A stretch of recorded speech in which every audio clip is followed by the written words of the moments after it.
All right, and we are live. Welcome to day 2 of me building out the hackathon registration website or event registration website that happens to be for my hackathon. So let's go over what we have so far, what I'm going to work on today, and see what we can accomplish here. So we do actually have a functional site right now. And sorry about the noise. I have coffee brewing, so that's going to make some noise for the next few minutes here. So let me bring my screen into frame. Make sure my audio is good. If anybody in the chat can let me know if the audio sounds good, if you can hear me, let me know. Let's go ahead and present the screen. Okay, so a little bit tired from yesterday. We streamed for 7 hours. This is the site that we have right now. So this is on the live URL. So we're using a Railway domain right now. We'll try to connect a live domain to this, but this is codebattle.up.railway.app. So we have registrants here. We have the 2 events here. I'll figure out a way to deactivate this event because I do want to show past events here, but we have this pretty plain looking site, some functionality with it. And one of the things that I worked on off stream is I actually configured, okay, awesome. Looks like the audio is good. Thank you all. Appreciate that. One of the things I configured was the AWS S3 bucket. So we actually want to code in the ability for users to update their account and the ability to actually update their profile pictures. I see Cody's in the chat. Awesome. The main event, Dennis Ivy. Yeah, watch me screw up for another couple of hours.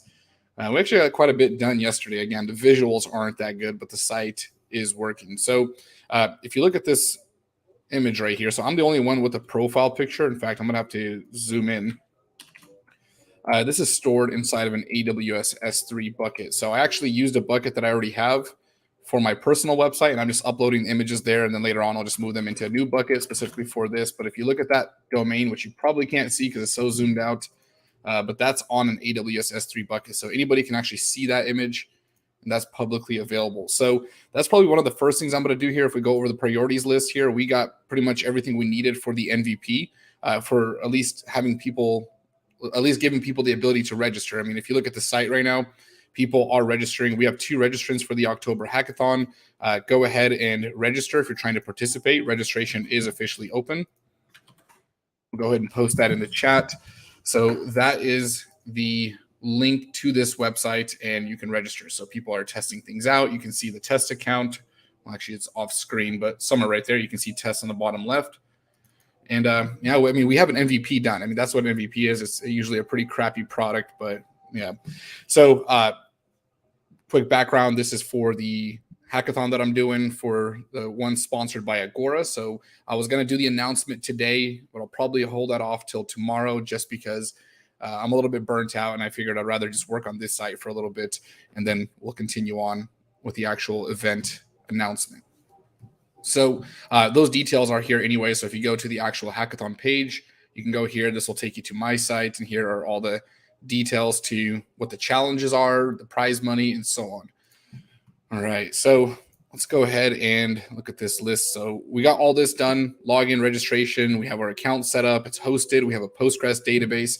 Oh, and by the way, yesterday, for whoever was watching, I was having an issue looking at the database tables. Turns out I was connected to a different database table. So that was the issue. But now if I go to, if I zoom in here, if I go to the users table, so base users, we can see all the users in this database. We have up to 5 tables.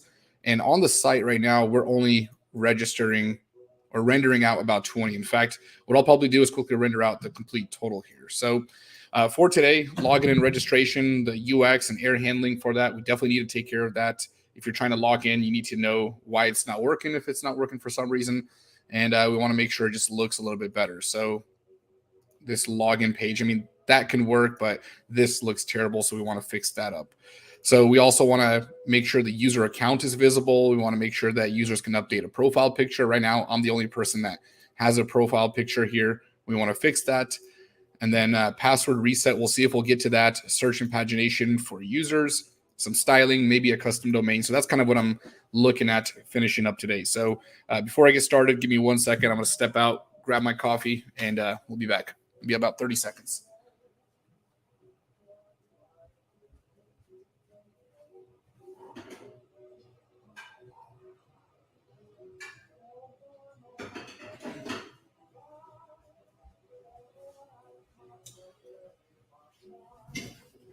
All right. I didn't fill it up so much, so I'm not going to spill it like I did yesterday.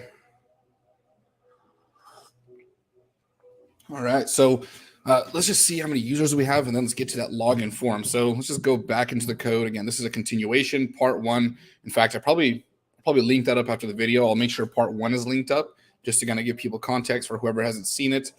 Let's go ahead and jump into our code base. So I did create a .env file, so I have all my environment variables there. I'm making sure that that's not pushed. So if we look at my AWS credentials here, I'm just going ahead and putting everything inside of those environment variables. Sounds like there's a jet outside, so it's gonna be pretty loud. So this is my AWS S3 configuration and database credentials. Those are all put into environment variables. So we have all that stored there. Let's go ahead and jump into our application and let's render out the total users. So for now, this is what I did here is I just put in for the home page, I just rendered out the first 20. So we'll fix that here in a minute. Let's go to that template here, go into home.html, and somewhere here we'll just do total. We'll just do something like users.count, and that should just render out a total.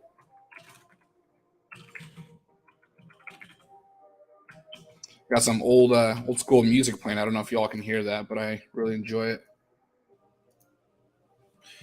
All right, so we have 20. That's not what I wanted, though. I do want the total amount of users. So that's not, I don't want to return just what we rendered out. So let's see, in our home page, let's just do, let's do count here. And that'll be users.count. So we'll do it right here. And then I think what I'll do is I'll just remove this trimming for now. So the reason why I'm not rendering all of them out is because if I do that, it's going to start putting a lot of load on the database. I don't want to have to query all, well, I guess we'll see how many users. I don't know how many there are. So throw this in, pass that through the context dictionary. Let's render this out. Let's see, how many people have signed up for this site? 46. Okay, yeah, I didn't want to have to query the database and render out all 46 users. So we have the total, but only 20 here. So let's see. Let's start with something more exciting. Let's start with a profile picture. So anybody that's rendered, that's already registered, you can log in and update your profile picture. So again, I'm working on the local URL, but there's also the live link. So you can update your account from there. So let's start with this. So what we need to do is actually modify this user account. So if I go to, actually I need to log in first. I need to use my correct password. Okay. All right. So here's my account. I got nothing in it. So the first thing I want to do is render out a form that lets me edit my account. Let's see. Let's think about this. So I want to see my events, my submissions, and then we probably should just have an edit button. So we'll actually make like an edit account page. Okay. The theme I'm using, I'm assuming VS Code theme, that's Tokyo Night. That's what I'm sticking to for now. Okay, so we'll go to my account. We'll add a few buttons. So we'll say things like update password and then edit account. So we'll just throw in an edit button in this top section. We'll actually create the link here. So we'll just say edit. Let's give this a class. So we already have some styling. I did BTN here. It's a custom class that I built out, and then BTN primary. Actually, we'll do BTN warning. I want it to be yellow for edit. And then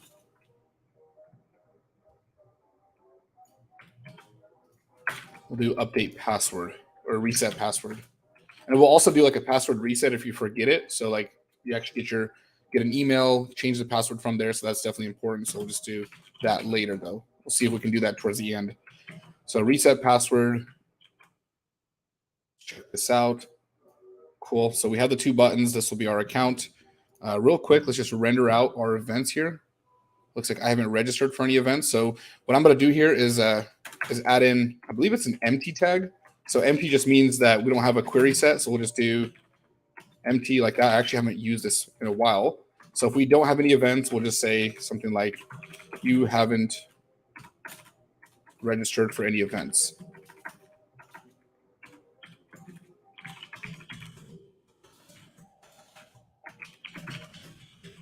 So I'm going to get used to this Windows keyboard on a Mac. Kind of weird configuration. Okay, and we'll just do the same for submissions. We'll just do, you don't have any submissions yet.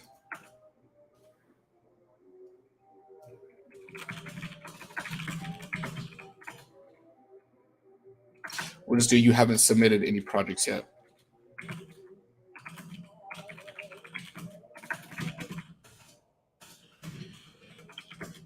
Okay. I'll be watching the chat too, so see people saying love Django. Thank you, Dennis. Appreciate that.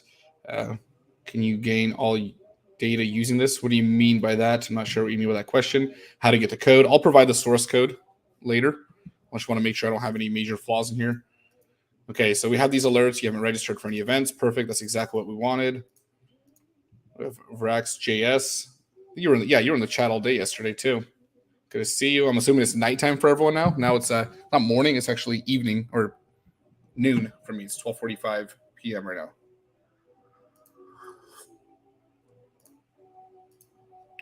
All right. So when we click edit, I want to edit the profile. So let's go ahead and build this out. So we're going to create a page here. We'll start with a template, and this will be user form.html. Let's do that. Let's go ahead and just copy the wrapper for this right here. I don't have to rewrite that. So we'll extend the main template, put the block content there, and we'll just do h1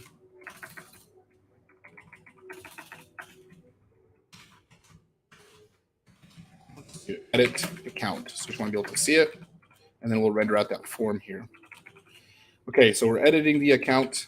Let's go ahead and create the view for this. Get the basic setup ready.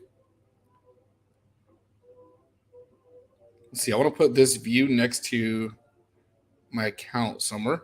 Event page account, here we go. So call this edit account request.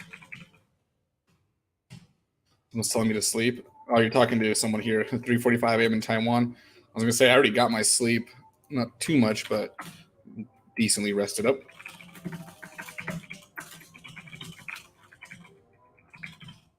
And we are gonna render user_form.html.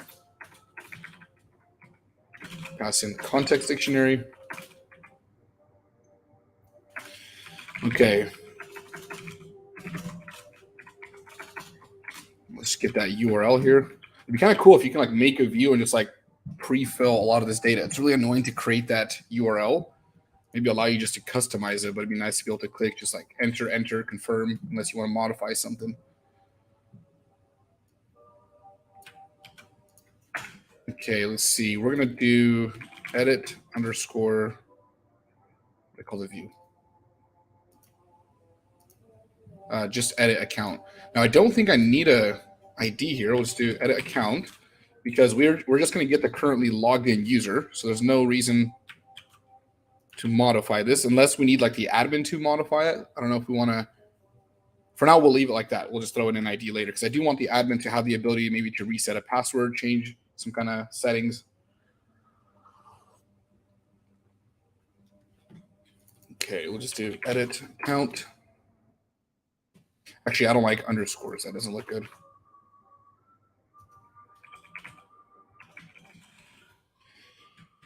All right, so from the user account, let's see, user form.html, we'll go to account.html. Let's see, where's our edit button?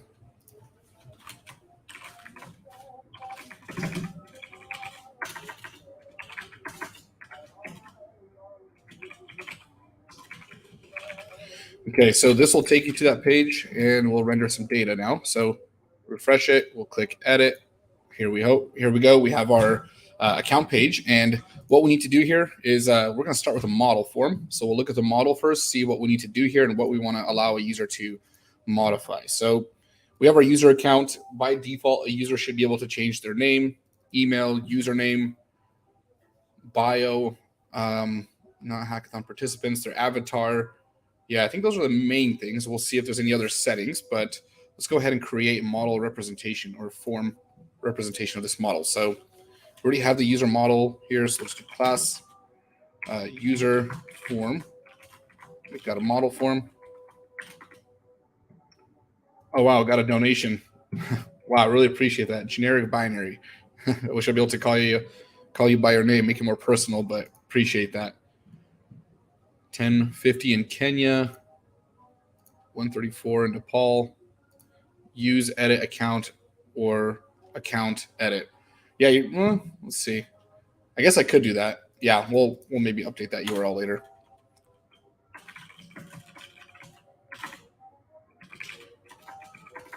If we were making a REST API, then yeah, that'd be a little bit more important. Okay, so this is for the field. So we want users to have the ability to update their username, their email. I guess we could throw in password into one form. Let's see. Let's just build this out, and then I'll throw in the password stuff later. My Kenyan peeps. Wanoki, I believe is the name. All right. Username, email, avatar. So that's the big one here. I want users to be able to update their information and then their profile picture. So that's what I want to do. So everybody that's registered, go ahead and register. If you're not registered, the link is provided actually in the video description, and the site is on codebattle.up.railway.app. So we have 3 registered for the October hackathon, but if you want to register for the site itself, go ahead and get that taken care of so you can upload your profile picture once I push this change live. So I'm just building that out right now so we can actually see that representation. And while we're at it, it's kind of annoying to see page title for the title here. So let me update that real quick in the main template. So for now, we'll just hard code this in and then we'll make this dynamic. So we'll just call this code battle. All right, that looks better. Okay, so back to our form. Forms.py, username, email, avatar. Let's go to the model.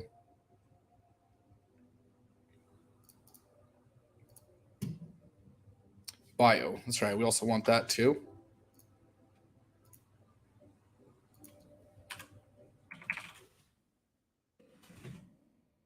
Okay, so we have our model form. Let's go ahead and bring this into our view. So edit account, go ahead and do form. User form, we need to import that up here.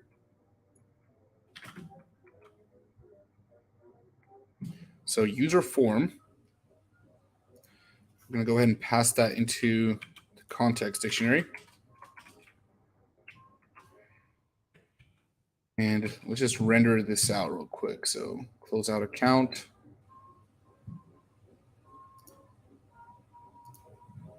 Okay, so jump to our template.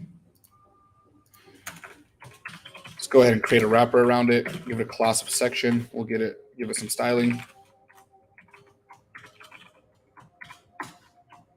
Pass in the CSRF token. This one gave us hell yesterday. That took about, 20, 30 minutes to figure out. CSRF underscore token. Method is post. Send it to the same URL, and then we're just going to do, let's just loop through all the form fields. So this is another way we can do this. So we'll just do for field in form, and then we'll end for. And with this, I'm just going to create a wrapper around each form field. We'll give it a class of form field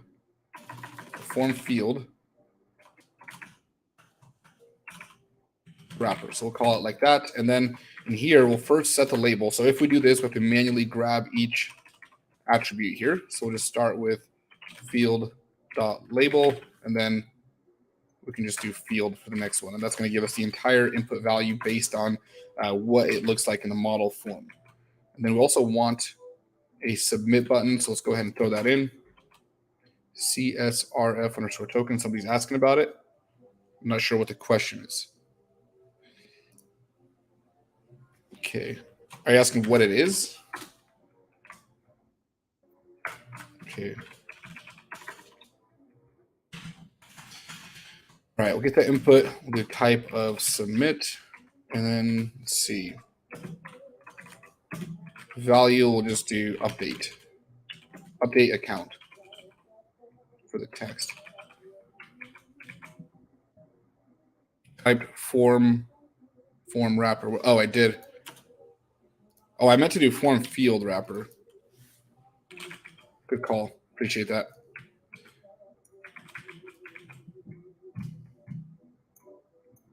Okay, model form has no model specified. What did I do here? I did this yesterday. This is supposed to be meta.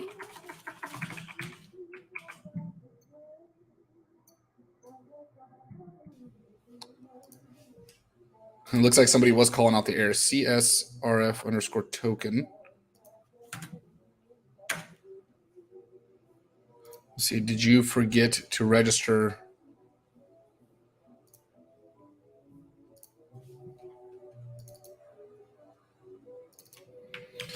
All right, let's see.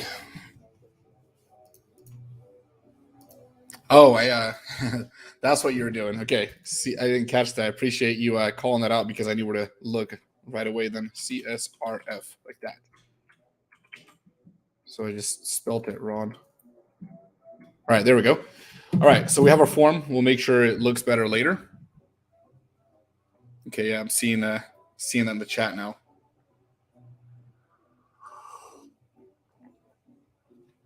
All right, let's give this button some styling too. Let's just do class primary or BTN primary.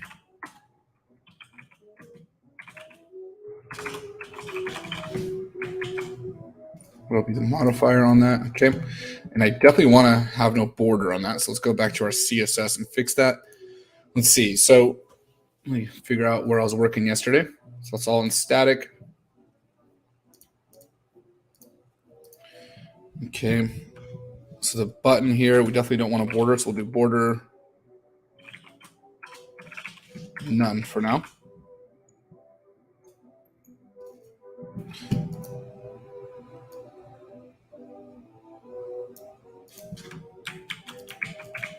Let's see if I have debug mode on or off. I gotta check that too.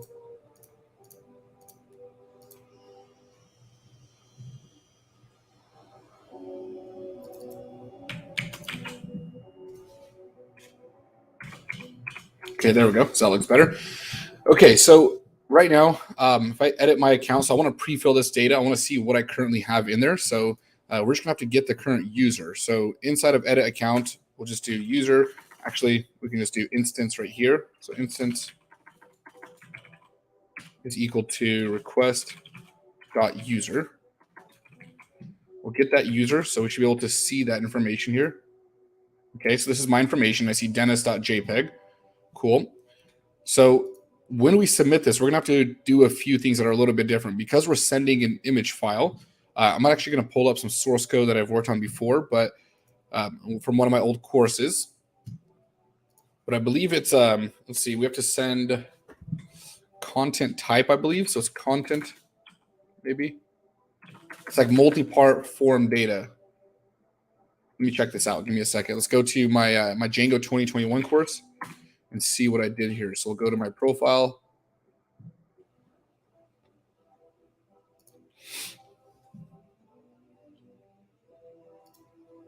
Okay, we'll find a page where I use that form, user profile.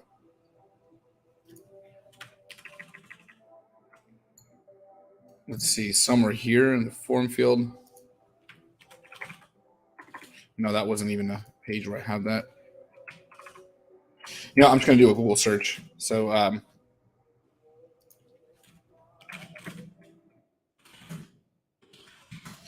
form files, file uploads. Let's see.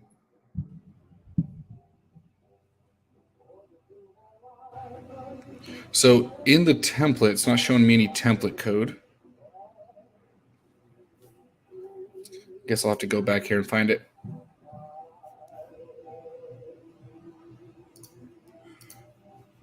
Let's see, projects. It's probably in here somewhere.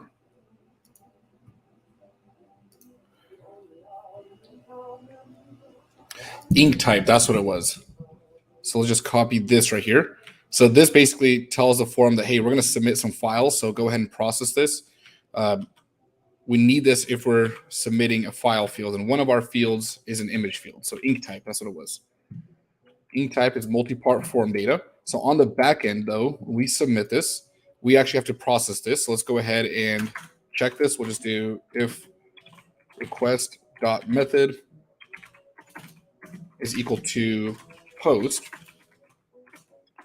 We'll do form user form, and we're just going to do, I believe we pass in the request data. So request.post. We also want the instance. So we want this user. So we want to modify this specific user. So request.user. And I believe we can pass in form data as the last parameter. Let me see how I did this. Actually, we'll look at the documentation. So we pass in request.files, I believe, is the last parameter that we pass in here. So we can get the files directly from there or from that post request. All right, let's see. What is that? Okay, request. Why is it highlighted like that? Here, let's go to the example from my old GitHub repo then.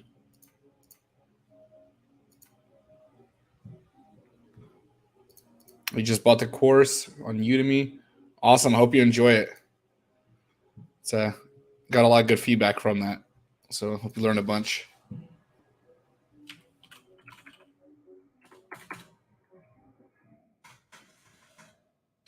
Here, let's do file.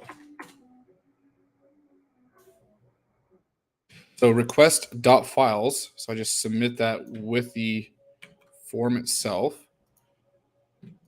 Maybe it has to be the second parameter. Let's try to remove this. Yeah, that looks like it's correct. So we send the post data, we pass in the files into the form, and then we throw in the instance of that user. So we'll do if form.is_valid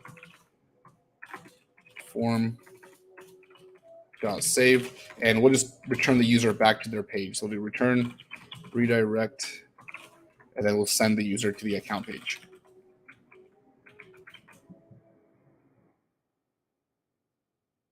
All right, let's give it a test. So let's update my profile picture. So I'll just somewhere on my desktop, I actually had a picture of this Clark Kent guy.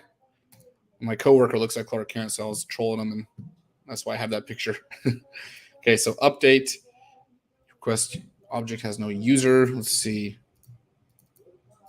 Request user. Yeah, that's probably an issue.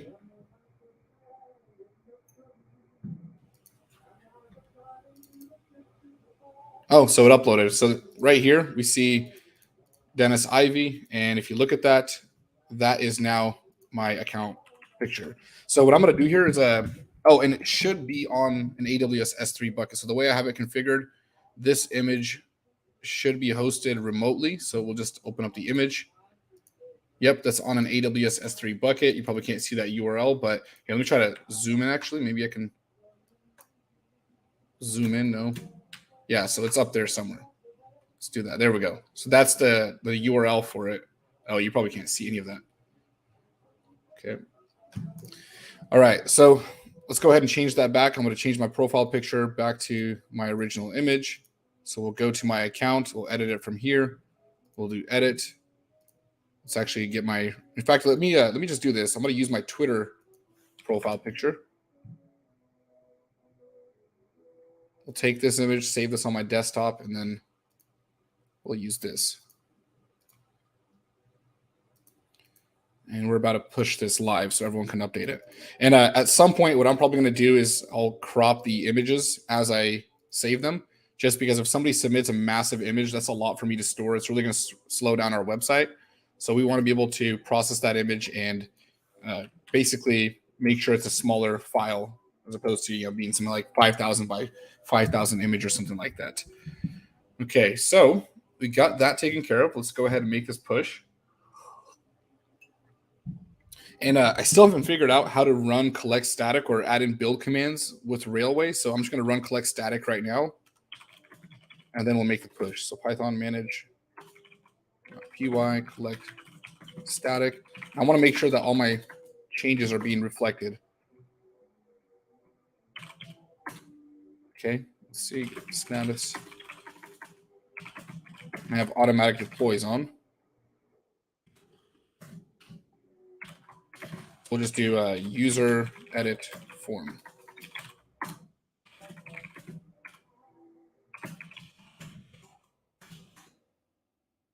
Let's hop into Railway now. Let's check this out. Give it a second while it's deploying. Let's see. I'll step into the chat, drink some coffee. Yeah, I got the whole request.files issue figured out. Thank you for that. Right now, I am hosting on Railway. So my database and my my website. So we have a question. Can you actually process the image on the back end, create thumbnails of different sizes so you can upload?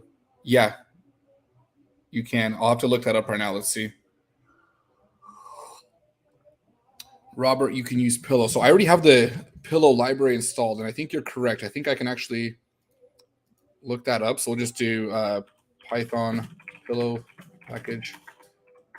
That should be something that's already built in. So that's what Pillow is. That's why we get the error when we try to use the image field. It's an image processing library. And in fact, here, let's open up, let's see if the deploy works. Oh, it's still deploying. All right, now it's deployed. So whoever wants to, go ahead and update your profile picture. And I'll probably remove the limit here so I know we have how many people registered. 51 users registered.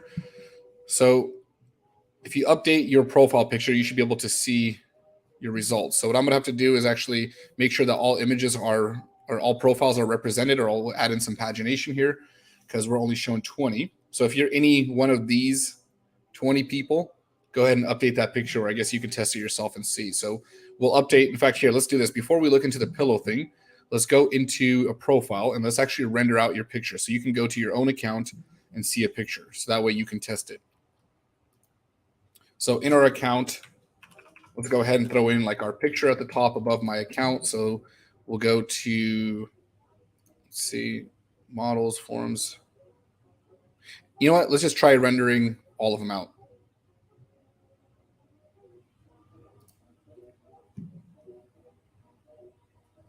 Here, let's do this. So what I'm going to do here is actually change the home page, and we'll just do limit. And this is going to be from request.get, and then we'll do limit. So basically, if I put limit in the URL, then we'll specify, or then we'll be able to actually, we'll basically be able to actually filter that out, and that way I don't have to get all of those images on the first load. So let me save that real quick. So let's see, we'll just do if limit is equal to none, then we'll just do limit is 20. So we'll limit that, and then we'll throw this limit at the end. And that should do it.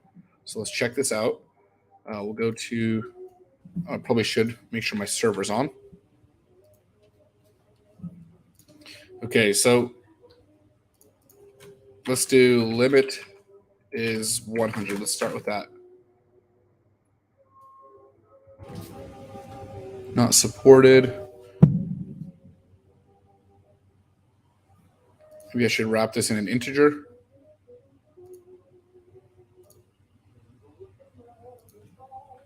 Here, let's print limit just so we can see it.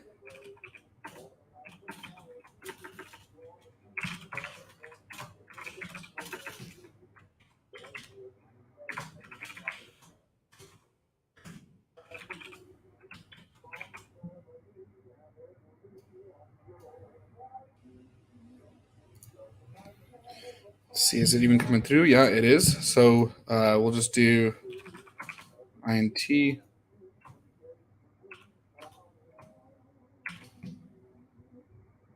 So we have a limit of 100. So it might be reading it as a string. I think that might be the issue.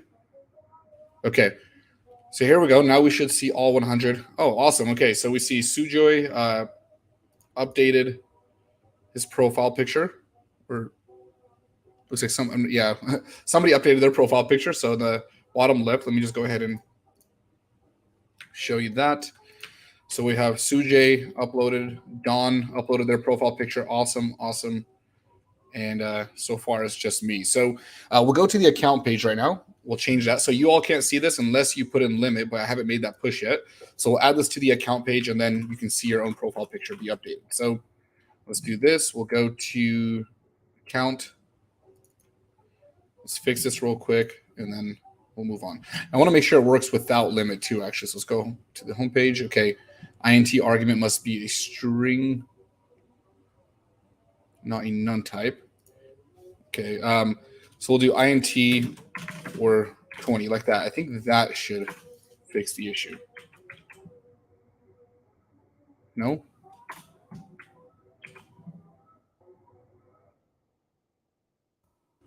How do you do I'm trying to remember how to do like the shorthand or operator. Okay, we'll just do this manually. Okay, so if limit. Here, we'll just do this. We're gonna hack this together.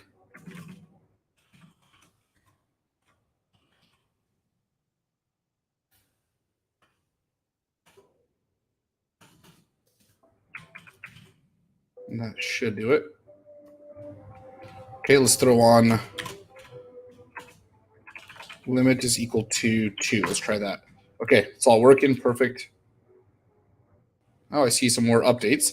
Okay, so let's make the push here. So we'll go to the account page. Oh boy, here's that chat dating site again. Block the user. Why is it that why is it when I block the user they can still keep coming back? Okay, let's see. Yeah, Robert, I'll get to your question.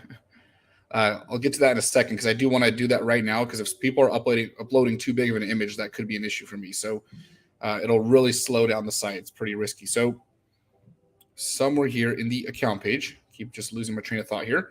Let's go ahead and grab the image URL. So we'll just do image. We'll give this a class of avatar. And we'll just do small for now, just so we can see it.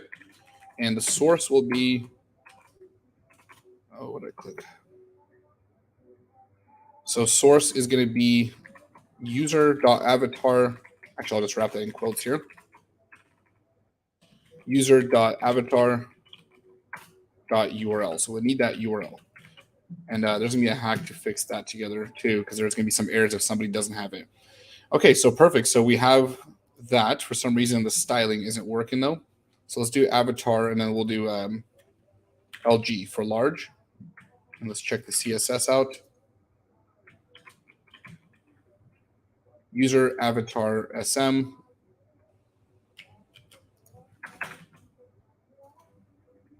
So LG, and then we'll just do 150.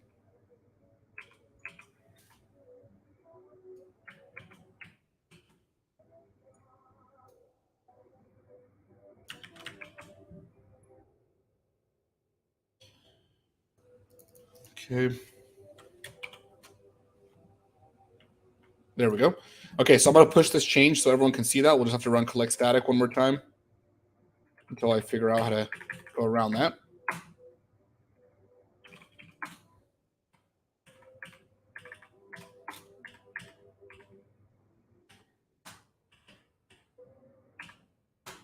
Too lazy to type all that out, so we'll just keep clicking up. All right. You can use get limit or none. See, the problem is though when it's none, I need it to return if limit not equal none. Yeah, we'll fix that later. That issue's been solved. I'll add in pagination anyways, but I actually appreciate the input. Someone's asking how much time you spend to be good at coding. A lot. Just do it a lot and enjoy it. That's all I can say. Okay, let's see. Our new deploy is coming right now. All right. probably be about another 30 seconds. So let's look at Pillow while that's happening, and then we'll see everyone's profile pictures. So again, if you want to see your profile picture represented here, just go ahead and add in limit and then set that to like a high number, because right now there's 51 users on the site. So as people register, it's going to get more and more. So we don't want to have to query the database for that. Okay, so let's do this. Pillow image resize right here. Let's see what we can find. Okay, on geeksforgeeks.org, Python pillow image resize method. Okay, pillow. Let me zoom in so y'all can read this with me. Let me remove these ads or whatever, cookies. Okay, so Pillow is a Python image library which provides interpreter image. So it looks like we have a function called image resize, returns a resized image. Okay, let's see this in practice. So we import image, we take our image, we resize it, set the height and width, and then we use it. Okay, I don't want to crop it. Let's try this.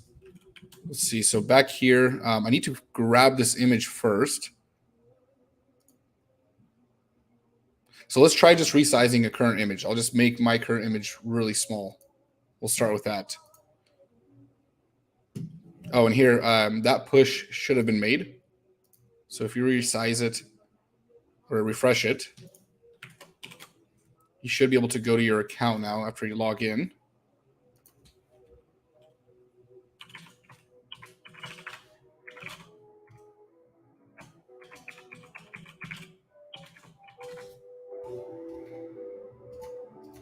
Okay, awesome. Perfect to see it. Okay, so let's see who else added. Limit, we'll just do is equal to 54 because we have 54 people here. Cool. Hassan just uploaded his profile picture. Looking good. 5 people registered for the October hackathon. Really cool. Okay. So let's try this. So this is the official documentation. Import PIL from image. Okay. I already have it installed, so I should be able to just start using that. So let's see. Let's go to my view here and bring that in. See, my thing is it's not saved in the database yet, so I need to be able to modify it before it gets saved. I don't want it stored just yet. So with image, we take an image. Oh, let's see.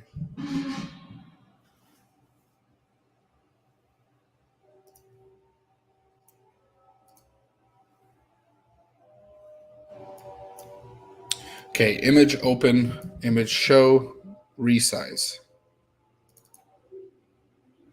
So let's grab the image. Let's start by doing that. Let's get the actual picture. Let's actually just go to my account and see if we can do it from here instead of using the terminal.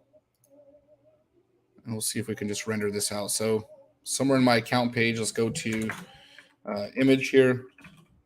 That's going to be user.avatar.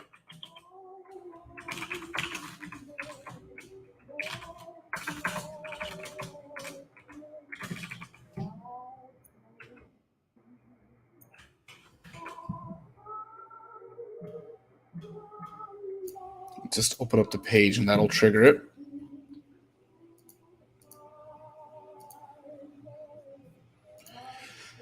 Okay, so we get the image directly, then we can call image.resize on that. So image open. Okay.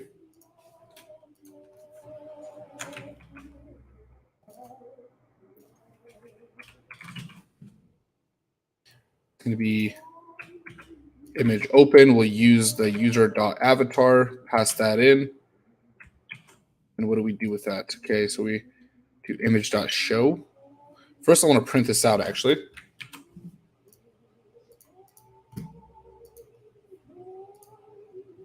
Okay, so pillow's working. We see the size right here. If you all can see that. And then with that, let me just move this over next to it. Let's try image show. Let's see what this does in the terminal.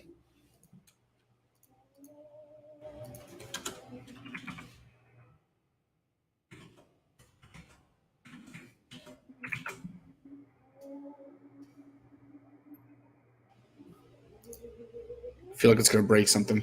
Oh, it actually shows it. So it basically just opens up the image. So open it up in my other window. So that just opens up the image. Cool. So it's working. Image resize.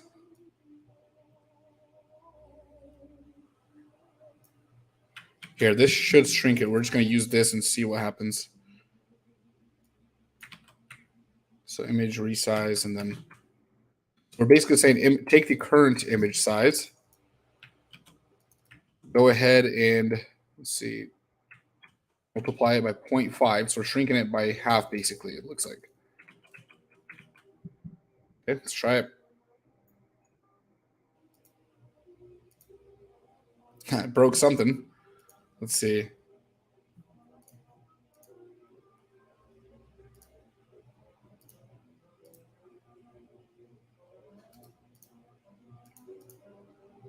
Okay, didn't resize it. Let's just try doing 100 pixels. I think we can go by pixels here. Let's see. Let's look at the actual function, see what it tells us.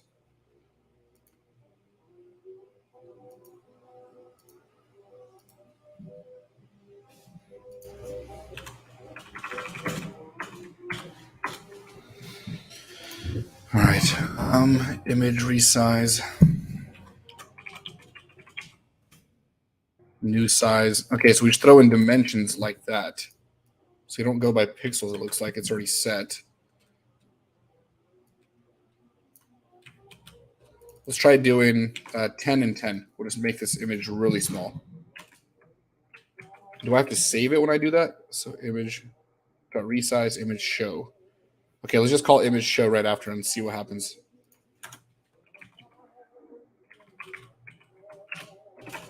And again, this is going to open up in my other window. So we'll check this out. Call the view.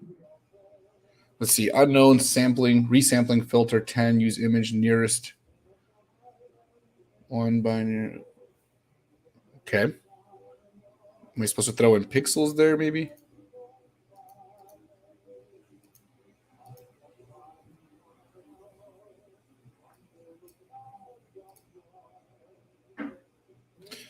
Oh, I think I'm supposed to wrap this. You need to save it in a variable. Okay, let's do new size. Let's grab it and check it out. So we'll just do new size 10 by 10. Throw in new size in here.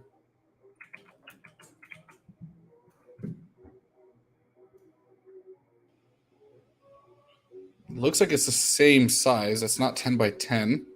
Let's try giving it a smaller dimension. It doesn't, does it, do I have to call like a save method maybe?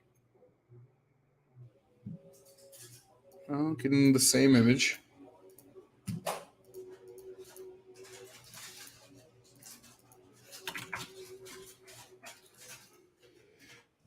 Okay, something's not working. Output.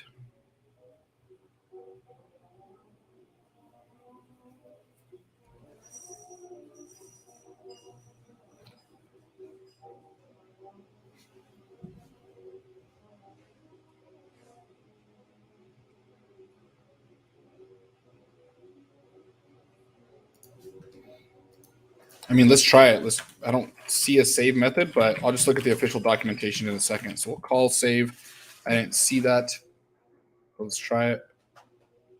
Image save is required a positional argument, FP.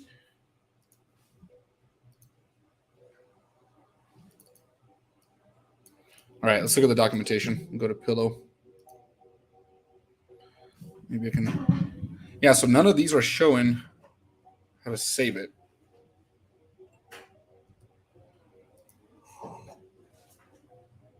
It's still delivering. Oh, I think you. Okay. Well, here's the thing. I was printing this image, but I think what's going on is someone's saying it looks like it's delivering the old image URL. So let's try this. Let's do user.avatar is equal to the new image. And then we'll do user.save. I see what you're saying. It doesn't look like it's resizing it because when I print it, it still prints out the same. So image.resize or images.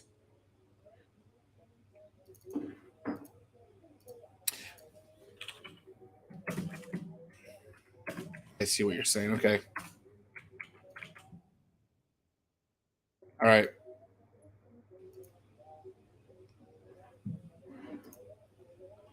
Committed. Give me a second.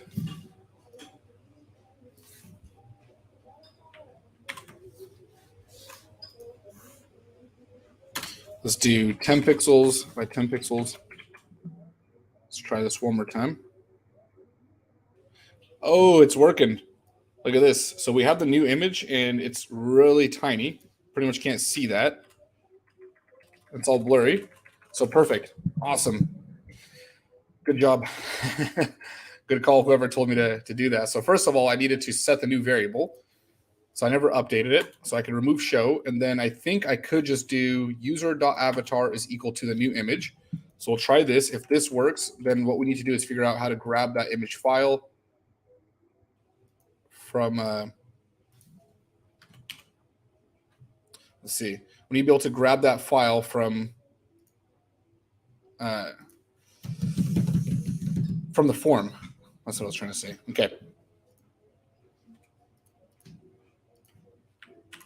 Why can't I set the new image though? So, okay, user image, user.save. I think that's what I was missing. And I think that should point it to the right area. Or I'm supposed to maybe go to image URL. I think that's probably the right thing. Let's try that.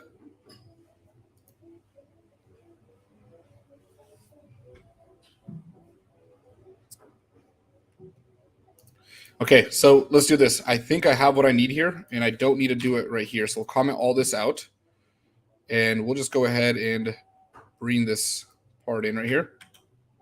So we'll go into our form. So what we need to do is we need to grab the form here and then resize the image before it's even saved because I'm trying to solve an issue that really doesn't matter to me right now. So we'll go to the account page. Edit account. We get the request.files. Let's see. Paste that in, and then I'll comment it piece by piece. Let's just print request.files. Let's see what this looks like. So request.files. We want to grab the specific image. Just want to see what this looks like from the front end.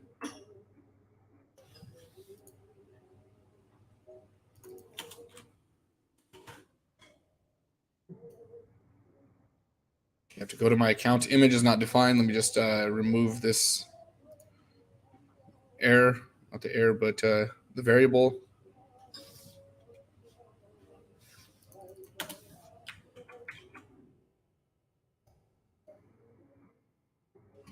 Okay, edit account. We'll hit update. Okay, request.files. Let me see how to get the actual image out of it. So we'll just look this up. We'll do Django get image out of request.files. I've done this before somewhere. Okay, request.files.get and then the file name. So it looks like the object itself was empty though. Multi-value dictionary. So what is the form field? So that's going to be in the model form because that's where it's coming from. So we have avatar. So request.get avatar, I believe is what we need.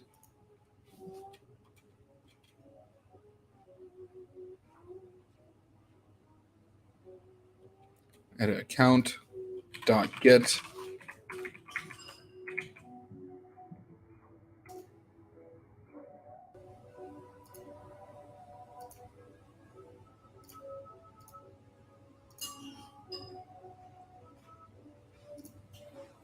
Request.get. Let's see. All right, here we go. So what I can do is get this image right here. So we'll just take this, set it right here. So we'll do image is equal to request.get avatar. I'll Hold on a second. So I get the file. I guess I could manually add this in. Can I modify it directly from this request? I should be. I wonder if I can do. Go ahead and just process this. All right, let me think about this. Y'all are awesome in the chat. Use avatar needs a string. Encouragement here. Okay, because I'm using the model form, I'm trying to figure out how I can just modify this dictionary. So I'm going to see if I can just do request.get the object itself.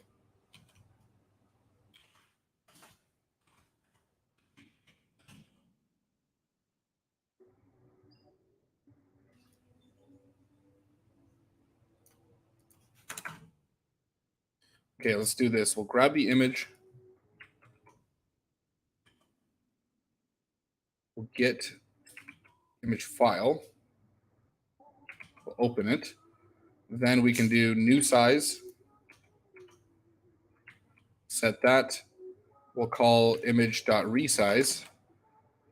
And then we should be able to do this. So I think I can update request.file so I can still have that happen automatically.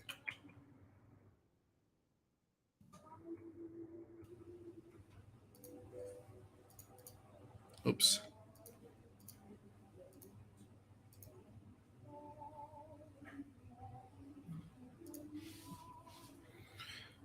All right. I think it worked. For some reason, the form is not saving. Request.files.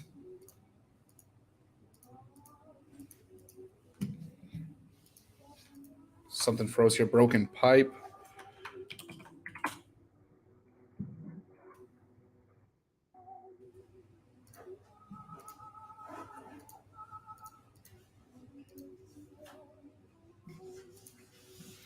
Okay, so it's resizing it. Here, I wonder if I can do this. We'll just do user is equal to commit is equal to false. And then we'll just do user.avatar. So what I could do is just completely take out request.files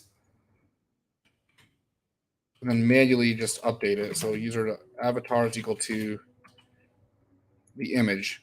But I also might be pointing this to the wrong place too. Let's comment that out right there. Probably can't reset that.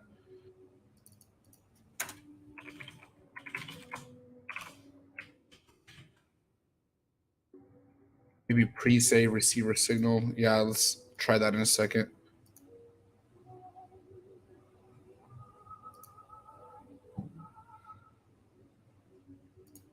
Okay, we'll go back to the account.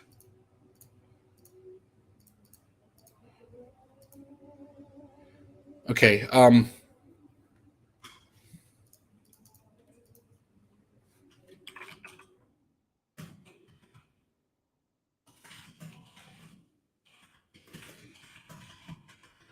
me see. I'm just probably not doing the right thing here.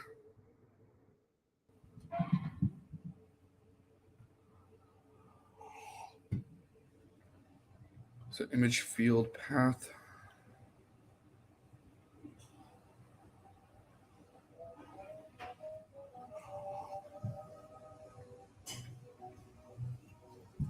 Let me even see if this this first part was working right here when I tried to simply resize the image. Let's go ahead and just undo all this right here.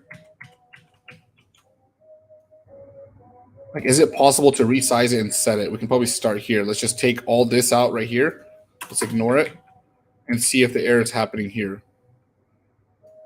So we get the image from request.files, we set the new size, and then we resize it and then set it right there. You can override the model.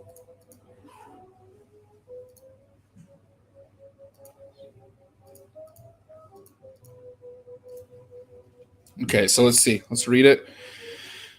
Image RGB. So we got that. And then what happens when I print? So when I print this, let's just do new image. I think it's this one right here. So what line is that on? New.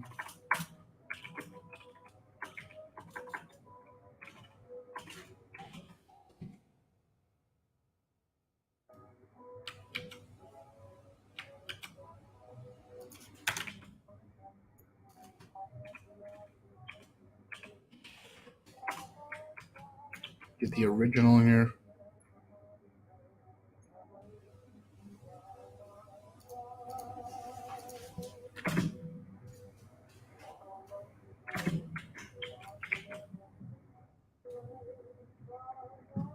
Yeah, I've used Fast API. I actually have a few tutorials on that for whoever's asking. Or, yeah, I think I have about 2 at least. Okay, I don't work with image files that often, so this is what's throwing me off. So we have the original image. Do I have to get the image tag attribute maybe? So image. Let's go back to pillow. Let's see what's going on here.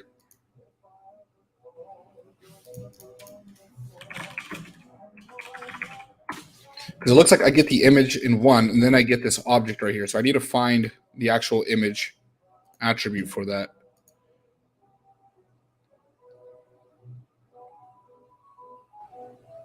Image module.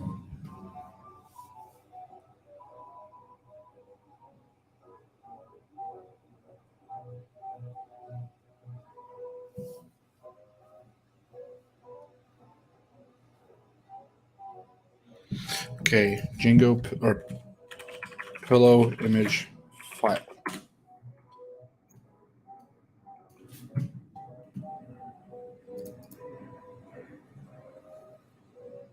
Django saves the image as a string path, so assigning an image object won't do it. That's what I noticed here. So what I'm saying is, it looks like I have the image itself right here, and then I have the pillow objects. This is what I need to change. I need to see how do I get that image file or that string representation of it. First, save the image, then resize it and update it.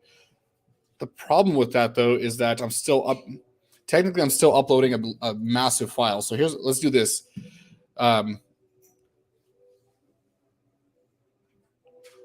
Maybe we can try that. So we could just do request.files because I don't even want that massive file saved, but I can do that later. But S3 buckets are also cheap too, so there shouldn't be anything too massive. So we get the file. We can do user is equal to commit false. Okay. Still kind of dealing with the same issue though, because then I get this image right here. And I still need the file path. That's the part that's throwing me off, because if I do this right here, so we'll do user.save. Let's just do that. And then let's say we do user. Okay, let's resize the image. So we want to get that image from the user. So we'll do image open user.avatar. So we get the avatar. Let's resize it. So we resize it, and then image.resize, and then we can do user.avatar.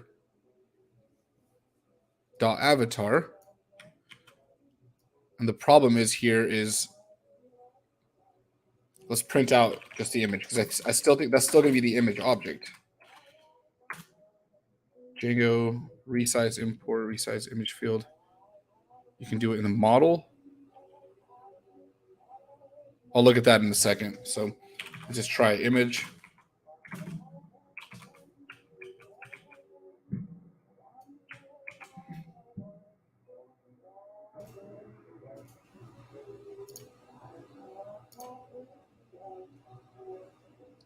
I should need to pass that in.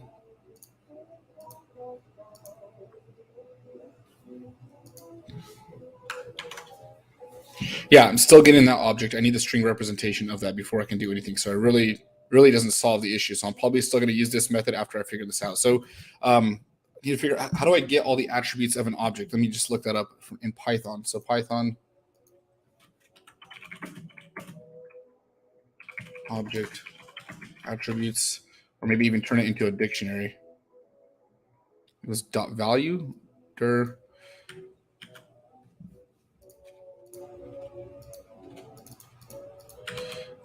Okay.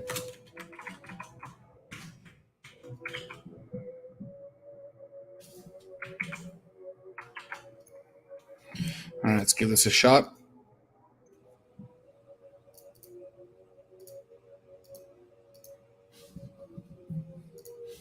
All right, here we go. So maybe I can read through this. So let's see. So I have image transformer, array, class.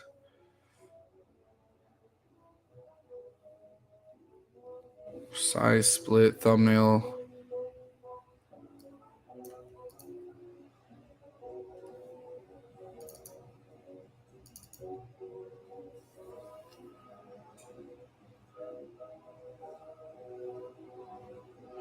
I don't think I see anything that's going to give me. Oh man, it's not that it's bad documentation necessarily. I just can't find exactly what I'm looking for. I'm going too specific.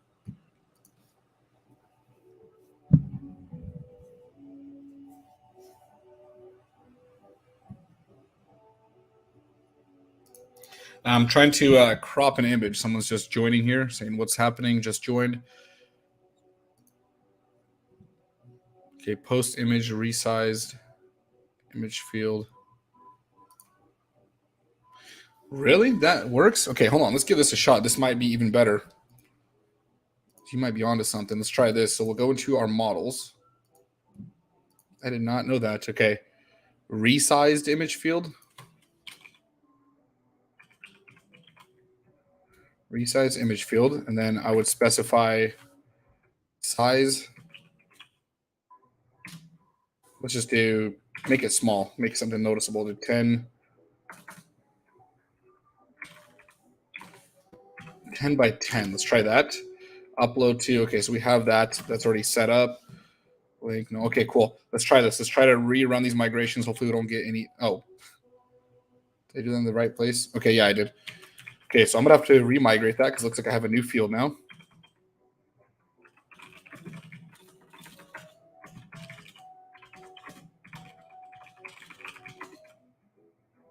No attribute resize image field. Let's see. What do I need here?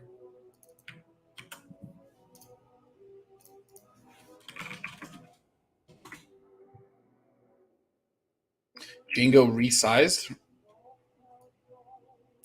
Okay, so if I bring this in, I see what you're talking about. Okay, let's try this because this seems really cool. I'm sure I can get the. Oh, I know for a fact I can get the pillow thing working, but it's just taking too long. Okay, so I got to run this install.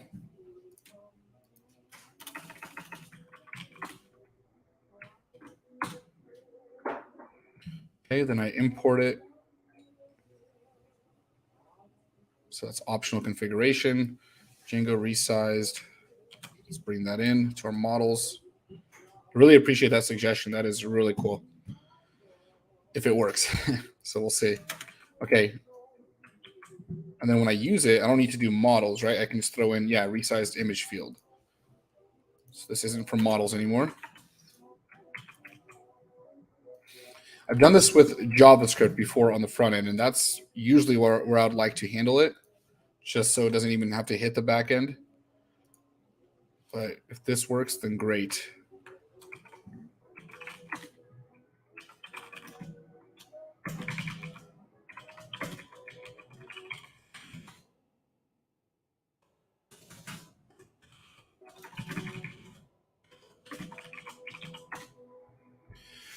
All right, we're on to something.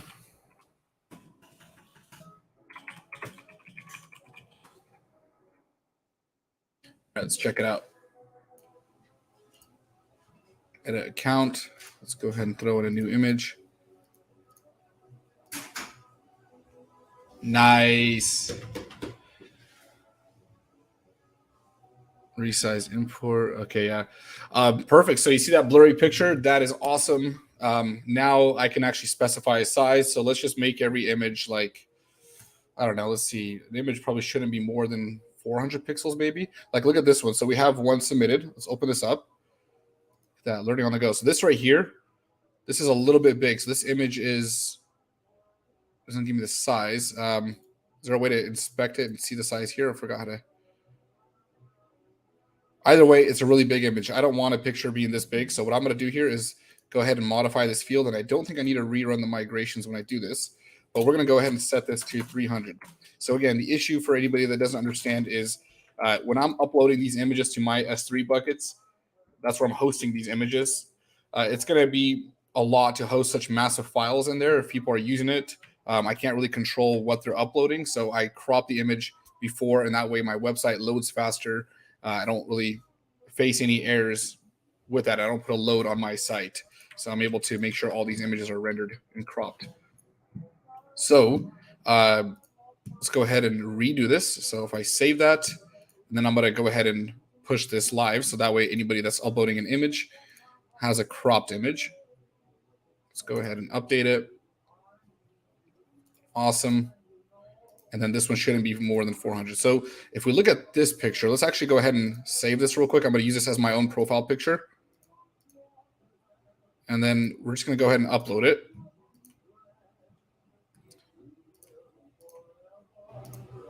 Update. And then now if I open this image up, let's look at this. Now it's in my S3 bucket and it's cropped. So that's what we just did. That's a lot better right there. Okay, cool. So I'll just go ahead and set my picture back here. And then we'll continue on with the site. So that was definitely pretty important. Is it frozen? Why is it not letting me click anything?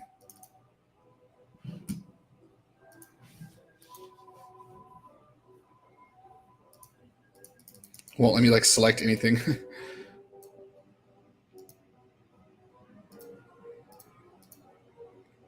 All right. Let's see what's going on here.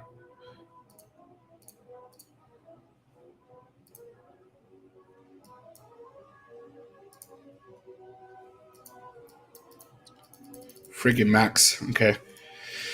Oh, I can never figure out how to use a Mac. How do I close this? Can you use Cloudinary for the image field? I'm not sure. I haven't used it before, so. Okay, how do anybody know how to close this?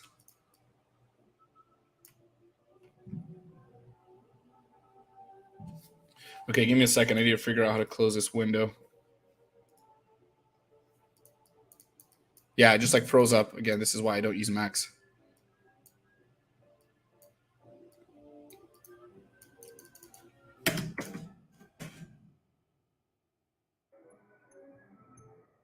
Yeah, I literally can't click anything. Cool. Drop. Okay, one.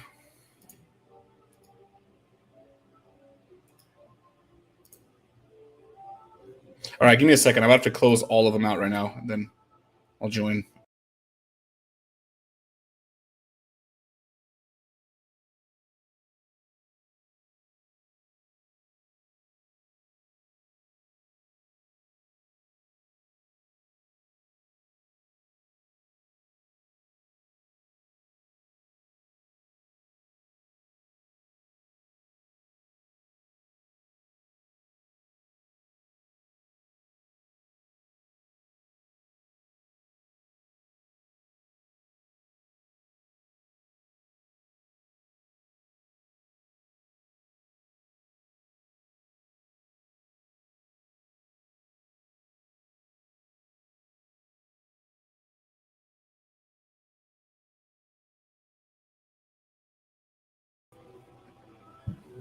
All right, this is probably gonna be the last time I use a Mac. I've had way too many issues with this.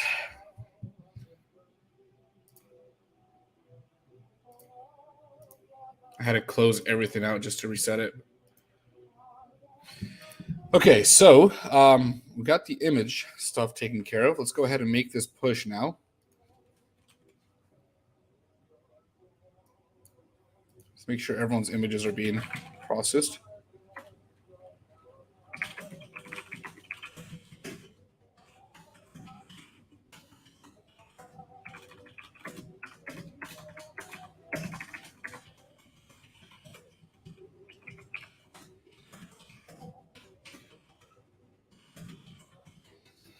All right.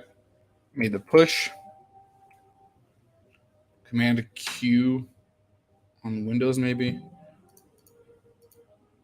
That's the thing. So Diego, I'm not familiar with just how to use a Mac in general. So like to me, like little things like that, I don't even know where to turn to figure that out. It's not native to me. All right, let's go back to Railway. Got to open up the site again. Localhost 8,000. All right, so we have 56 people registered. Looks like my profile picture is inaccurate. Okay, let's go ahead and update this now. Oh, that's where we got stuck last time. So we'll do edit, choose picture. Hopefully it doesn't. No way. Did it just happen? Okay.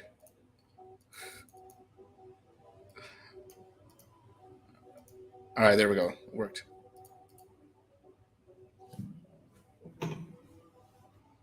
Cool. All right, that's all updated.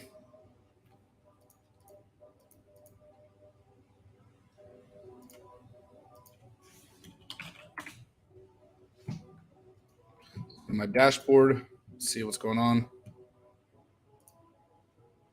All right, it's deployed. Now I have a server error. Oh, that's because I did not. We got to do a pip freeze.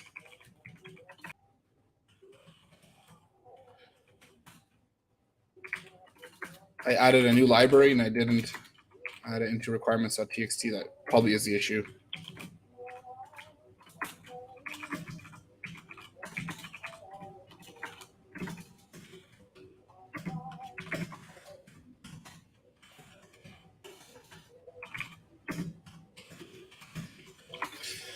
All right, so let's give that a second while it's uploading, and we'll go through what I need to do here. So I'll open up a Google Doc here. I think I need to jump into password reset, login form, and then, yeah, basically the error handling in the login form. So I'll bring this up right here. So login and registration, error handling, user account, profile picture. So we got this taken care of, update settings. That's all good.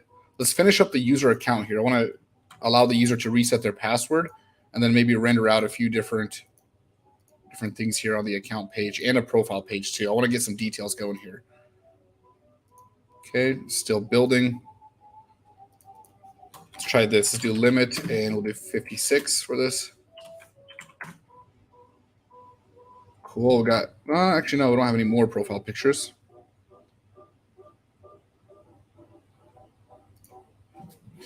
Okay.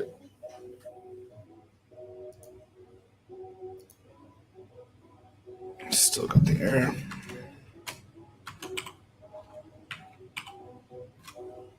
All right, let's see. View logs. Let's see what's going on here. Your models and apps base have changes that are not reflected in migrations, so make migrations. Okay. So run make migrations to make new migrations. And I thought I already did all that. Okay, so never mind. So that was an old log, it looks like. All right.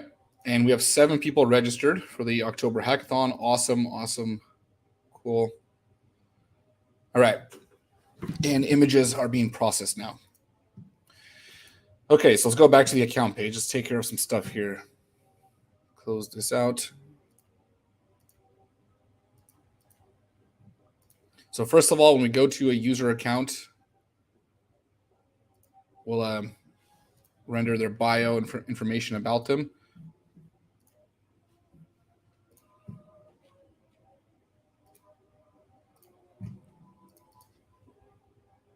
So I'm actually just going to take this entire section, bring this into the profile page. We'll remove this right here, and we'll take the username. We'll throw this into this section underneath the image. And we'll create a new section, and this is where we're going to add in the user's bio.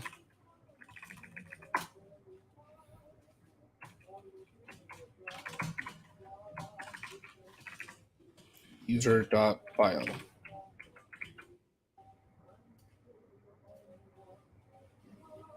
I guess I don't have a bio, so let me update that. I'll just go to my Twitter account, throw that in.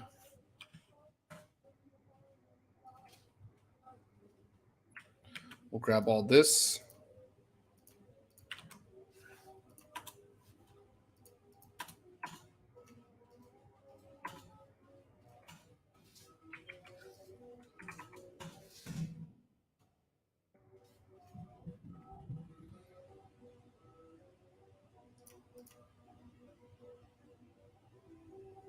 I should be able to go to my profile from here. So what I'm going to do here is add a link here. So if I click on my own image, I should be able to jump to my profile, or at least have like a view my profile button. So we'll go into account. Here, let's just do this. We'll do view profile.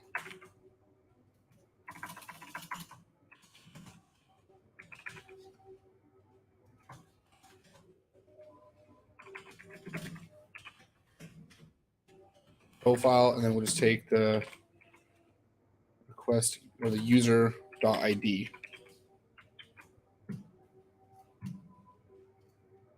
Okay, view profile. All right, I can see it. So now I can click on anyone's account here. So there's no bio there. All right, let's do this. When I render out these these profile pictures or these cards here, I'm gonna add in the quick bio or the short bio.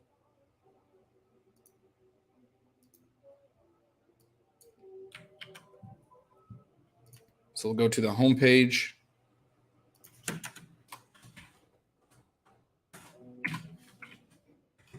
What is truncated? I believe it's a pipe truncate.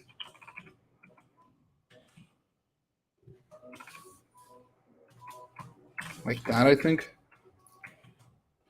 Look that up real quick.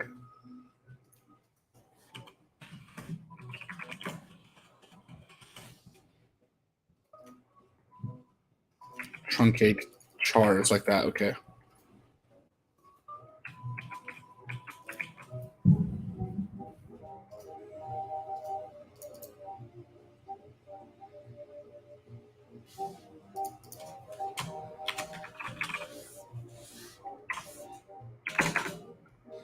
Looks like no one's adding a bio. I'm the only one in here. All right. So we'll just add a condition. We'll see if we have a bio, then we'll show it.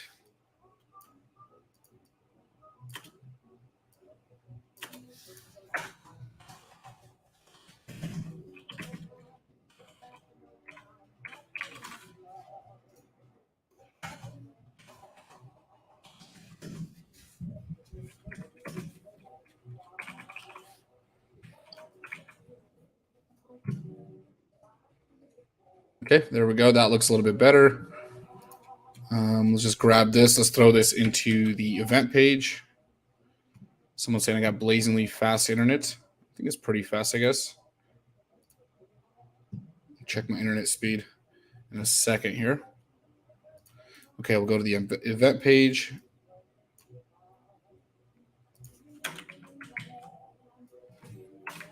Okay, so if I go to 2 people registered for the September hackathon. Yeah, you don't want to do that. We'll close that registration. All right, cool. So we have the bios. That's all set up. Let me just check my internet speed. Let's see, run speed test.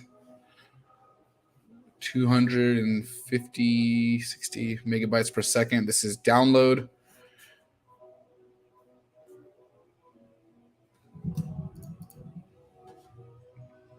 Oh, okay. Oh, that's moving to upload now. I'm paying for 500 and 500. I don't know why I'm not getting all that.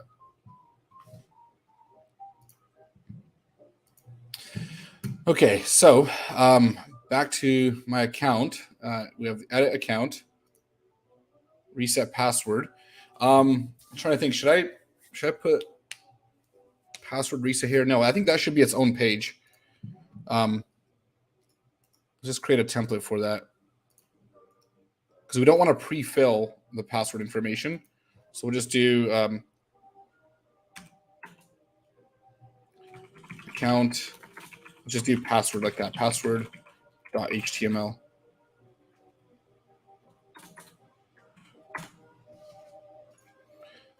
Okay, so we're going to allow users to reset their password. This is if they just want to change it. This isn't like if they got locked out or anything like that. We'll add that in later.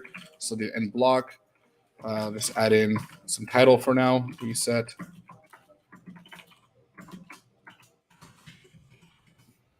Set password. Grab a template or create a view for that. Render the template. So that should be an edit account, and I'll just remove. Actually, you know what? I'm going to keep this in because I might want to change how I do this later. Okay. Let's just do change password. So that way we have a difference, because when we actually create the password reset functionality, that's going to have a page, I think, called password reset. So I don't want it to conflict with that. So we'll just do change password.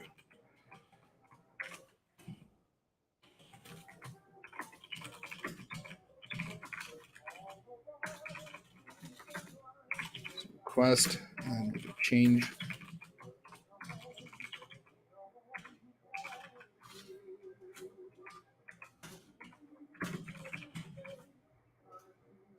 I don't think I don't even need a context dictionary here, because I think I might manually build out that form. So I actually need to change the template now, or the template name. Let's see, password reset somewhere here. Account password.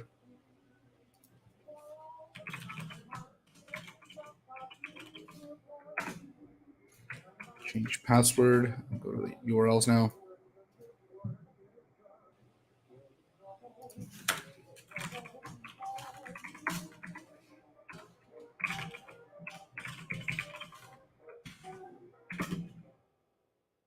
The VS Code theme is Tokyo Night.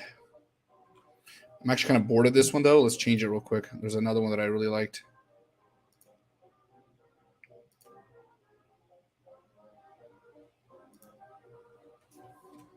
It's like Halcon. We'll use this one for now. If you don't like this one, let me know. I'll change it. I actually don't care, but so change underscore password.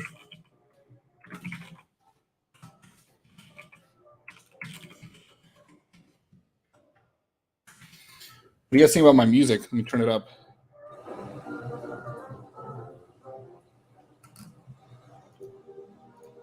I don't know if y'all can hear that.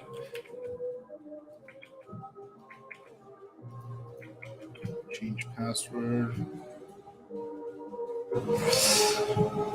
All right, let's see. Inside of my account.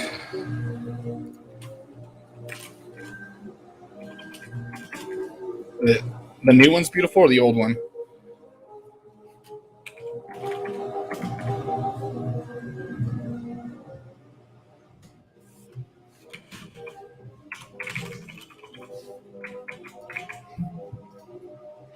All right, in my account, reset password.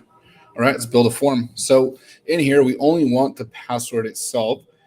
I guess I could force people to add in their old password, but I don't want to do that because I hate it when websites do that. I know it's probably more secure, but if you're changing it, there's a good chance you forgot it. So why force you to do that? So let's try this. So form.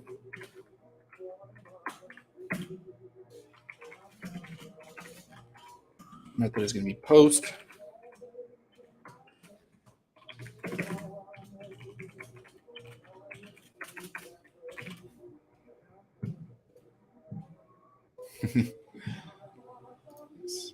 Yeah, I like this one. It doesn't look that good. Like the URLs looked a little bit weird because it's like too much yellow. But when you actually look at your views and stuff, like I guess that's quite a bit of yellow too. I don't know. This it completely changes depending on where you're at. I guess like where you're at in the code. Like this right here looks a little bit too much, but where was I? Account, profile, close all these out, change password. That's where I was. Okay. So I believe I call this wrapper class form dash field dash wrapper. I'll add styling to it later.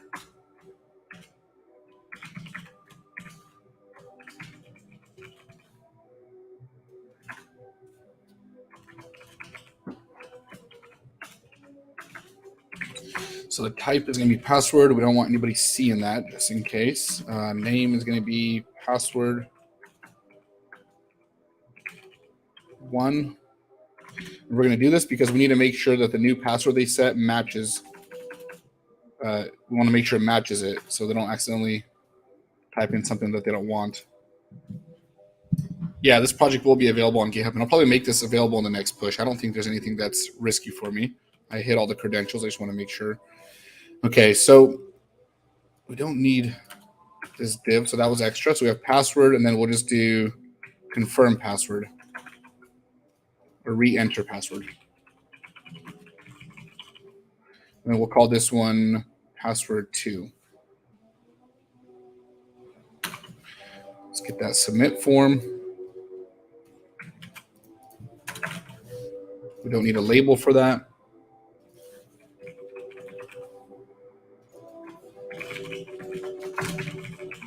Change password. Okay, so reset password, we submit that. Oh, this should be value, not name. And now we have to process this. So let's see. Okay, let's give this a class of button.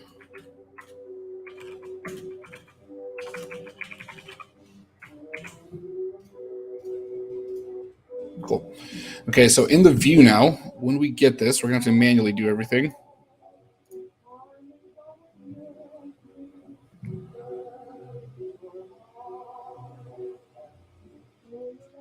Let's see, update password, search for it. I guess Tokyo Night is a little bit easier to search because everything kind of looks similar here. Let's see Tokyo Night. Let's go back to that. Preferences.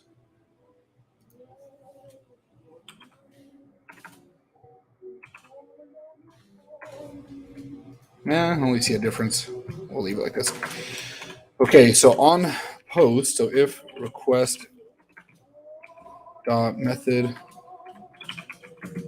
is equal to post, then what we want to do here is first check if password 1 and 2 match. So we'll just do password 1 is equal to request dot post dot get, and we'll get password 1.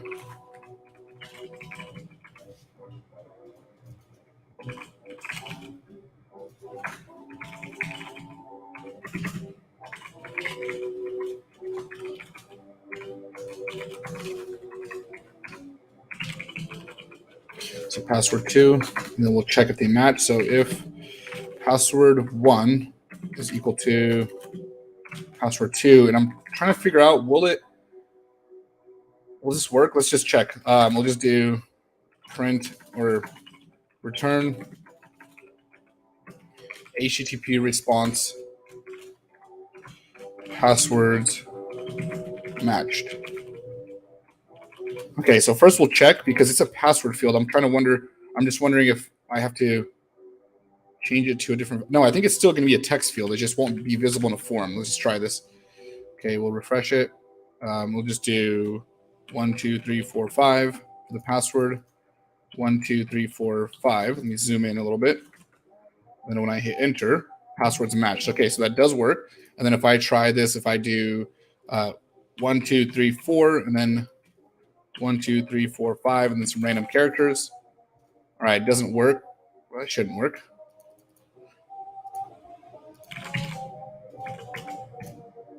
Okay, so it doesn't work. Perfect. So that's what we wanted. We'll just do some error handling later.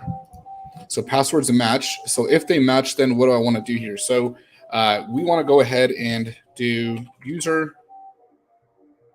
Oh, I have to hash the password. Okay, let's look it up. I forgot to hash it. So if you look into your Django admin panel, or we'll just go to the Railway database here.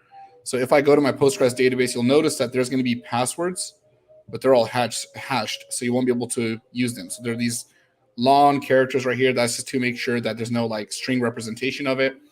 Login required for change password. Yeah, you're right. Let's go ahead and add that decorator. In fact, you probably need to add this to a few other pages. So I need to add that to edit account. And we'll add that to change password. Okay, so let me look that up. We'll do Django hash password. The reason why we didn't need to do that on the user create field is because that form already did that for us. So it takes care of that for us. We don't have to touch that. But if we're doing this manually, then we have to do that.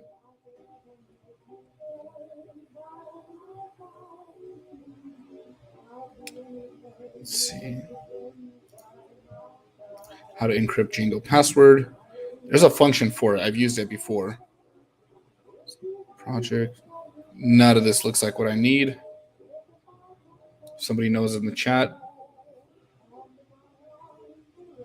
Make password. That's what it was. So here we go. So let's try this. I'll for anybody that's watching doesn't know what this does. Okay, so right now, if I go back to my password,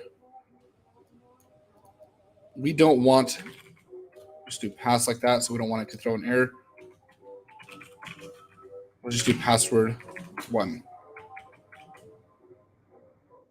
So if I type in something like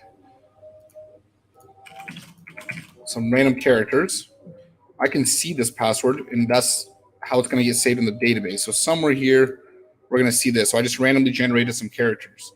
Now, if I do make password, so what I'm going to do here is I'll just go to password 1. So we'll just do password 1, or we'll do new pass. That's going to be equal to make password. We just imported this function. We'll just throw in password 1 into that. Now, if I throw in new pass in here, we'll see this long hashed password. So, or we should see it. And then we can save that. So we'll just do 1, 2, 3, 4, 1, 2, 3, 4. Let's go back in here. And here we go. That's my hash password. So that keeps it secret. Nobody actually knows what it is. So the password's still the same, but it hashes it, encodes it, and then that's how you want to save it. So if the passwords match, we want to make a new password. So let's just grab this, bring this down here. And then we'll just do user.password. Right? Is that what the attribute is called? Let's go to my admin panel. Yeah, just password. User.password is equal to new password. And then user.save. We have to do request.user, and then I think we can just call save directly like this from request.user. So let me just update my password. I'm obviously not going to tell you what it is, but we'll test it. If all this worked, we'll just do return, redirect, and then we'll just go back to the account page.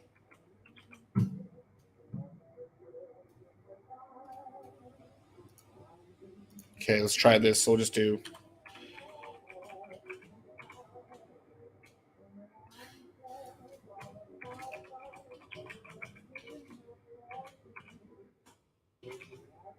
I'm going to make it some kind of long password.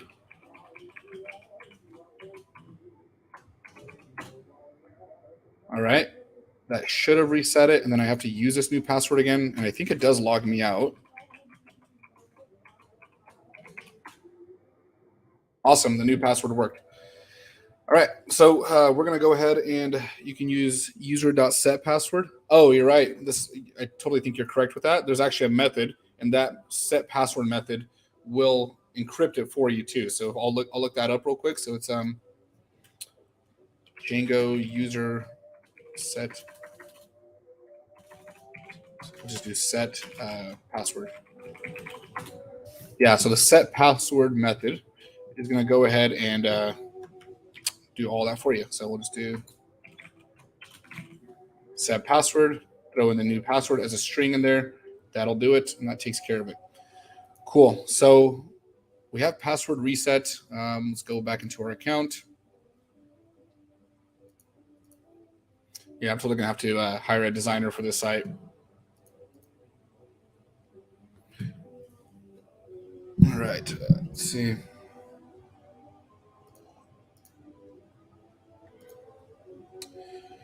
Okay. Do you all think it'd be good to have like a question section in a hack or in an event? So like right now, if we go to the October hackathon, it'd be kind of cool to have like a forum, maybe not questions necessarily, but like posts where you all can talk to each other. Because I do have people asking questions, and it would be cool to add in almost like a social feature.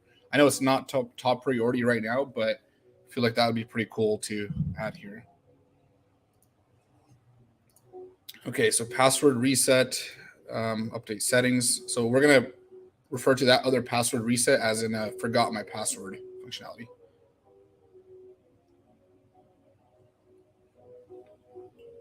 All right, search and pagination, styling. All right, let's deal with search and pagination right now, and then we'll go into this. I know I set this as the first priority here, the login page error handling, but we'll change this. So we'll just put this in green because it is very important. Let's change the color. And I'm going to get some more coffee right now, so give me a second. My coffee's already cold. Let's step away for a second. I've been coding for 2 hours almost.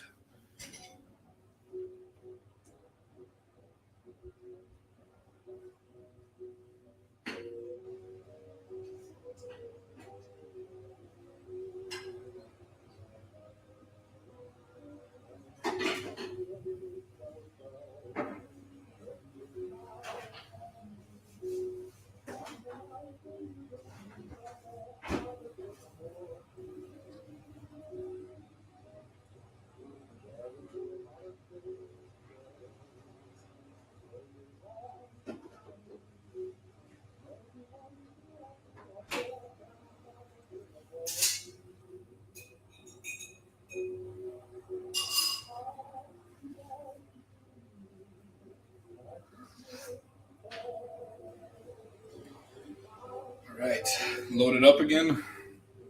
Coffee somewhere here.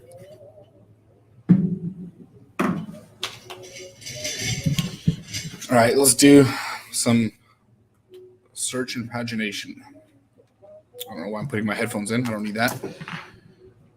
Okay, so let's push the latest change. Actually, I want to make sure everyone can have that, and let's make the code publicly available. I just hope I don't regret this later. But if you want to commit a change to it, we will take a look at it. We'll open source it right now. So give me a second. Go to my repos.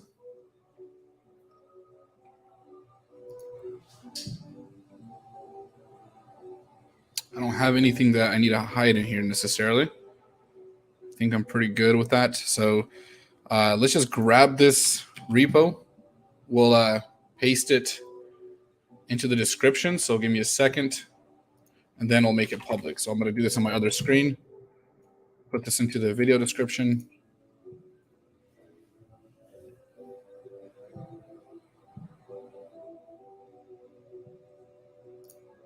And I probably should hide my secret key. So we'll change that, and then I'll update it.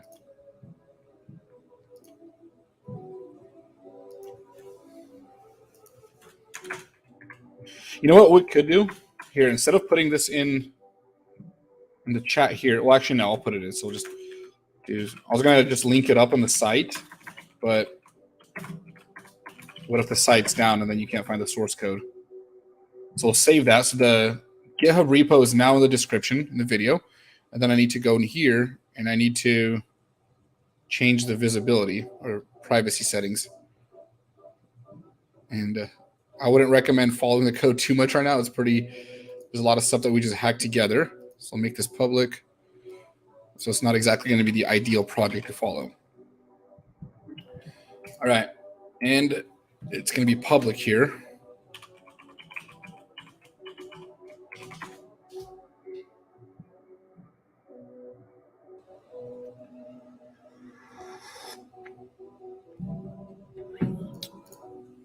Yeah, I'll do some DRF stuff, and I've done a collaboration with the Das Petra with a Flutter, where we connected a Django backend to a Flutter front end. Okay, so this repo is now public. So it's in the video description. I'll just post this in the chat, and you can see the source code now. I'm just really hoping I didn't expose anything. Always makes me nervous.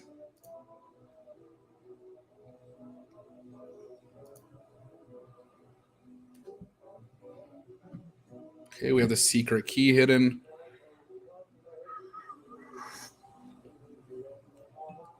Coffee's hot. All right. Yeah, I think I have everything hidden as I need it. So I think I'm good there. Okay. Let's make the push real quick so we can see the password reset stuff.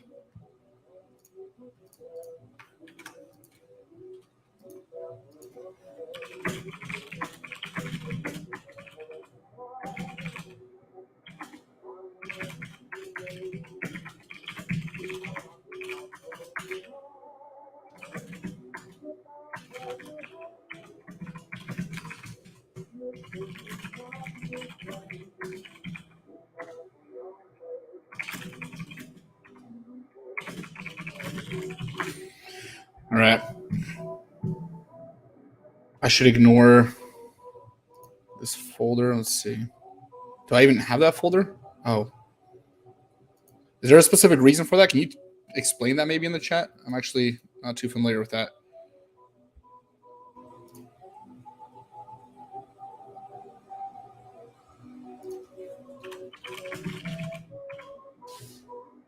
I don't need to run the server. Okay, shouldn't the title be building an event registration website? What's the title right now? I don't even know what it is. Building a event registration. Sure, yeah. I mean, it's a small thing, probably more grammatically correct. We can change that later. Okay. If you can, if you want to, so the repo is publicly available. If you want to, that'd be awesome if you can commit. Go ahead and push a commit to that or submit a PR, and then I'll merge it.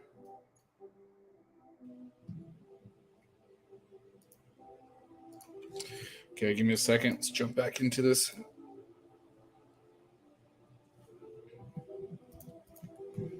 All right, let's see. Password reset is done. Error handling, profile picture. Oh, search and pagination. Okay, so we'll just focus on the fun stuff for now. Okay, so on the home page, I'm trying to figure out how I want to do this because I could build in a search bar right now, and we can start searching. Cross reading my troll comment, making. Oh, that's funny. I guess I could build in search right here. Yeah, you know what? I think I'll do that because there's really no reason to make a user's page. Like, why not just have that here and then that way we can search? I mean, there's not going to be that many events. If we start getting more events, what I could do is still have a search bar here and then send people to the user's page if they want to view more. So we'll just do that. So for this, so Django has built-in pagination for it. Personally, I don't like to use it. I'd rather code out my own, but it does make it easier to work with a template. So I'm going to have to look at how all that works, and then we'll make it happen. So for now, let's start with just some pagination. So got to refresh my memory here. So we'll just do Django pagination. There's a function that we can throw in that does all or a lot of the work for us. So we have this Django paginator. So we're going to grab this right here. So from django.core.paginator, I'm going to go ahead and just bring this into our views.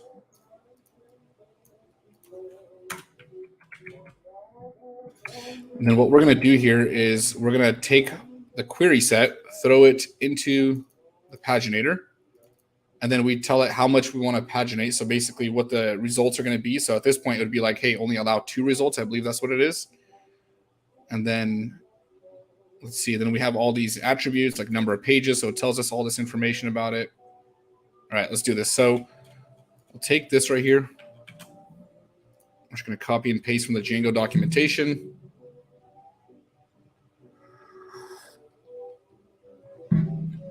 Okay, so we're going to paginate our users.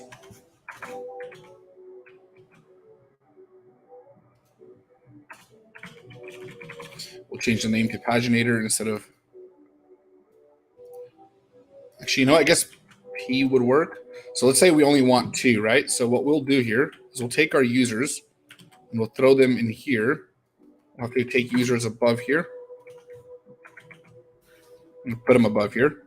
And then let's actually grab this count 2. Put this above the paginator. pass in the users, and let's just test this out. So that should paginate it. Then to actually get the query set, I think we need, let's see. I don't like this documentation. This isn't, it's like an example. I want to find the official docs for it.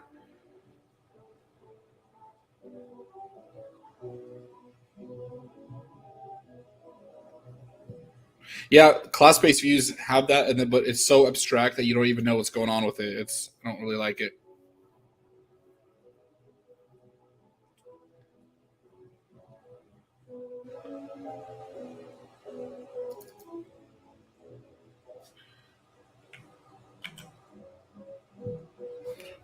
Wow, I swear I remember the documentation being so much better for the paginator, but I don't like what I see right now. Because paginator is a class, so we have to get a parameter from that.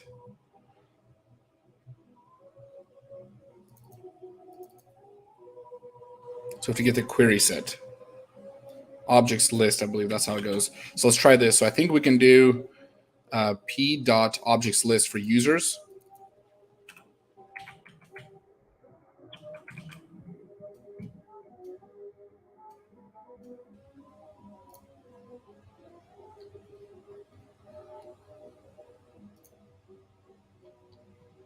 That doesn't look right.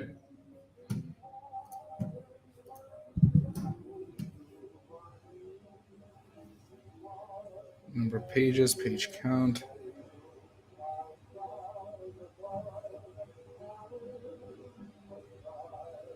Paginator.page. Now you get a specific page in that query set. Yeah, they're definitely. Yeah, I get the value of class-based views. I just don't have to modify the entire view.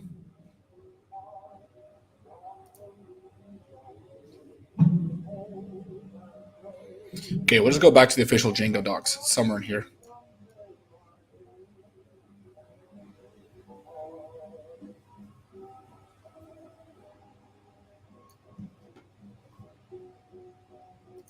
Oh, that's what it was. Okay, so we have the page. So we'll do page, and then we specify what page we want. So it's page is going to be equal to t.page, and then let's say we want page 1. So it's going to give us that query set. And then I think we go to page.list. Yeah, that's what it is. Okay. So we do page.objects list.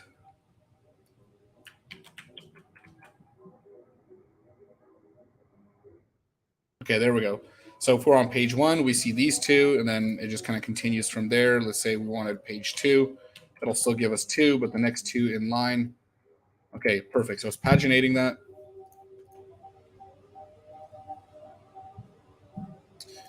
All right.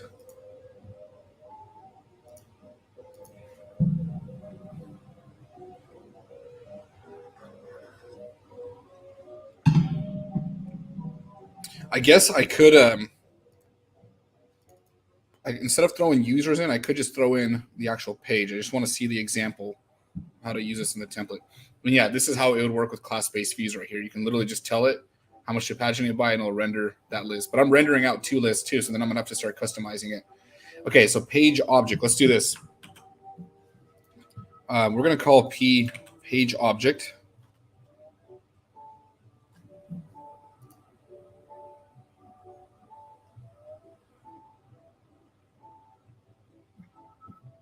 Okay.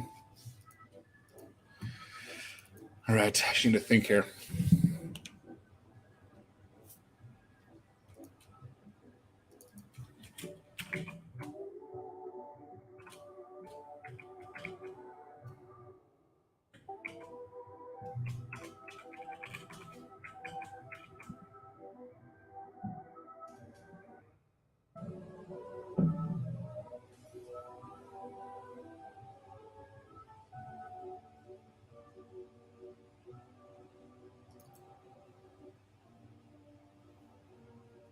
Here's what I'm going to do. I'm going to go to some old source code because I can understand that way better than what I'm seeing here.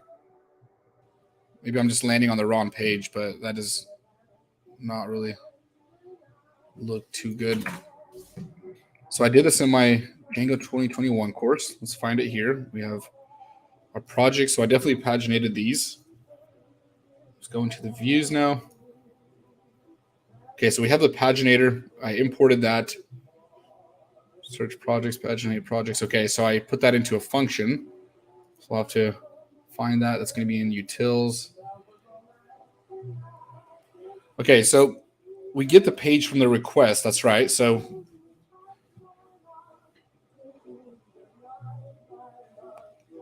let's see. Let's make some more imports here. So what I'm going to do here is import page is not an integer and empty page. So that's basically going to tell us if we don't have a request from the front end. Page is not an integer, empty page. And then what we did here in the beginning is we took the original page, and I'm just going to copy this code here. And let's see, that's going to be in our home page. Okay, so we have users here. Okay, take our page, request.page. So I'm going to pass that in. We get the paginator, and we're going to pass in our users at this point. And then the results, well, right now we're just going to say we want, let's just do 5 results. So we want to keep that short so we can see it. And then after that, we're going to go ahead and run this condition, and I'll just walk down or explain what's going on at each step here. So essentially, right after we set that up, and grab it. So we're going to run this try catch, and we're going to say that users now is going to be equal to paginator.page, and then we specify the page itself from that query parameter from the get request. And if page is not an integer, so let's say we didn't pass in a specific page, so that would be something like this right here, where we say page is equal to, not that. Let's just redo this. So if it's not like page is equal to 1 or whatever, so if we don't get something like that, we're going to get this page is not an integer error. So if we don't have that, that usually means we're on the first page. We didn't click on anything. And we're just going to go ahead and set that to 1 right there. And then we're going to take users, and we're going to run it through the paginator again, and we're going to throw in the first page. Is this part 2 of the extension of yesterday's live stream? Yeah, that's we're continuing that site. And awesome to hear, man. See this saying, I love you, man. You got me my first job. Love the Django tutorials. Awesome to hear. Thank you for letting me know that. Okay, so got users, and then if it's an empty page, basically what's going to happen is I believe it's if this page doesn't have a query. So let's say like we only have 6 pages and somebody hits like page number 7. It's going to be an empty page. It's basically going to take us to that last page. So if you go to page 7, it's going to return back everything on page 6 if that's the max. So we're going to take page, paginator, number of pages, because that's a method here. And then we're just going to do users. And then that page is going to be the last one. So for some reason, I swear Django's documentation had all this information on it, but I don't see it anywhere. It's not as accurate as I remember it being. Okay, so after that, now we're not going to deal with the other stuff there. So let's just go ahead and use it. So we're going to go ahead and render this out. So let's see, what did I pass through?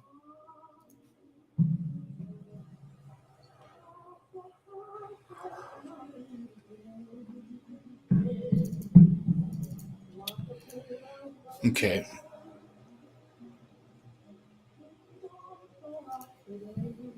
Dang, I didn't realize how rusty I was with the paginator. I like to hand code this out just because I don't know, the logic is so much easier to understand when you actually write it out. And I'll probably do that in the Django REST framework tutorial that I'm going to do. Okay, so I'm rendering this out, but I also want to be able to get the paginator in the template.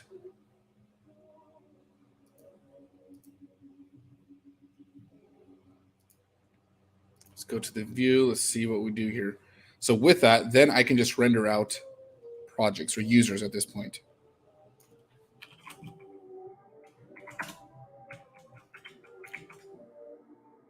I think I can pass in paginator itself. Okay, so let's just try this. So we got our 5 right here, so that's working. We do page 2. That's working awesome. Okay, so let's just if we do something like 1,000, so we don't have 1,000 pages, but if we go up here, it's just going to render out the last page here.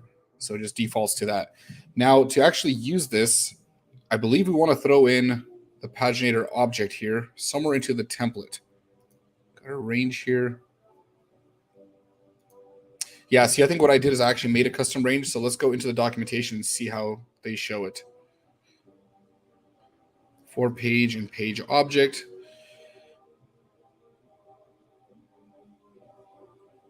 Oh man, that is just so ugly. I don't like that at all.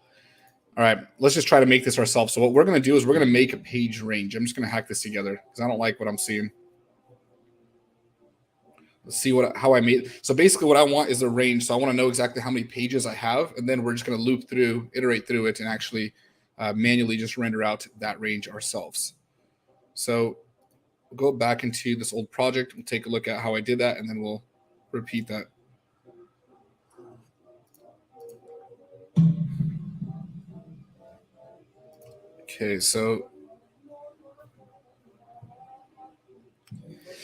Okay, so we're going to make a left index and a right index. Here's what I'm going to do. There's a method called number of pages. So I believe it's going to be paginator.numPages. Let's print this out and let's just see.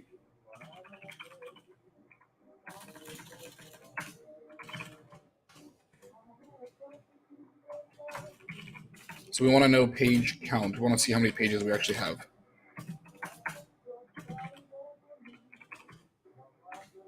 I believe that's what that method is going to be. We just refresh it, and then we'll see it in our console here. So we have 12 pages. So we see the page count as 12. So what I'm going to do here is I'm just going to go ahead and take this paginator, pass it into the context dictionary, and then we're going to work with that. And I think in the template, I can iterate just through a number. So now in the template itself, we're just going to go to home, and then we'll create the paginator under this users list. And that's going to be underneath it. So we can loop through. So we'll do for page in paginator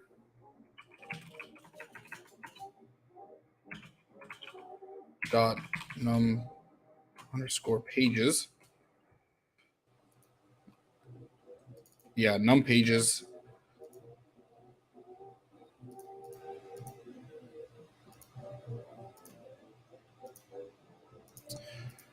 Okay, so that's in home. Now, will that let me do this? I don't think this will work. Let's try it. Doesn't hurt to try. We'll just do test like that. If I don't get an error, then it's working, but it shouldn't work. Okay. Let's see. Create the range. Let's go into our view. So what do we pass in the view here? So we passed a custom range, and then in the template, how did I access this?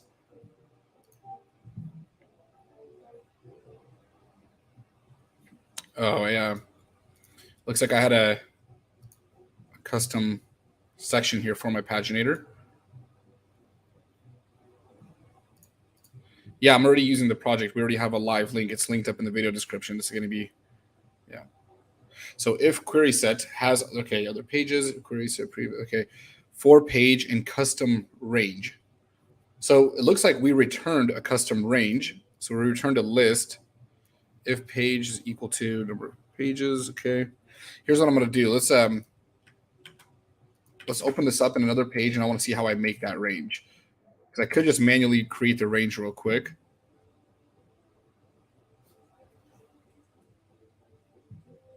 Okay, projects.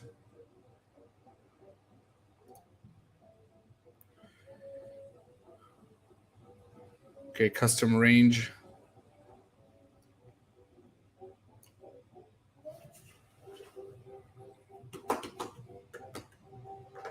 Why did I do it like this? Oh, I see why I created a range. Okay, so Here, let's do this. We'll do Python generate list. So the reason why I made a range is because if we have, let's say, like 10,000 users on this site, we're going to have, I don't know, what's 10,000 divided by 20? I'm screw up the math, but it's going to be a lot. So we don't want to have all those page numbers there. So we want to create this window basically that says, like, let's say I'm on page, 20, and then I can only see page 20 to 30, and then have like a next previous button, and then a first and a last. So we had to create that rolling window. Right now, we're not going to worry about that. We'll fix that up later. But we want to generate a list out of a number. So that's what I'm going to do. I could quickly see how to do this. There's got to be a method for it. I think we could just use a list method. Let's see. No. Whoops. Maybe somebody in the chat knows it. Create a list from any given number. Is it just range? Let's see.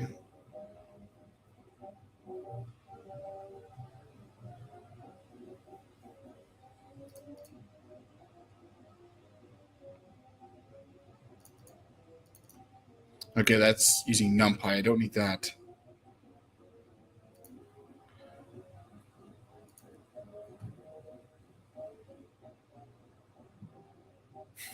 Why is this so list comprehension? Why is this so difficult?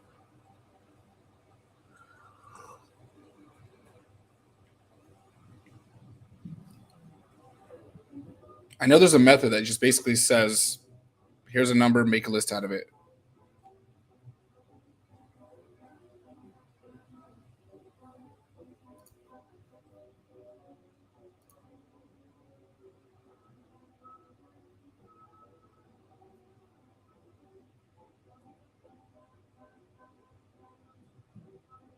List range, really? That's it? Okay. I knew it was something that simple. Let's just try this. So we'll just do pages is going to be equal to list. I knew there was a list method, something similar to that. Okay, and then we're just going to do paginator dot num pages, and then that should give me a list. And I'm just going to iterate through this because I don't know how to do that in the template.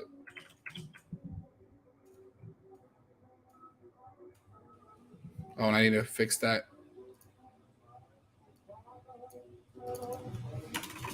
And then hopefully we can just do pages like this. But for now, I'll comment this out.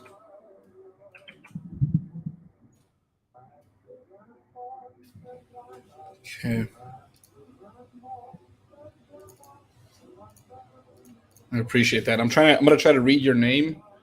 I'm assuming that's in Russian. Alexander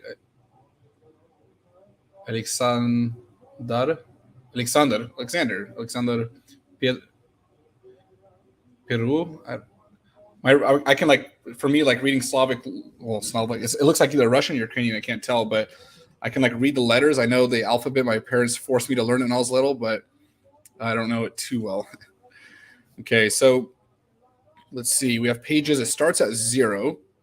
So let's see. Number of pages. We have 12. So let's do this. Can we start at a different index then? Let's see. We can start at 1. Alexander, yeah. Okay. Yeah, I think I should be able to start at 1. Спасибо, Alexander.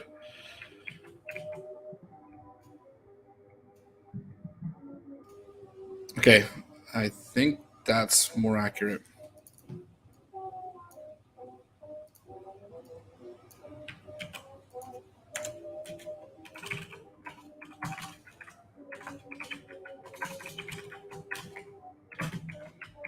Oh, it's Serbian. Okay. So yeah, see, that's what I meant. Like when I said Slavic, like a lot of our letters look very similar.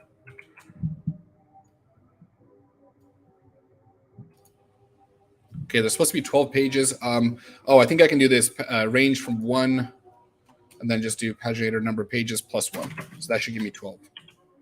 It starts at index 0. All right, cool. Why is that doing that? Oh, then plus 1's supposed to be right here. parentheses here.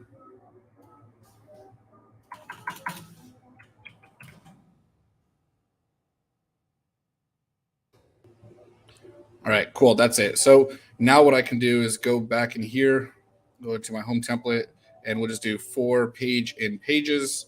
Let's go ahead and iterate through that. We'll just create some kind of button here, wrap it in a link. So I believe all I need to do is just this right here. Let me see that source code actually that I used.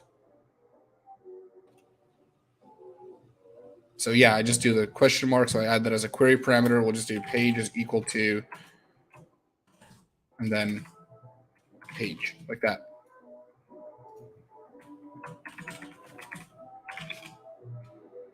Wrap this in a button tag.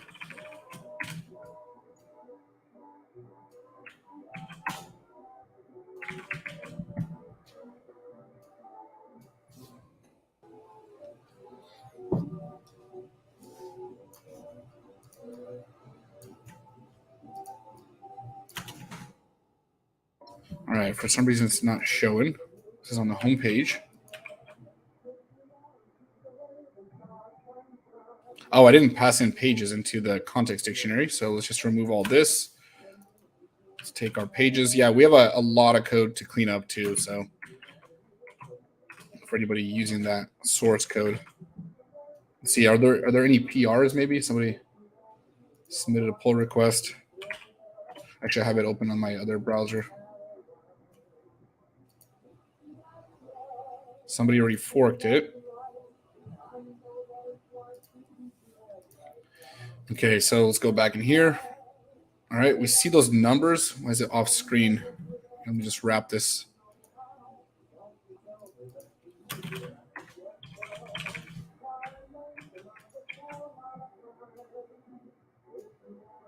Oh, that's because I tab's not open all the way. Okay, so we see these buttons right here. Let's we'll add a class to them. I think I can just do this to the button tag. In fact, I can actually just remove this right here and add it right here. So we'll do class and we'll just do btn hyphen primary.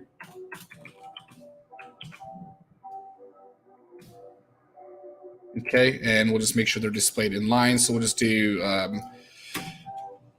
paginator hyphen wrapper, and then let's just display these as a flex. Okay, we'll go to our CSS.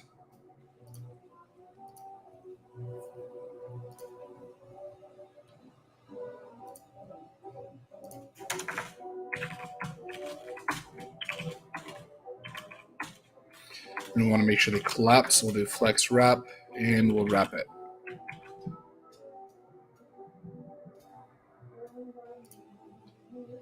Okay. Paginator wrapper.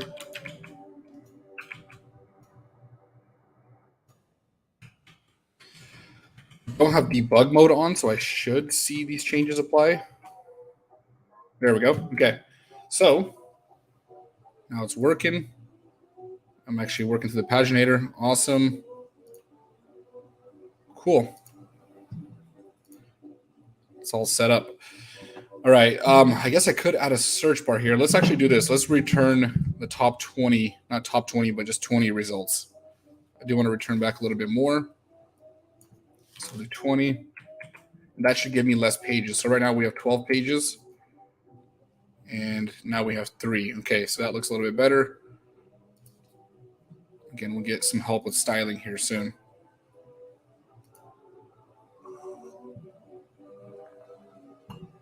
Okay.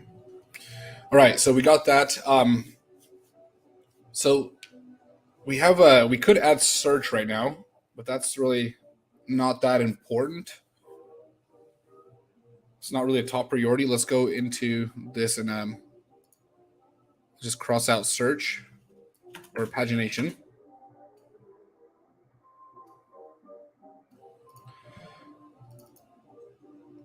Let's go ahead and deal with the login forms. Okay. Just want to deal with the UX in this section. Okay, so we have our login form. Could make this look a little bit better. We could use crispy forms for that, but I don't want to start bringing in Bootstrap. Registration. Let's start with login. We'll go with an easier one. So we do need some error handling. So let's say like right now I misspelled a name. I get no information about what just happened here. So I need to fix this. So we'll create a section here. We'll just call this login form.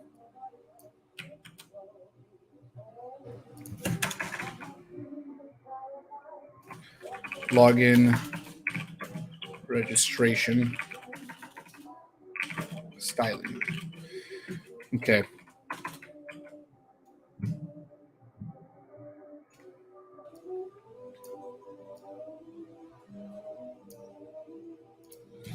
Okay, so the first thing is we could create like a container around the form. Let's just do that. So we have this entire section, create a div. We'll call this login underscore register. Actually, we'll just do dash login register container. Let's take all of this, bring this in.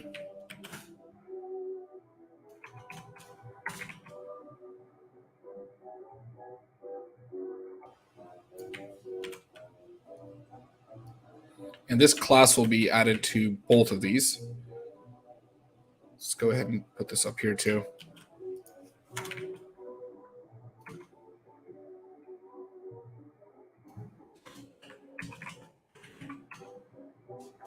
Take the closing div, bring that down here.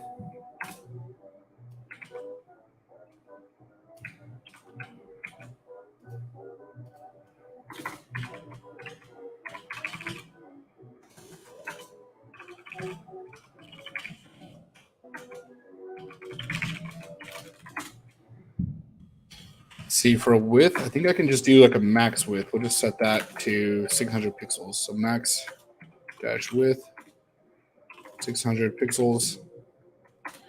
And we'll center that. So margin 0, auto.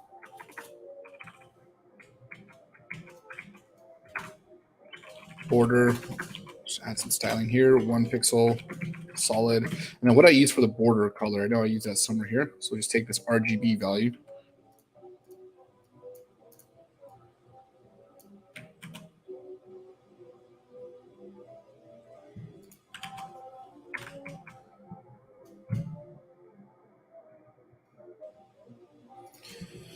All right, do some border radius and padding of 1 EM.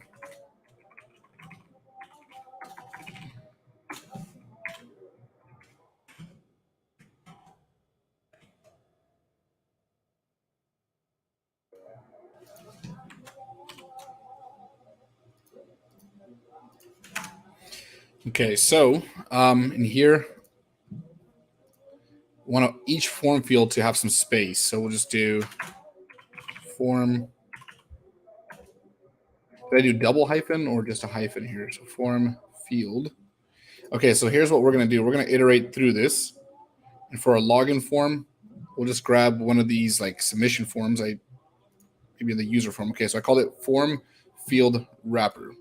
So we'll take this right here and let's see, we can put that in here for the email, password, and that should be it. And then in our CSS, just do margin top 1 EM and then margin bottom. Let's see how that looks.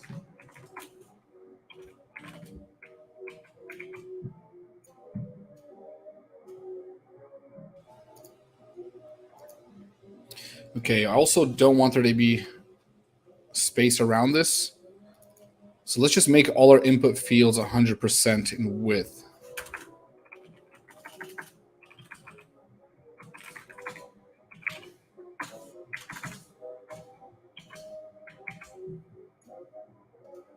Okay. If I zoom out here.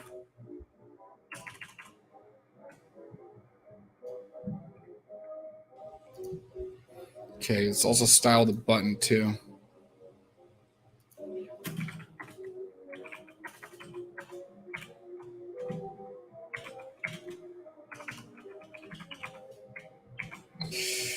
right.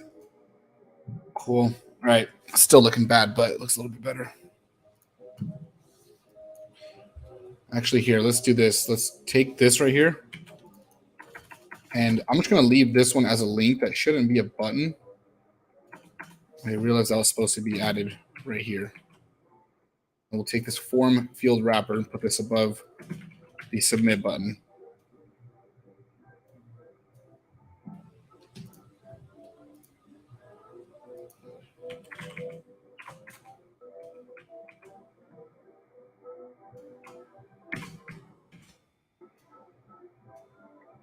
Okay.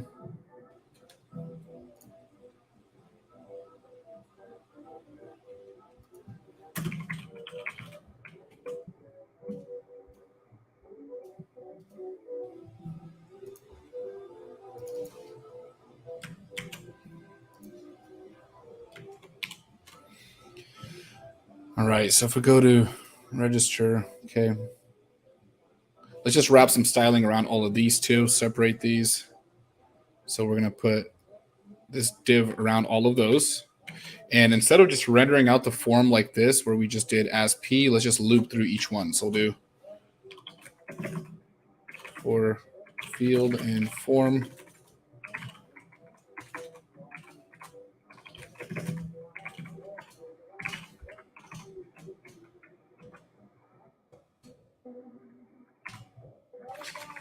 Okay, we'll just throw in a label.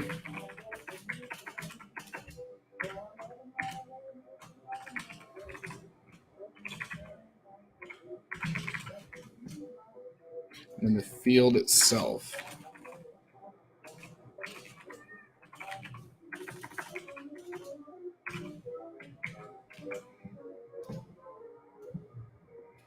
All right. Style that button up.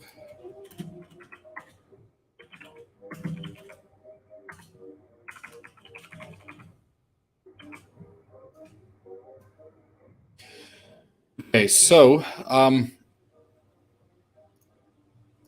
for this right here, okay, so let's add in the error handling. So we're going to have to take a look at Flash messages here. So we'll just do Django Flash.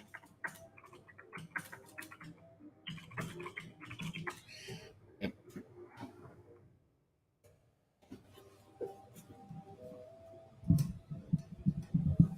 Let's see. So this is already built in here.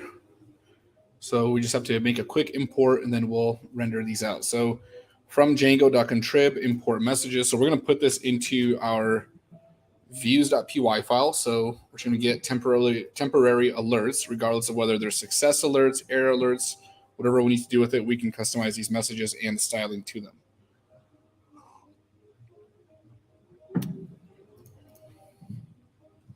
So it's I am unpetrified, says, thank you, Mr. Dennis. You are my icon. Thank you. Tip for using Mac. This is from Alexander. I know you are new. When switching between screens, just swipe 3 fingers to the left on the trackpad.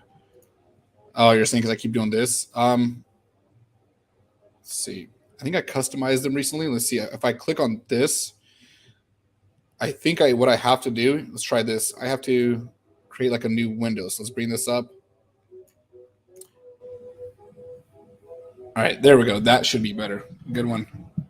I knew how to do that. I just didn't know how to do it in this screen. So I just had to set up an extra window. Does Django have routing by default? I don't know what you mean by that. I know there's like file-based routing, which means you don't have to set the routes. And here you do. You have to create views and then connect them to URLs. So I don't know what you mean by default. Okay, so we imported the Flash messages to actually use them. So here we have our messages imported. Let's go ahead and do this. So I keep going back to the old habit. Okay, got to get used to this. So we're going to go to our view here, and let's see where we have an error, and then we'll just output it. So let's just think about this logic and think about all the errors that could occur. So if we go to the view in our login page,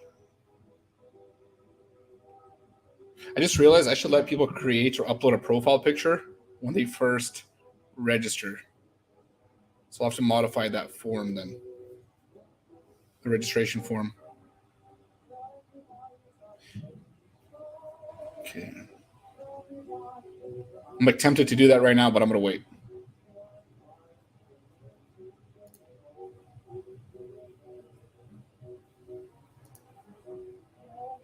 Okay, so let's see. No, Django doesn't have an external router or external library like React Router DOM. It's more like Next.js, actually. It's not file-based routing, but yeah, it's already built in. You don't have to do anything specific.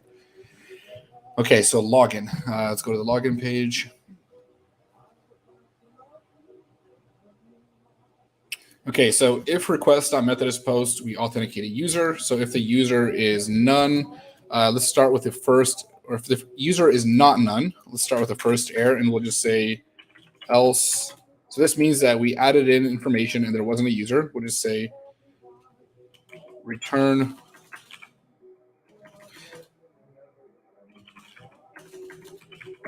redirect, and then we're going to send the user back to the login page, but we want to attach a message with this. So this is basically going to create and store a message inside of our sessions that gets deleted after the next request. So it's only in there one time. So we're going to do messages, and did I import messages? Thought I did. Must have imported that somewhere else. I'm probably going to get an error because I added it somewhere else.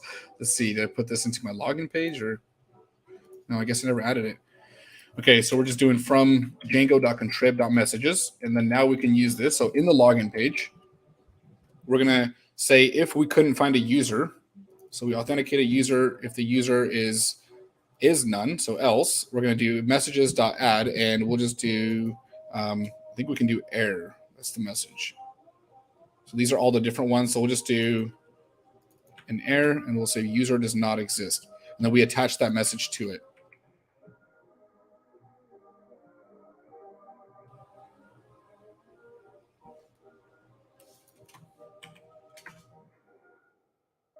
Hold on, that doesn't look right. Oh, we can just do this one right here. So we'll just copy this. There's two different ways to do it. I didn't realize that. So we'll just do messages.error request, and then we'll say user email or password does not exist, or password is incorrect. So we'll just say that. We're not going to say the user doesn't exist. We don't want people knowing that much information. Incorrect. Like that. We just want to let them know something didn't work. That's it. They don't need to know much more. They can retry it. So with that, to actually output this error, let's just go ahead and check this out down here. So what we're going to do is we're going to check this condition, and it's going to see if we have any messages. And then if we do, it's going to output it. It already give us our styling, or at least some HTML tags, but we'll modify these in a second. So what I can do is I want this to be added on every page, so we can just put it at the top of the page. So let's go into our templates, and we'll add this to main.html, and we'll put this underneath the nav bar.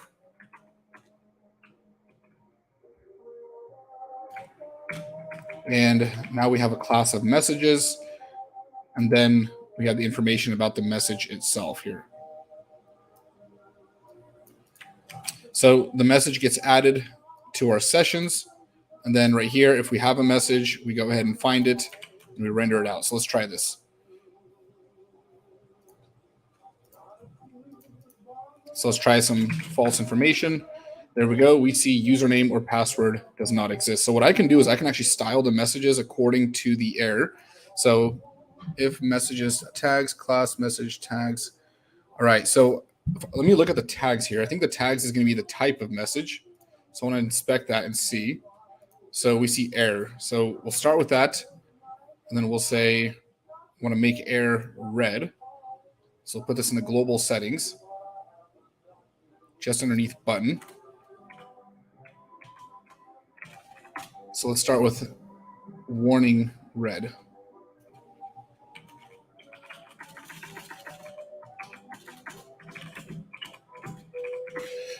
So we want to find a good hex for that.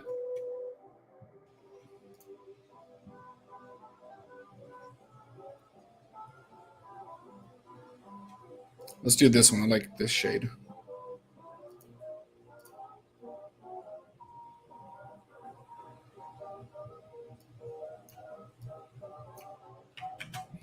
All right, let's take this one.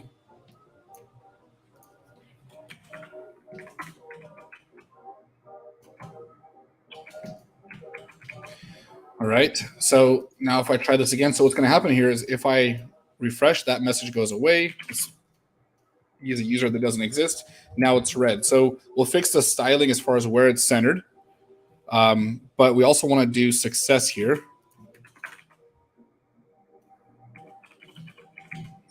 So let's just do success green, and I'll just find a shade right now, and we'll fix this later. And then info, I also want to do that too. And info will just be blue. So these are the different types of errors or messages that we're getting.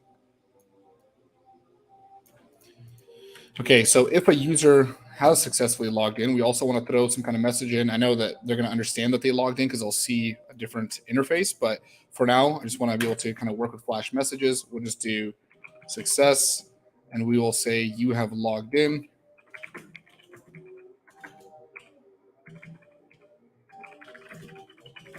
And it's not really a success message. It should be more of an info message. Let's do that. So now if I log in and use my new credentials,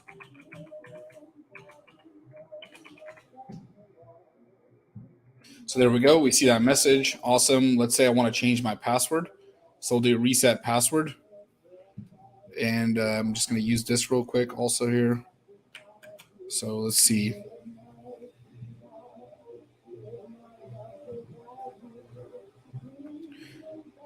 Account page, edit account, edit password, change password. Here we go. So if everything went successfully here, we'll just do success and we'll say password reset.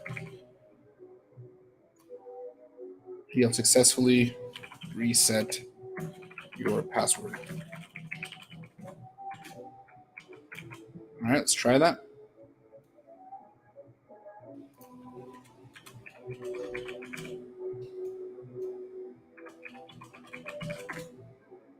Boom, there we go. Awesome. And then it's going to make me re-log in. Successfully logged in. Okay, so now we need some more error handling. Let's see what else can go wrong when a user tries to log in.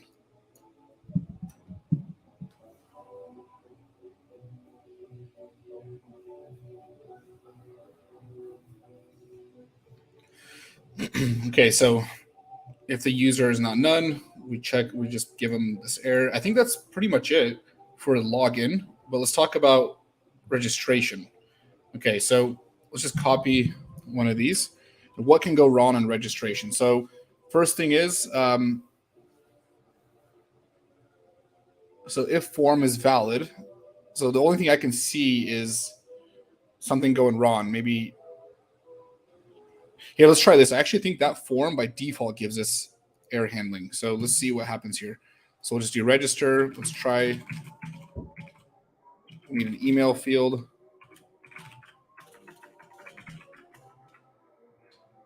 I'm pretty sure the registration form is smart enough to already handle this, but maybe not. Okay. No, it's not rendering that information out. Okay, let's try this. Let's change the registration form and see if we can customize it a little bit. So we're going to make it look ugly again, but I want to see if it shows the messages correctly.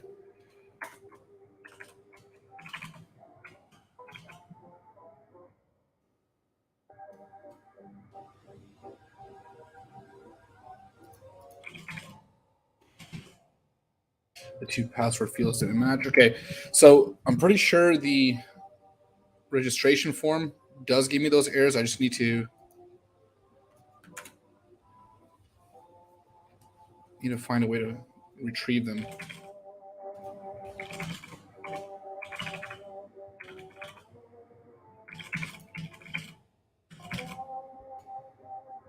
This password is too common. Okay, let's just look up the Django registration form. Let's see what I get with this.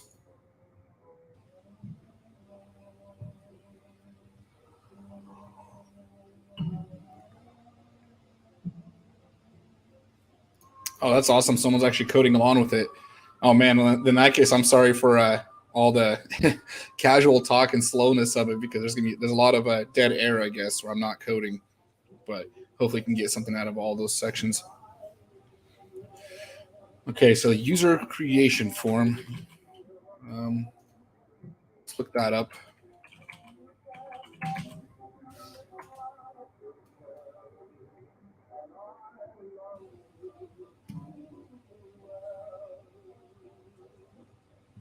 I just want to see all the parts of the form itself.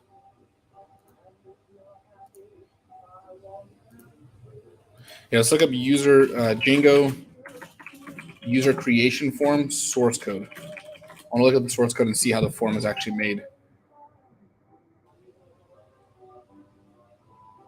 Because registration is definitely an important one. I want to be able to see all the errors with that.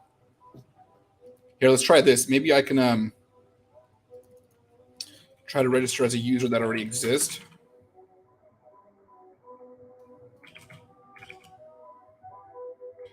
Password somewhere. Two password fields didn't match. Oh, that's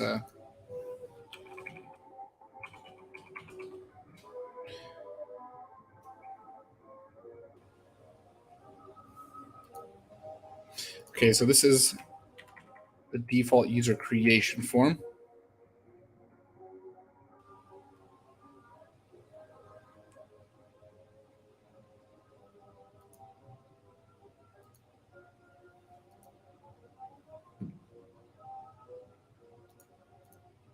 Field.errors. I think that's what it was. Yeah. Good call. Okay. It was field.errors. You're totally right. At least I think you're right. Let's do this. So we'll put this under the input section. I think it's form.errors, not field, maybe. Let's try form.errors. I remember modifying this form like a lot before, so I know it's all there. Okay, so let's just do Dennis Ivy. Let's add in my credentials right now and see what happens if I try to register as a user that already exists. So let's do Dennis and then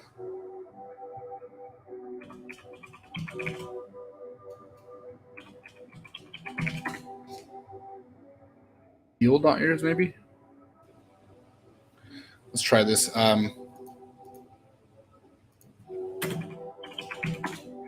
Let's try just looking at the errors.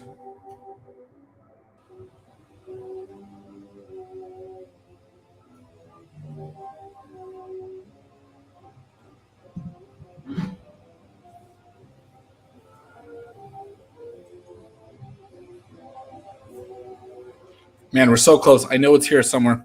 We almost got it. Field.errors in the template, maybe in style it yourself. Django user creation form errors.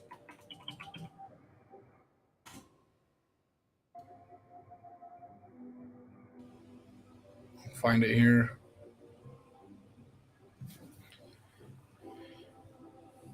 Maybe what happens is I can return those in flash messages, like get those errors.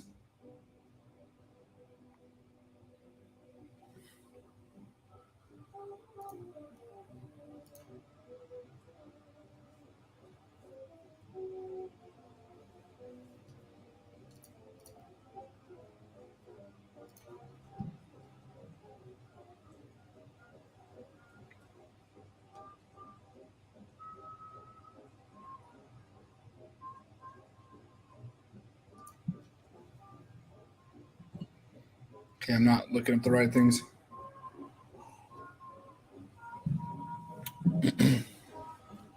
Let's look this up. I'm going to look at my old project. I probably did something like this already.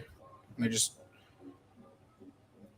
maybe already customized it. Let's start with the users. Maybe it's in here somewhere. Views. This is my Django 2021 course. See if I can find it in here. Login page. We had some error handling. Okay. Registration. Oh, this is a good one too for log out. Let's just go ahead and throw this one in.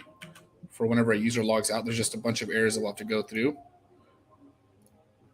Like I said, this is an open source project, so if somebody wants to submit a pull request, we'll accept it. So when we log out, we'll say user was logged out. Cool. All right, register message, user account was created. We definitely want to put this one in too. So throw this in, and that's going to be in register. And this should be success. So user account was created. Did I really not handle the errors? Oh, okay. So at this point, I just said an error has occurred during registration. I mean, I guess I could do that. And why did I make it a success message? I probably should fix that. So we'll let's just do this. else. So if there's an error for now, we'll just do message dot error, and we'll just let people know that there's an error, and I'll find out how to specifically render out those errors. Okay, because I want something to show. So like if I try this again, I want people to know that something happened, so they can at least try again. That's really important here. Okay, so we did that. That's let's see, UI UX error handling. For now, that should be good. It's pretty hacky. Somebody finds a solution. Like I said, submit the PR. It'd be nice to be able to have that. Password reset styling, custom domain, admin dashboard. Okay. I guess we should work on password reset. The reason why I don't want to do that live is because I'm going to have to connect it to some kind of email, which I haven't done in a bit. But also, I don't want to show credentials. That's my thing. Okay, field.errors. Someone's saying form.non field errors. Let's try this.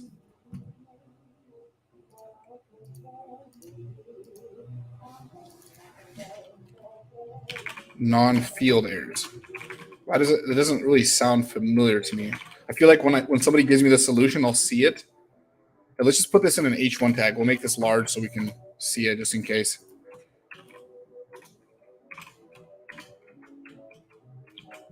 And we'll push these changes soon so everyone can see that.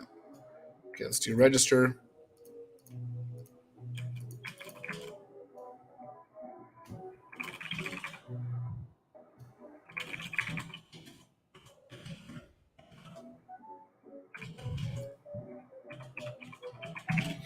Okay, so this should be a username already exists error.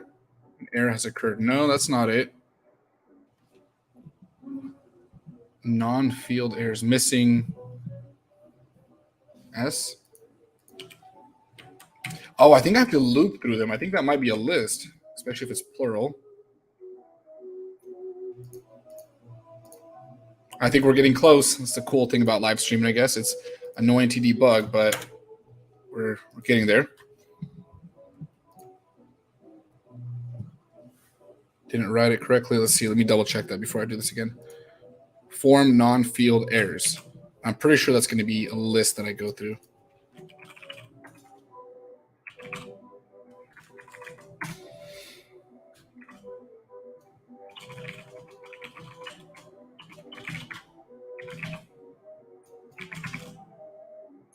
Let's try this. Actually, I'll make sure the password matches.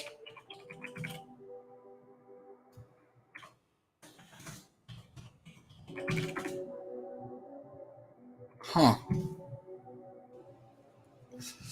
All right. Let me look this up. I think I'm getting close though. So Django user create form non-field errors.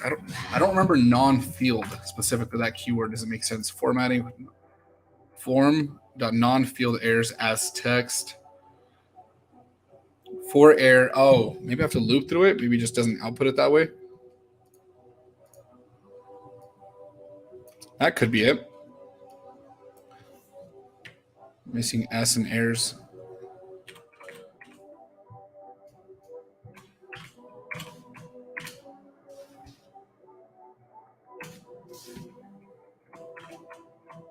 Let's actually make this a paragraph tag. I keep messing it up. Okay. We'll do a p tag, and then I'll just put the class of error right away. So class of error. I'm pretty sure this is going to be it. I'm like 98.7% sure that this is the right way. This actually looks familiar to me. All right, so we'll do Dennis Ivy. That's a username that already exists. Dennis Ivy11 at gmail.com.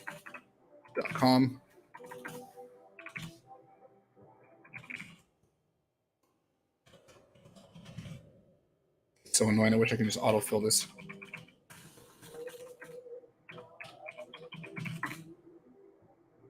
Really? It's under the register button.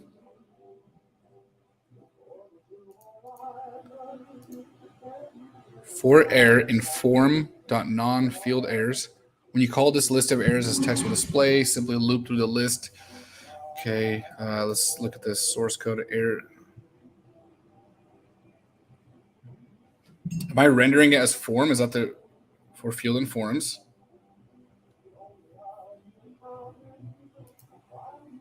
Let's get the latest version. Let's look up errors. Field errors. For field and form. Oh, I think I know this. I think the error is supposed to be called on the field and not the form.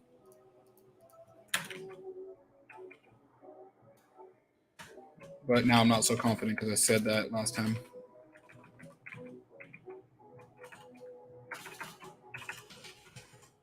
Okay, field.errors.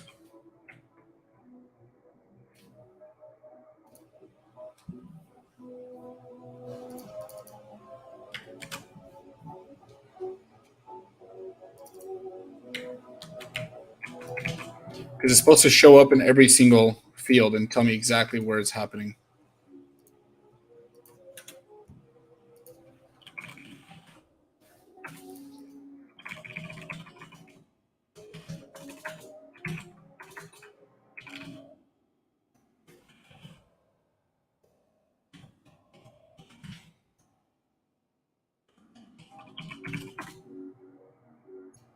There we go. That's what I needed. Oh, wow. That took a while. Okay, so at this point, what I'm going to do here is do a quick loop here. So we'll just create a div because there could be multiple fields. So we'll do yeah, so it renders it out as a list. So we'll do again, the issue is that the errors were supposed to be in the field and not the form. So we'll do for error in field dot errors, and then we just do end for, wrap it, and then we should be good. So we'll do end for.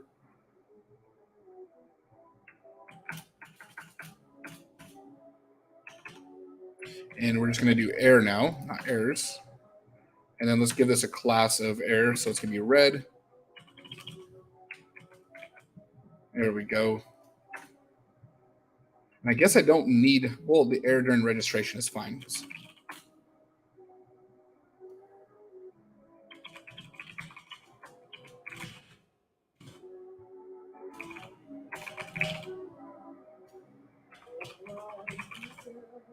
Let's try not matching the passwords. We'll just do that. Okay, awesome. The two password fields did not match, and user with this email already exists. It didn't give me the username, so we'll try Ivy. Okay. There we go. Awesome.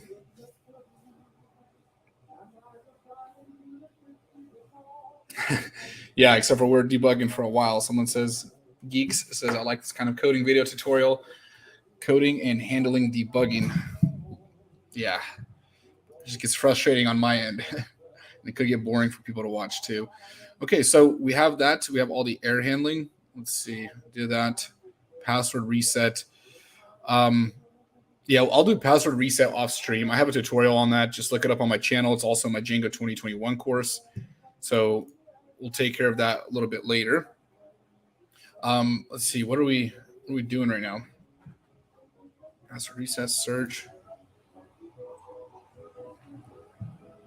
Custom domain. I could do that right now. Let's do this. So I'm going to hide my Namecheap account. I'm going to buy a domain, and then we'll connect it so we can actually use a real domain. And I do need to make a push here too. So we'll do that in a second. And then responsiveness and some styling. And then we'll leave the questions section out of it for now. So let's make a push real quick. All right.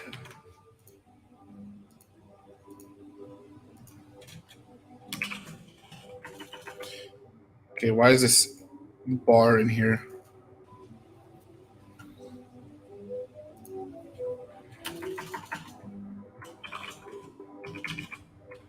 really need to make sure that this command can be run on automatic deploys. I just don't know how to configure it yet.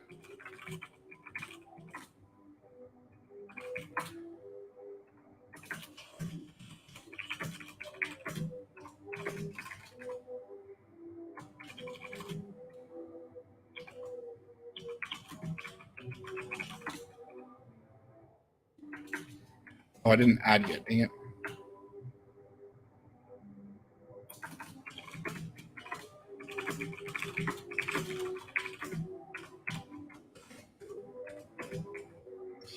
Whatever, we won't put a note in there.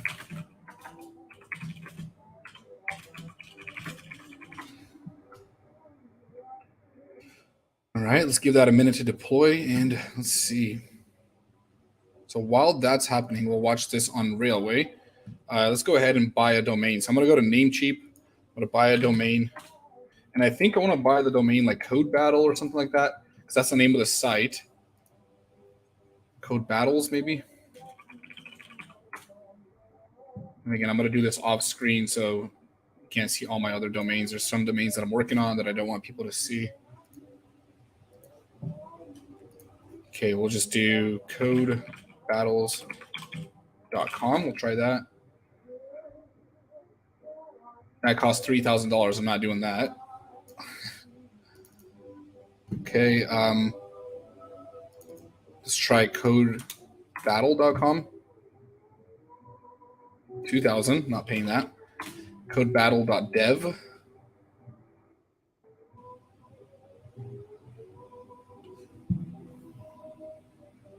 It's taking a while.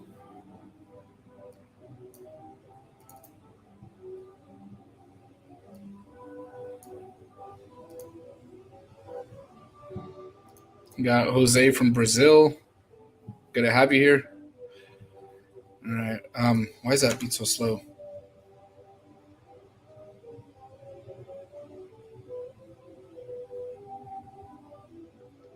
Really? I can't find it? Let's try .io.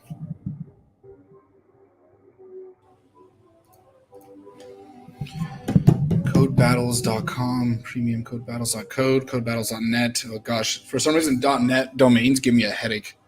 I don't know why. It just looks so depressing. It reminds me of like those like old late 1990s websites. Why is this being so slow? Codebattles.io for $36. Let's try .dev. For $12. Nice. We'll buy it. Hopefully no one buys it before me. So give me a second. Let's purchase this. Nobody better buy this thing before me. All right. Checking out. Got to do it quick. I've had people do this before where I've shared a domain and they bought it during the stream just to troll me.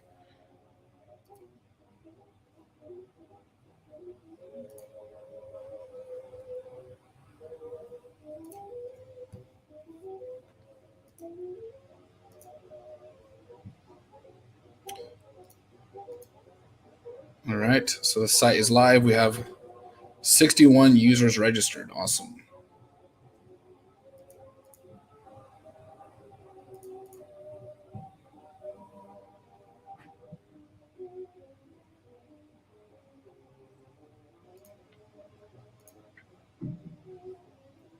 Just buying the domain right now, so I'm just going to do that off screen.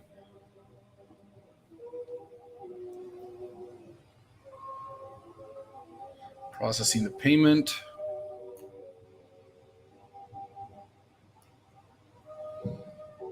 People can be funny at times. Yeah, I've literally had that before. I don't know. .tech. I don't really like that either. It's not as bad as .net though. Awesome. The domain is mine. Yeah, I think it's mine. Oh, I shouldn't show my address and stuff. Okay, give me a second. So I'm going to go to manage the domain. So I do want to show as much as possible here. Okay. So we have the domain. To connect it on Railway, what I need to first do is go to Railway, and I need to add this as a domain. So we'll go to settings to the on the website. Yeah, Elsie's asking if I have music. Yeah, I do. It's like an ocean sound / 40s music.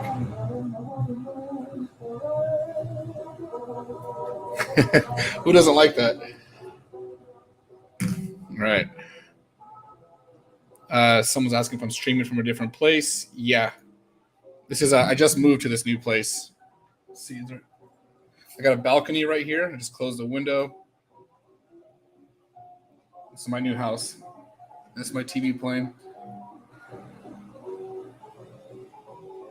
Sounds funny through the mic.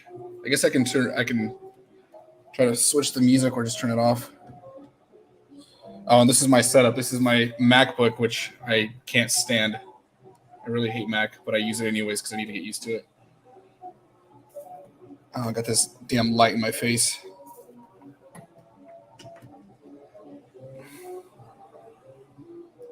Let me turn the music way down. All right, so let's get back to it. All right, so we bought the domain. So what I need to do here is I need to go into settings, and I need to find the custom domains. See, start commands, I think this is where I can add in like collect static and so on, but I tried it and it didn't work, so I'm missing something. Let's see, where's the domain? Let me zoom out a little bit. Okay, so here we have the domains. I can do custom domain, and we'll just do code battles. Let's see, what did I buy? Codebattles.dev. We'll just grab this, and we'll connect it soon. All right, so we add the domain, and now what we need to do is point it. Maybe I should, I don't know if, no, it's not bad if I show these values. So now what I need to do is go ahead and configure the CNAME and the DNS records here. So it says it can take up to 72 hours, but it's usually a lot faster than that. So we need to go in here and somewhere here, we go to DNS, where was it? Namecheap servers.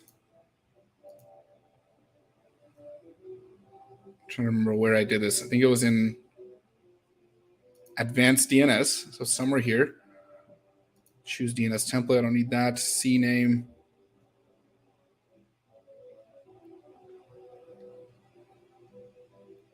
Add a new record. And what am I doing? Is it a CNAME or a record?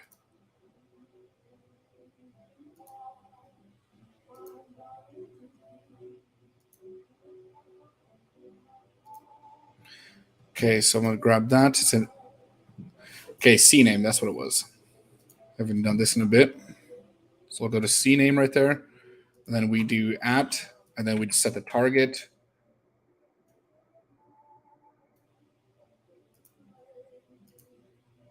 And then it's waiting for that configuration. So I think that's all I needed to do. I don't think I need to delete any of the old records. There was a setting here. I'm trying to remember what it was, though, but I still might need to configure. All right, let's give this some time. Maybe try to refresh it. Someone's saying the music is cool. Beautiful house. Thank you. Yeah, I try to show people outside. I'm on the 6th floor here. It's a pretty cool place right on the river. GoDaddy Namecheap. I prefer Namecheap. I hate GoDaddy. Like, they have great customer support. That's one thing they have. So I kind of feel bad for dogging on them. But the problem is you always need support. Like, it's just, I swear there's always some kind of issue with it. Okay, so it looks like it's configured. And sometimes it configures it, but it still takes a while for everything to connect. So I might have to do maybe www before it. Try to change this. And try to remove www. So codebattle.dev. Let's see. I want to see how it's actually connected. There should be like a thing that tells me like redirect from non-www to www. Add redirects. You haven't defined any redirects for the domain yet. I think that should be it. Sharing and transferring.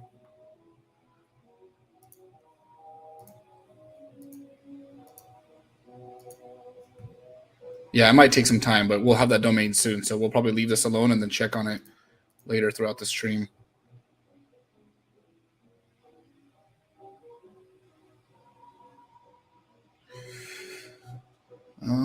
I swear there was like one thing that I did though that I didn't take care of just right now. Okay, we'll leave it. All right, so that's the domain. Let's go into event registration or into our list here. We have our custom domain. I'll just go ahead and cross that out for now. We should have that, and then I'll update it once everything's ready. Responsiveness, styling. I mean, honestly, like as horrible as the site looks right now, it works. You know, we don't have search. We really don't need that. I just want people to have the ability to register. Like right now, we have 9 people registered for the October hackathon. What I should do is I should actually close event registration after a certain day. So like right now, for example, the September hackathon, 2 people registered. I know they're just testing things, but I shouldn't have these 2 buttons here. So what I'm going to do here is actually find a way to check that date. And a kryptonite of mine is dates. Like specifically, you know, in code, I'm trying to compare dates. Like there's so many different formats. But what I'm going to do here is basically go to the event template, check the date, and if the date is past what the current date is, then that event registration is closed. So let's do that. We'll go into templates, event, and we'll have to add a condition above all these buttons. So just minimize that. And we'll just we'll start the if, and then we'll start. Actually, I'd probably rather run this condition in the view. I feel like it'd be much easier to run Python code in the view instead of the template. So we'll go in here, and then we'll just have like a true or false value, and that should do it for us. So event page, okay, Python date comparison. Let's look this up. Pretty sure every developer hates working with dates. Date, time. Maybe I should remove the. Actually, no, I do need times. Date, time, comparison. Okay, I need to take the current day and time and compare it to that date set. Okay. Import date time. So I've done that before. I've worked with that module. Start here. Let's just import this above the view. We want the current date.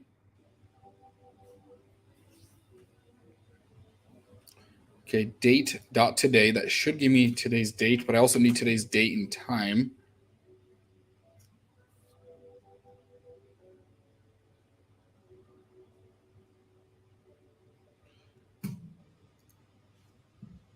VS Code theme is Tokyo Night.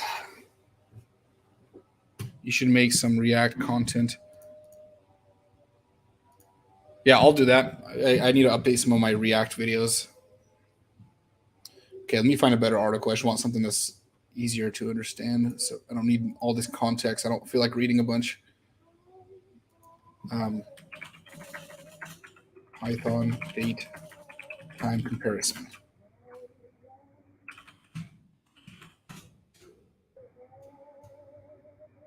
Stack Overflow usually has a guardian angel that just gives you all the answers. Okay, date time, time delta. It's going to give us the timestamp. Let's bring that in right here.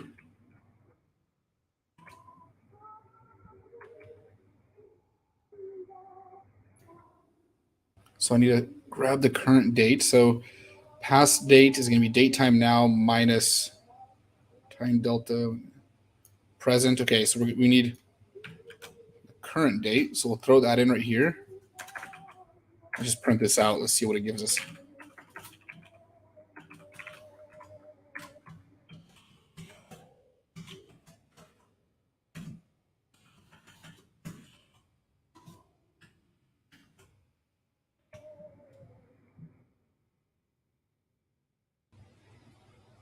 What page was that on? What view?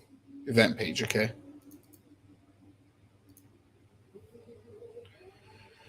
Okay, current date. Perfect. We see the date time. And then I should be able to pass in. So if I try to just do like present, let's try this. Print. Let's do compare. We're going to take present is equal to event dot, what was the name here? event dot registration or end date. Actually, we'll do registration deadline. That's going to be a date time field.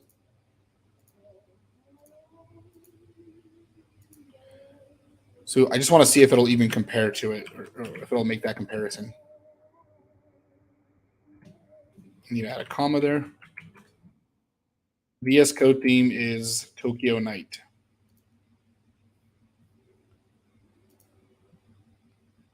Present is not defined. That's a lie.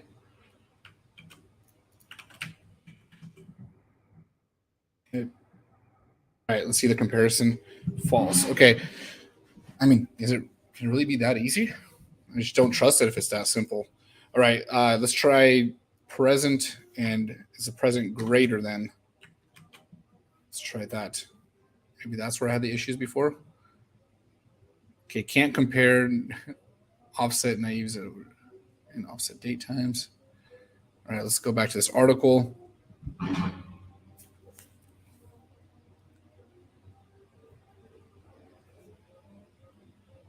Okay.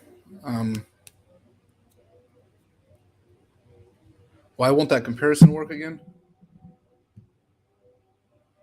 Check the natural date time filter. Let's try this.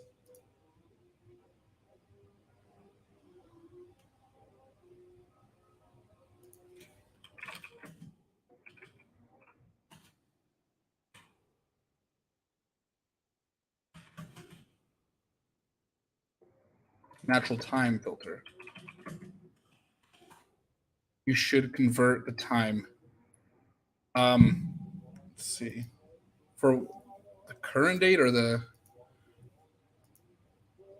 for the one stored in the model? Deadline time to time delta, I guess. Okay.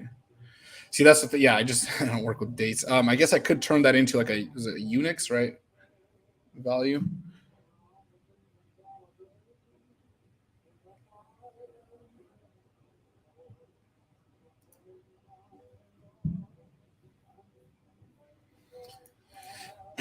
Okay, let me just see if I can. Let's just print out both of them. I want to see what they look like and then try to understand them. Let's do this. Event registration.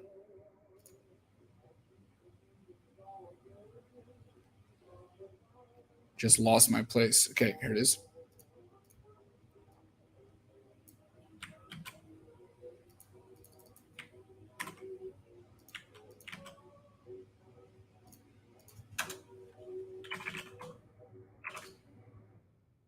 Yeah, that's what I'm going to do. That's the thing. Like with date times, the reason why there's such a pain is because there's so many different ways of doing it, and like it's not like a number. You can't. It's not like comparing an integer where it's just simple as doing a equals to or greater than, and that's it. Okay, throw in the deadline. Let's see what we get.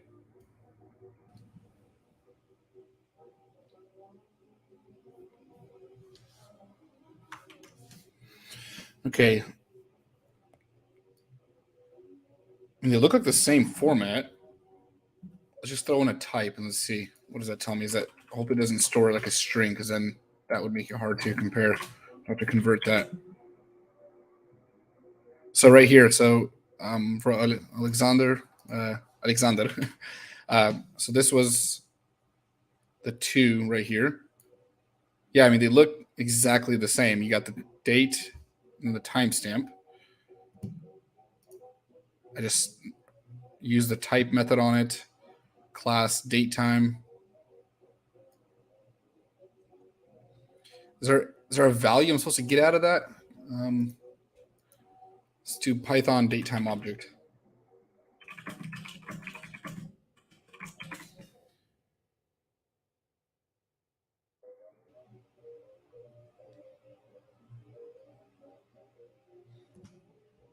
Datetime.date.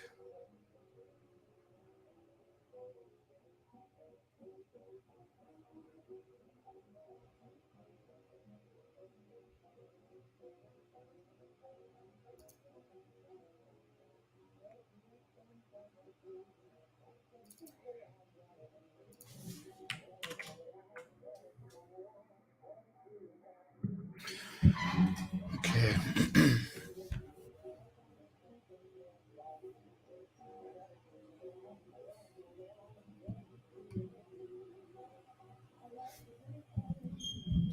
Convert them into milliseconds. Can we convert an entire date into that?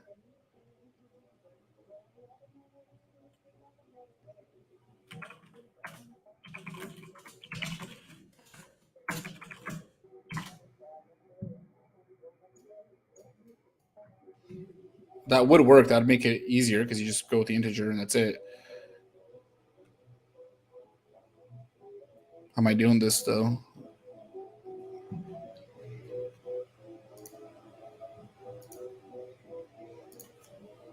Oh, this is Java.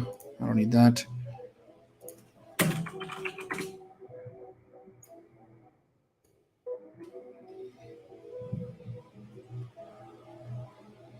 No, I'm trying to. I want to see if there's if a registration is open. So we have this event right here, and I want to be able to close an event and not show these buttons if the registration is passed because this event is already over, and I want to go ahead and stop people from being able to do that. So date time.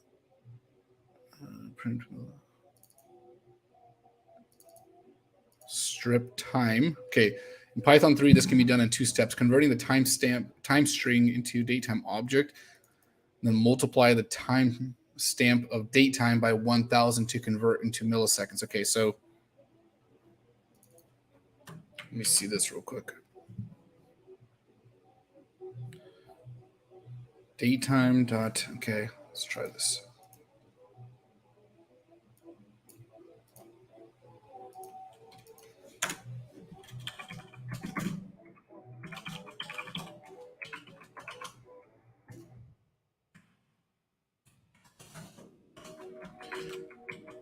Okay, let's start with this.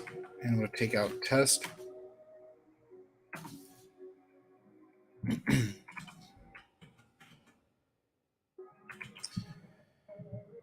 Okay. So Ayim's asking what we're trying to achieve here. Are you talking about the entire stream or this specific problem? The specific problem is we're trying to compare some dates right now to know when registration has closed for an event. Okay, strip time takes exactly 2 arguments given. What arguments? Let's go back to this section. To get the format. Okay, so we have to format it still.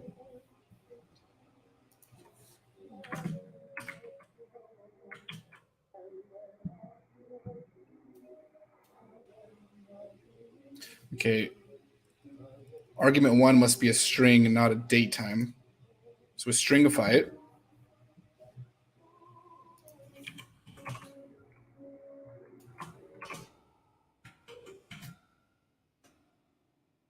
No, this one right here, if deadline to present, does not compare it from, that was a question, was from one root. No, that does not work. Okay, date time 221 does not match the format. Okay, so we have day, year. Okay, so we have to reformat this, I guess, which would be year,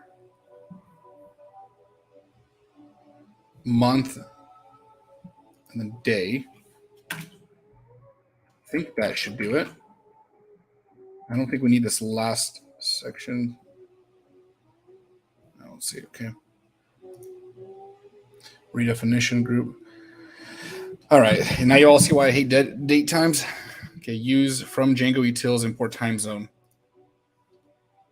Let's do that. Let's try this.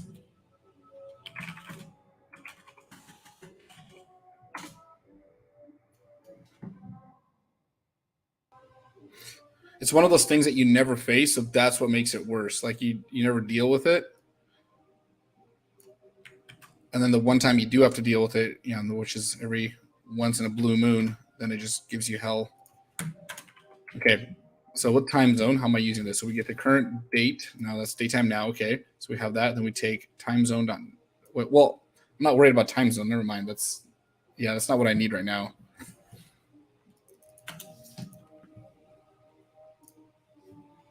Yeah, I think I might just skip this part. This is annoying. Oh, did my latest push work? I want to make sure we're all good here.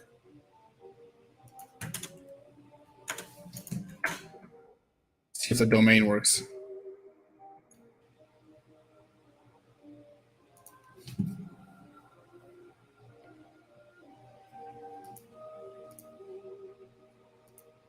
Oh, codebattle.dev would not work. So if I get an error from Railway, that means it's connected. I need to just add it to allowed host. So let me actually take that right now. Yeah, someone's saying strip the date, compare it. Yeah, I'm gonna ignore it right now because that stuff is. I'm gonna have to do a bunch of research on that, and I don't feel like doing that right now. We're gonna stop that one. I'm actually just gonna comment it out so I can see where I was at before, and do this when I have more energy. All right. Sorry, I'll wasted your time on that one. Okay, let's see, codebattle.dev. So let's take this right here and add this to allowed host in our project.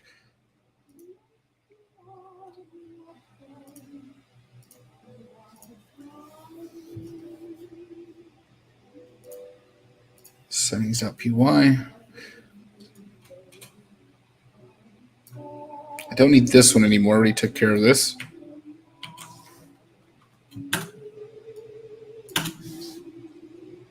And I'll just add www just in case. Yusuf, don't be a quitter, Dennis. Oh, it's when you're doing live streams, you try to stick to what's gonna get you some progress and be interesting, and it's just not interesting. I might come back to it in a second. I just need to stop and just think about it and read through it slowly, and I don't want to do that during a stream. Like that's usually the thing you kind of deal with. It's like, yeah. All right, we're gonna have to add this to a trusted origin here. Give me a second. Let's take this domain. Hope this doesn't ruin our CORS issue that we dealt with earlier.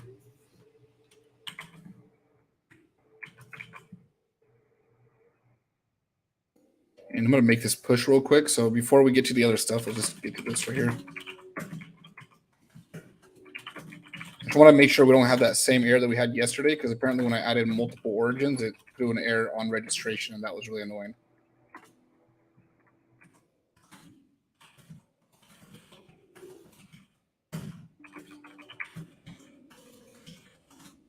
Okay, give me a second, make the push. Firm handshakes. Handshake boys on the next ticket. Yeah. I might get to in a second. I just get worn out by that in a live stream. Okay, it looks like our domain is still not connected. Let's go to settings and see what's going on here. It says it's ready for us. And let's read more about date comparisons.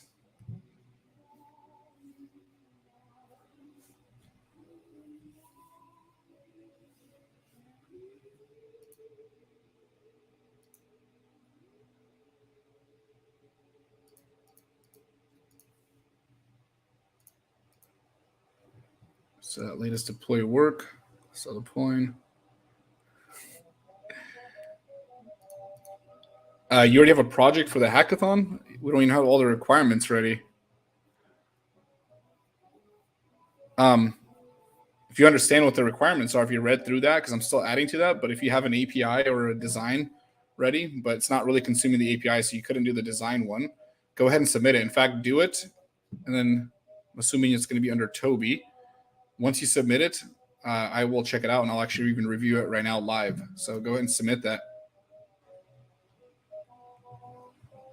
I'll have to look at it from the database, though, because I don't have the submissions rendering. Dang, that's taking a bit to deploy.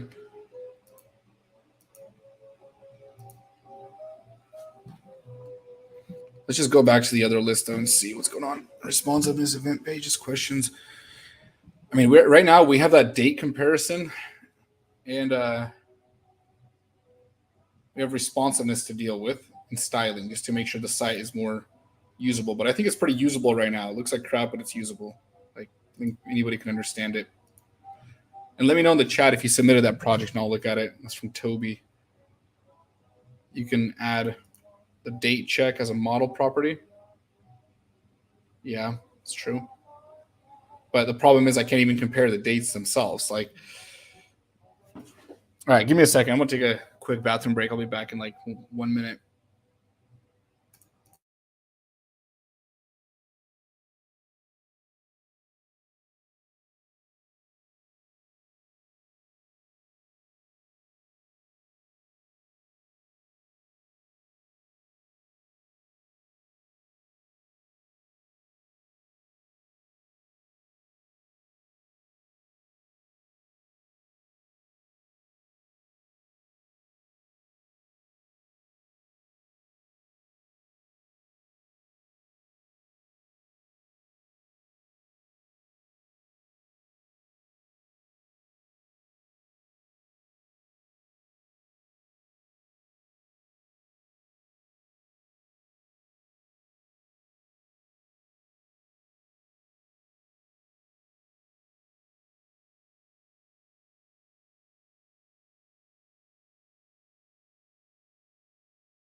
Okay, I just realized what I could do is just try to fully convert the date into an integer value. And I already mentioned that, but I don't know why I didn't do it before.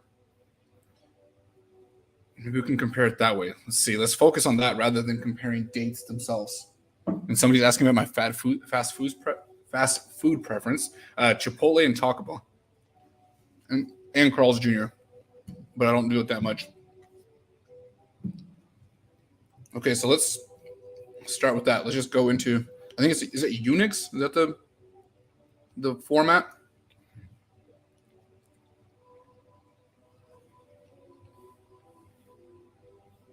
Let me try to finish eating this banana first.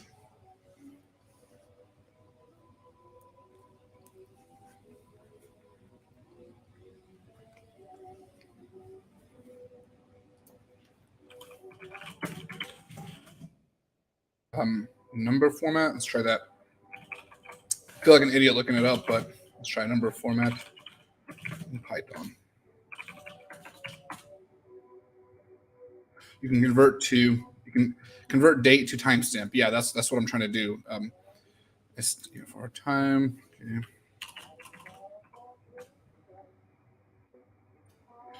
To timestamp. That's the word I was looking for. That's why I feel like an idiot saying that, because the obvious one.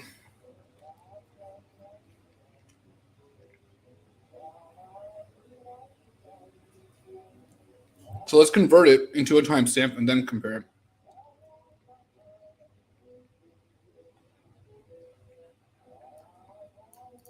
Okay, so we're going to take time and date time. Time.make time, date time. Throw that in. We'll throw the format in. This is the part where I had the error before.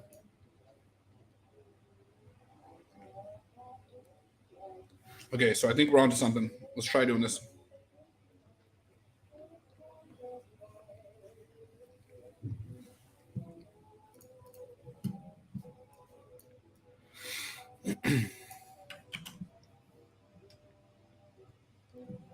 Let's see if that domain is connected yet.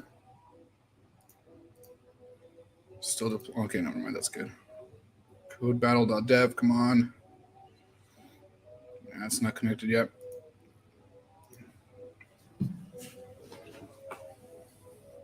You'd have to put www here for the domain. Okay, anyways, so let's just do some hard coding here. We'll do some, or put in the hard coded values. Hard hardcore coding. Okay. So let's just grab the string and let's just print this out. So this person turns it into a tuple. Why would you turn it into a tuple? No, I don't need that. Okay, let's just grab all of this and let's just see if this works, and then we'll just work backwards from here because we're lazy developers and don't feel like reading all that. No, that's not what I needed.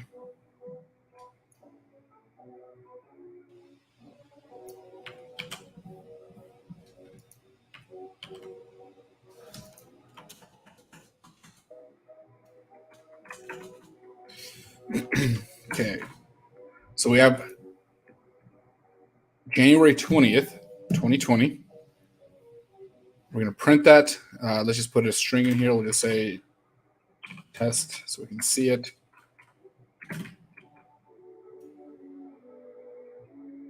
So, see, hi Dennis. At the moment, the due date isn't yet specified. For the hackathon, I think it's going to be the 17th of October. I want to give everyone at least a week and a half or two to work on it. And I think we're going to stream on the 20th because Anya Kubo is going to be the guest of honor as a judge.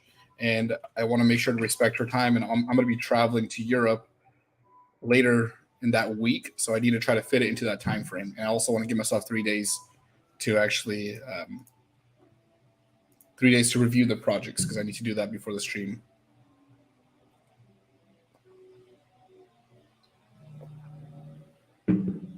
Give me a second. I need to answer the phone.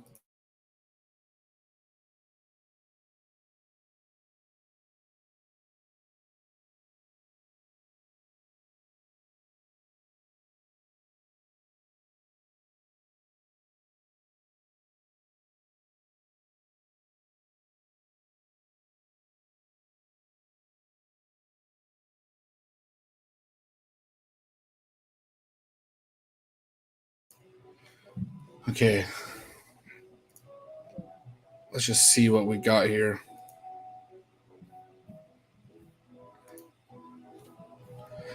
Okay, so we have the timestamp, but that's the date. And I need to take the format that we have. Let's try this. Let's do event.deadline. Let's turn this into a string. Let's try to comment this out and work backwards.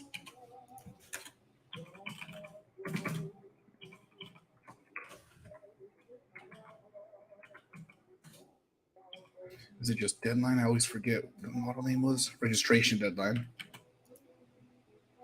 Probably be better just to rename that to deadline. All right, let's try it.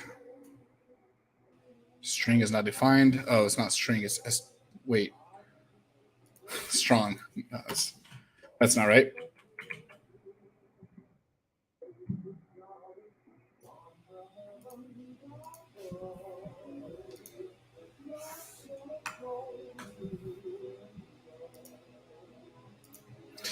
Okay, it does not match the format of day, month, time. Yeah, it says dang format.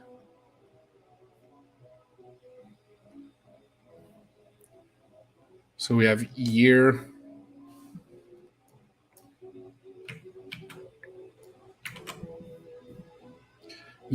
day, and then month.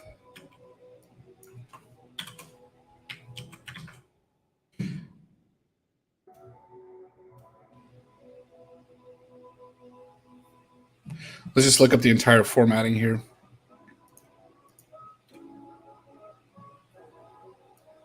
Time tuple.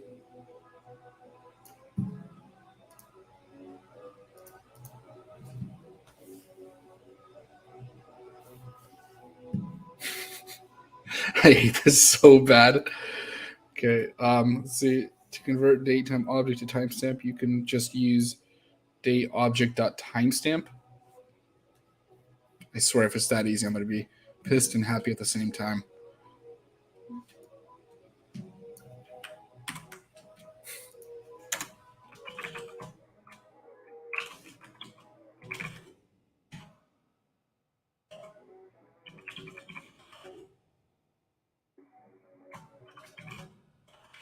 So registration deadline dot timestamp like that? Or am I having to first convert it into a date and then?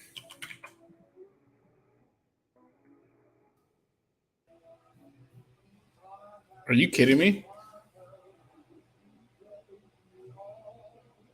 Boss, you're a genius or I'm an idiot? Okay. Let's do this. So we have current or present and then deadline.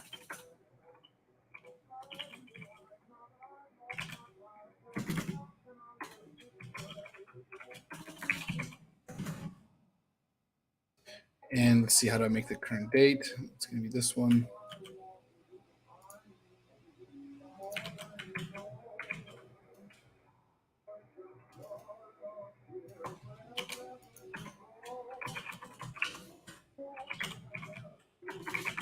I think it'd be greater than, right? Let's just first see if the comparison works, and then we'll figure this part out. Present is greater than deadline.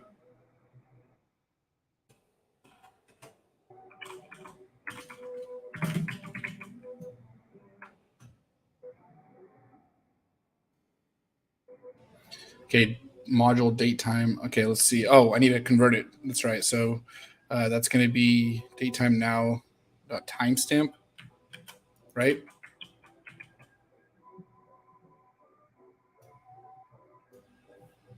No module date time now. Did I comment that out? Let's see. So present. That's not right.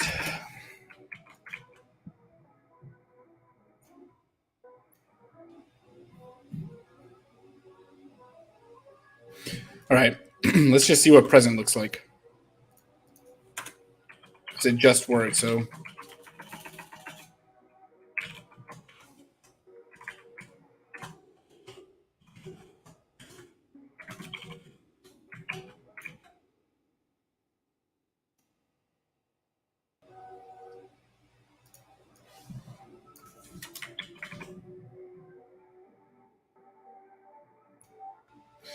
what does it mean? Date time now doesn't work. I literally just did this.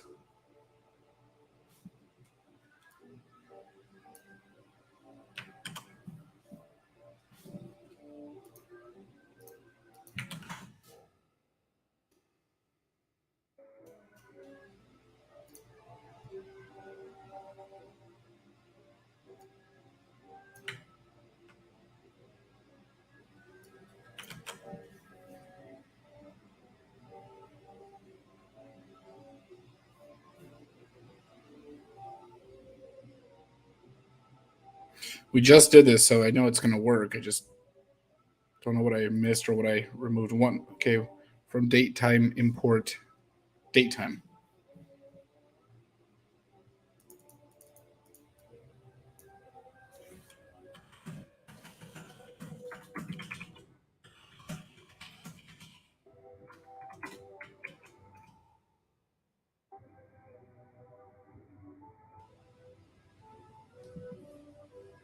Okay. So that, okay, yeah, it must have just been an import that I erased. And then we just do, okay,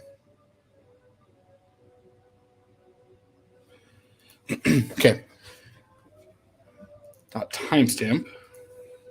Let's make sure timestamp is able to be converted here.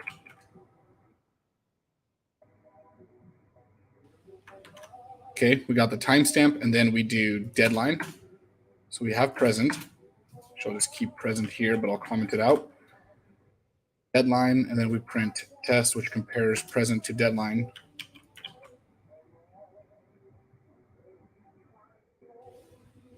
Okay, is present, so the current date, greater than the deadline? Which I think it would be, right? Let's see, what do the timestamps look like? Let's just print both of them.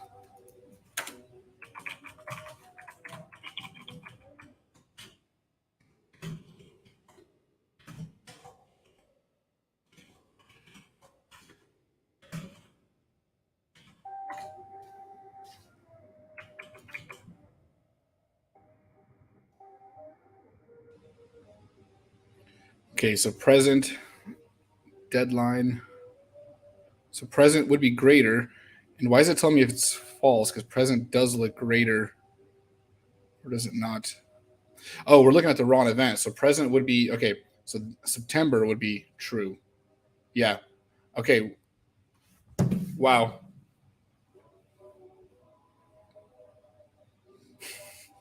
I can't believe how hard I made that. That did not need to be that difficult. Okay. Yeah. So I hate that, or a date, working with dates. But that works. And that's usually been my solution, is to convert it into timestamps. But yeah, we'll just do past deadline. And that'll be this right here, true or false, basically. So we'll do present greater than deadline. Thank you for the help. That was amazing. Annoying, but amazing. Deadline is further. Okay. Let's try this real quick. Let's just throw it in.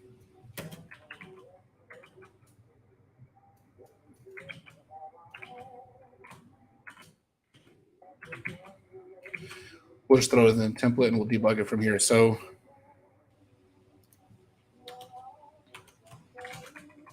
now we can just run the condition. We'll just say if past deadline, if that is, or if it is past the deadline, which is going to be true. Actually, here, we'll do if past deadline is equal to false. So we're not past the deadline. Then we want to show those buttons which allow users to register and submit. We'll just do end it like that. And let's see. So September is past. So if I refresh that, what the heck just happened here? Okay, if I go to September, and then I go to October, awesome, so it's working. So we'll just do an else condition. And we can just do registration close.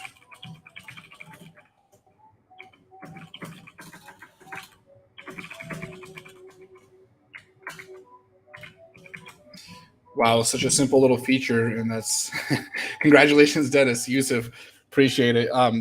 Congrats is who gave me the answer. Well, to everybody helping me, but whoever gave me that date timestamp thing, yeah, a boss really saved my ass there. All right, so this registration is closed for this event, and if we go to October, we are good to go. All right. Let's see. Oh, Toby submit. Okay, Toby's here. Let's see. Toby, did you submit your project? You're the one that was going to get your project reviewed right now. Let's just go to the database and see if anybody submitted. Like I said, it's a little bit early because technically I haven't really gave out all the instructions, but if you feel like you got the gist of what the project is, then okay. Oh, looks like Toby did submit. All right. Well, I need to. I guess what I could do here. Let me go ahead and make a push here, and then I'm gonna go check the. I'm gonna go check out this project. I need to be able to see it. So I'm gonna have to create an admin panel for myself. Make sure only super admins can view this, and then we'll view Toby's project. And I have to be done in about 45 minutes, so we'll get it done before then. And yeah, and then that should be it for now. We'll make the pushes. I mean, the site is active and it's functional. We'll keep working on it. I don't know if I'll keep streaming it or what, but just be ready for the hackathons. Okay, give me a second.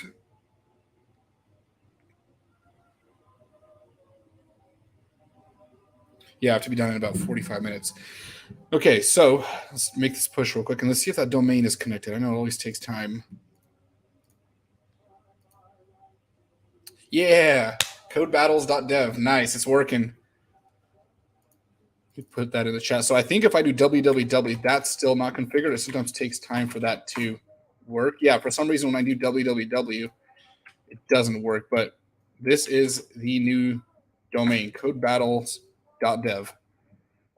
Pretty cool. So we got quite a bit done today. Let's see.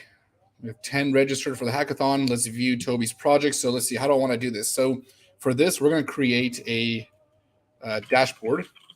dashboard.html. We're going to make sure only super users can view this. And we will render out Toby's project. So this will be for me and then anybody else. By the way, if you want to volunteer to be an admin on this site, let me know. It'll be fun to get some support with it. Maybe have people review projects in the future and so on, but I can definitely use some help with this at some point. Okay, you're using UID as a primary key. Yeah, it's a lot safer than using integers. And this is the domain, codebattles.dev. Let's see if I just type it in from scratch, because for some reason www is not working, but that can also just be that it's taking some time to configure it. So we'll just do codebattles.dev. Okay, yeah, so it's working. So it looks like just the www part won't. Okay, so we have a dashboard. We'll just put an H1 tag.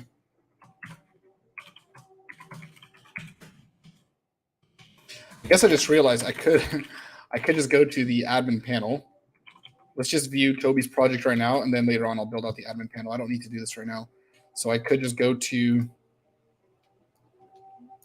my admin interface, submissions, and here's Toby's submission. Where's your project? I don't see your project. Toby, if you want to update that, I'm not sure if you meant to do that, or I don't see a project here. You need to put something in the details. The beauty of this is though that you have this site and you can actually go and modify that. You can go to your submissions, so go into your own account. You should be able to view your submissions. Let's try this. Let me test it right now. So we'll just register for the October hackathon, confirm. Oh, that button looks ugly. We'll submit a project.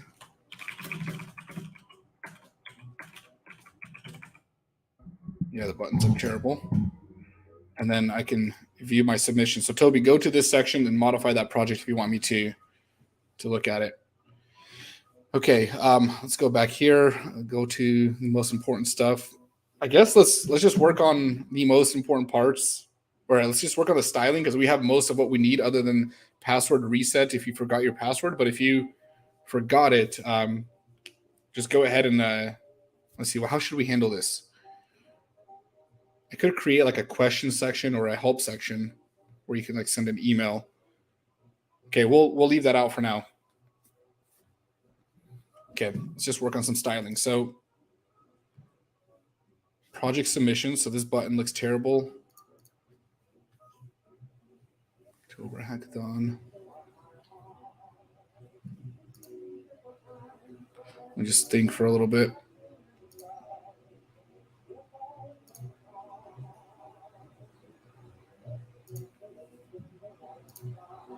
Oh, social links. I completely forgot to add that. Did we ever add those? I definitely want people adding their social links in here. I'm just trying to think what would make the styling look better, and I definitely think social links can help that visual appearance. Let's see, with user. Okay, let's do Twitter. And this is going to be models.char field. I guess we could do a URL field, right? I think we can do a URL field. URL field. Max length. I think we need a max length at least, and we'll just do 500. So Twitter. So let me put this back in the house so you'll hear some sounds there. Are you shopping? So we have LinkedIn. People want to submit their website. That'd be cool too. Website, Twitter, LinkedIn, website, Facebook. People use Facebook nowadays. We'll throw in Facebook if anybody uses that.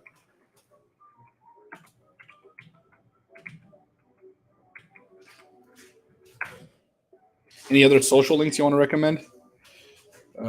Facebook. I think those are the most important ones. And this is where I thought about making it like a dynamic field and then just render them out from there. GitHub. Oh, yeah, GitHub. That's a pretty important one.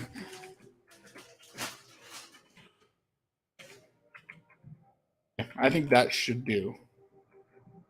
Let's see. We have 11 registered now. Uh-oh. Oh, I didn't. I haven't finished up. Need to run these migrations.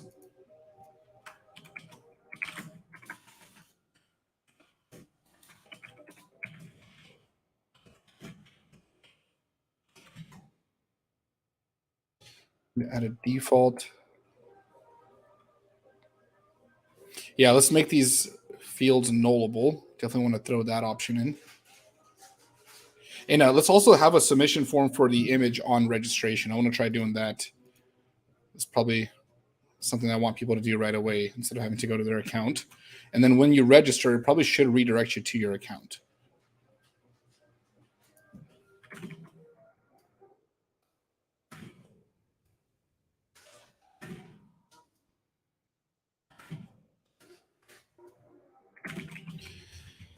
All right, let's run the migrations.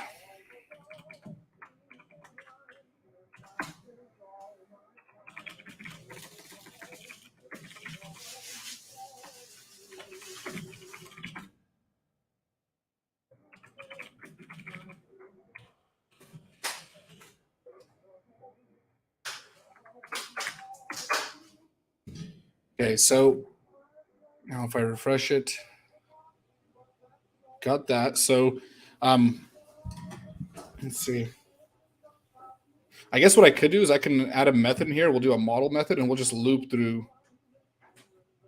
all the, because I could add a bunch of conditions, but I could also just loop through every social account because I wouldn't mind adding in some icons later when we do styling. Like, yeah, we'll just do an if statement for all of these. So let's say we go to this profile. Actually, here, I'm just going to use mine. So let's go ahead and modify this. I'll go to my account right now, and I should see my socials now. I think I need to add those to the model form. So let's just go ahead and throw these in.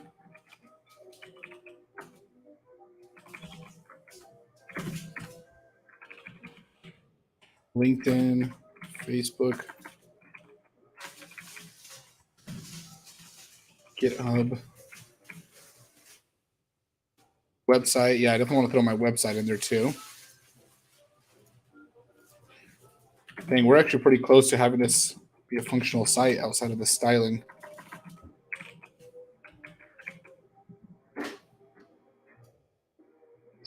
Okay, so we'll go ahead and get my social accounts right now. So take my Twitter.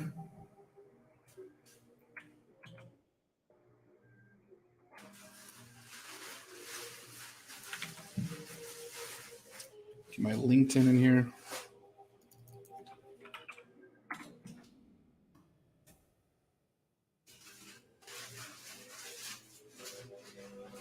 Is there a difference between .py and Python when using the console? I don't know. I always just type Python. Is there a way to log in with username or email? Well, it was by default username, and we just changed it to email. Right now, I think it's mandatory to use email instead of username. There's ways around all of it, though. Okay, there's my LinkedIn. I don't have a Facebook, so we're not going to put that in there. Throwing my GitHub in here.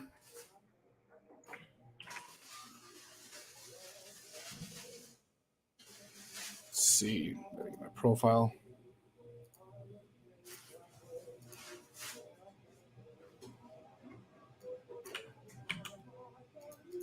And my website, definitely want to put that in. DennisIvy.com. All right, update account. So let's view my profile. So I want to add all this in now.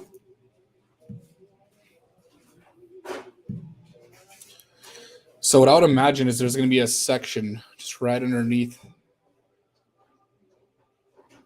my user information. So let's see, profile. Okay, so we have the bio. The social area should go in here probably, all the links. So yeah, I'll just do conditions because if I loop through it, then I can't. And that is loud, Salintha. Yeah, then I can't do images because I want to be able to do images later. So let's see. So we'll just do if user.twitter.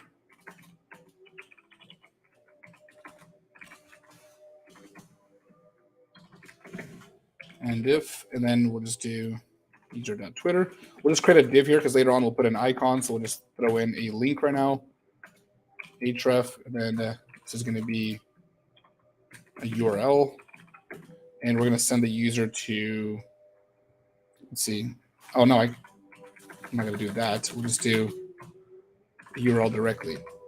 So user.twitter. I guess we could put an ad. Yeah, this is where adding a link would be nice because then we can just actually add in the attribute like the handle. But for now, we'll just do this. We'll make it work. It'll just be a clickable link. I'd rather do like at Dennis IV11 or whatever my Twitter handle is. So let's just try this real quick. Okay, and I also want to make sure it clicks on a new link, and for some reason that link didn't work. Let's try it.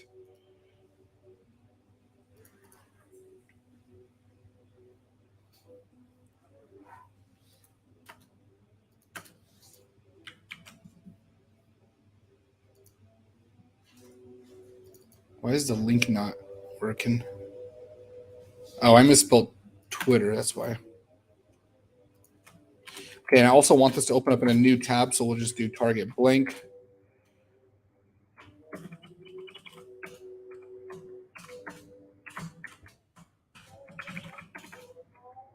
I don't want people leaving the website. Does Django's ORM allow you to do join queries? Yes. I'm trying to figure out exactly what you're referring to. I mean, it does that by default. It's maybe I'm answering that wrong, but yeah. Are you talking about like building relationships and? Well, okay, I think I know what you're asking. You're talking about like making queries to multiple tables at once. Is that what you're saying? I think yes.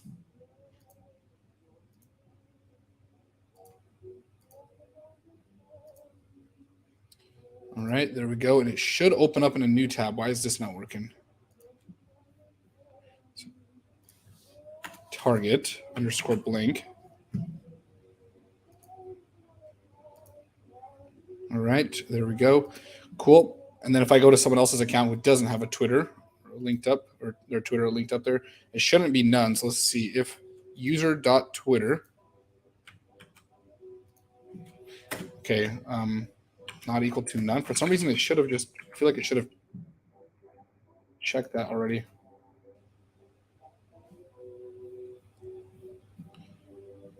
If user.twitter not equal to none. What's missing here?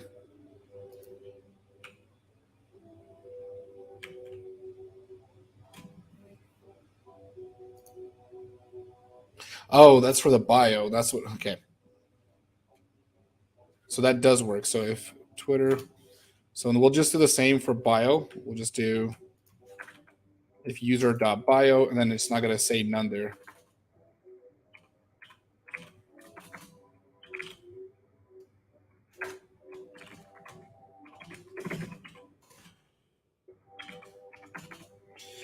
Okay, so I'll just repeat the social stuff for every account. Okay, we don't see none anymore. If I go to my own, go to my profile, see Twitter.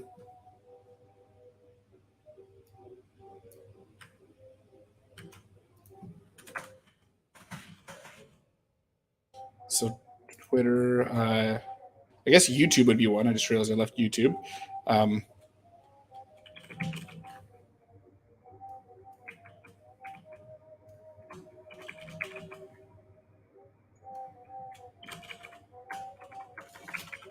Go on Facebook here.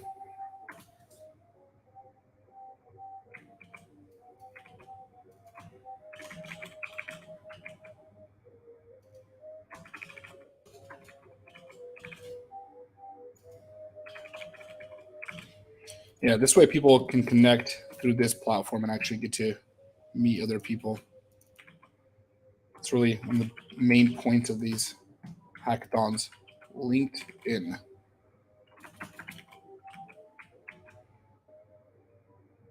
And then GitHub.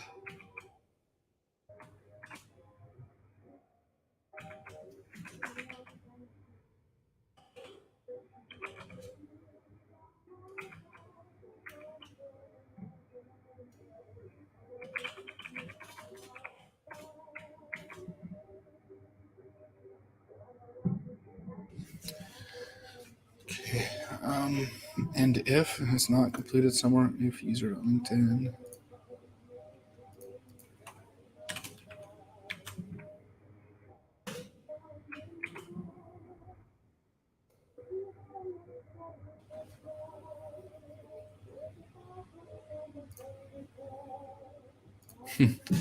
Thanks for this awesome live stream. You're very welcome. Thanks for watching. I hope I'm not boring everyone. Okay, so all the end ifs are supposed to be closed. Oh, here we go. There's one more.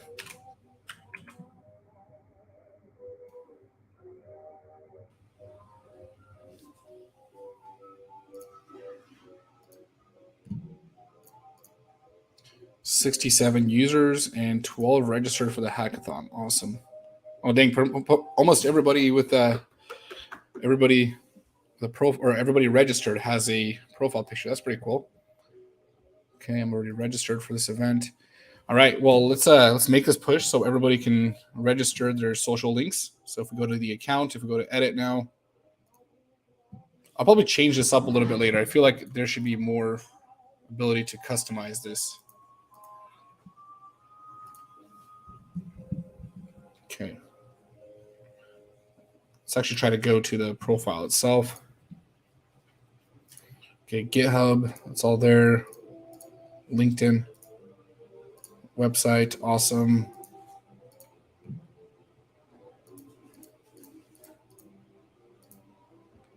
All right, let's make a push.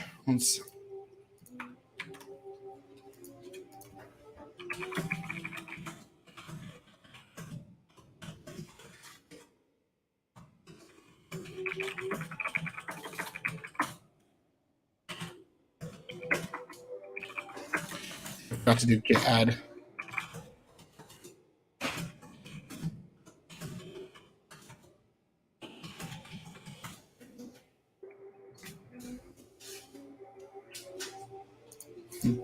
Zayden, you deserve millions watching, followed along yesterday, will continue to do so. Thank you so much. I appreciate that. Why is he not using elif? I could, yeah. That'd probably be cleaner actually. Let's do, well, yeah, let's do that. Elif, and then you're right, because we're cleaning up some code. So elif, and then make this all one condition, and then we don't have to write the extra end if.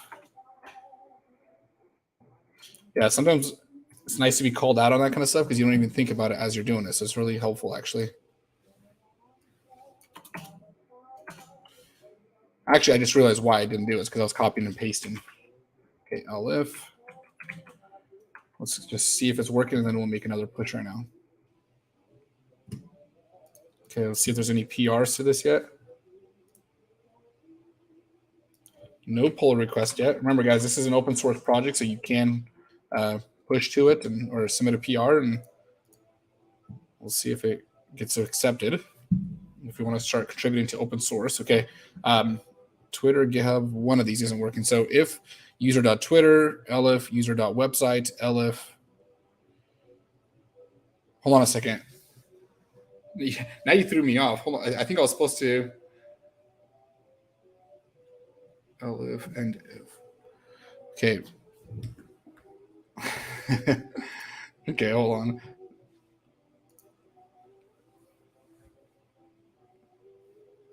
on. Yeah, I think I was supposed to do end if because it's checking a condition. That's why I'm not using elif. Dang it. Okay, hold on. Let's go back here. Twitter, GitHub. Yeah, we're gonna keep it this way unless I'm missing something. Okay. Okay. So somebody's asking, what if a user provides more than a social link?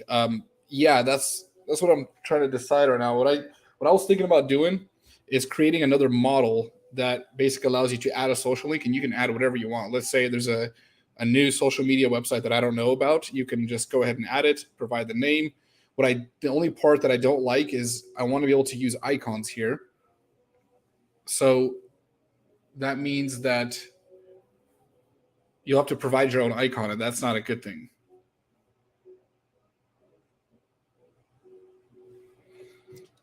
Yeah, so I'll see. Yeah, see, Alexander, you got that? All right. Yeah, codebattle.dev. Let's see. Registration deadline. I'll have to fix my time zones. Hey, we're getting there. You know what? I think I might set up one of the hackathon challenges to design this website, because right now I have $500 allocated to the winner of the design contest in that hackathon, and I think I might throw in somebody for this and get some help with this design, because I don't feel like spending time and doing all this, and my design skills are also not that good. Okay, let's I think that's it for today. Oh, responsiveness. Let's at least make it responsive, because that's important for using it. There's some people on their phones. Let's at least fix that. So, okay, first things first, I actually noticed somebody had a really long name. They just like were messing around the other day, and it screwed up the formatting. So I'm just going to go ahead and copy this and change my name real quick and see if that messes it up, because I want to fix that. It shouldn't, but it did yesterday. So we'll see. So we have, oh, I just realized I don't have name as an attribute that you can modify. Probably an important one.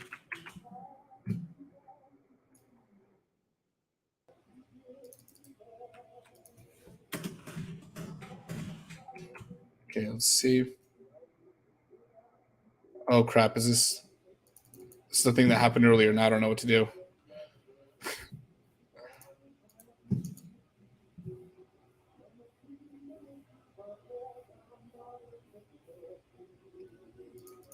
Yeah, and it won't let me hit cancel. Okay, whoever knows how to use Macs, what do I do here? I literally can't click on anything. And it, oh, okay, now I can. There we go. Wow. Yeah, that happened last time and it freaked me out. Not freaked me out, but didn't let me do anything.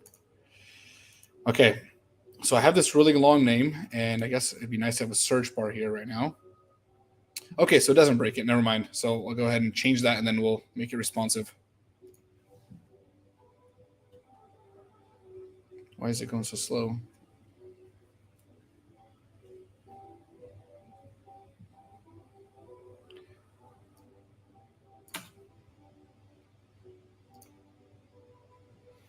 Okay.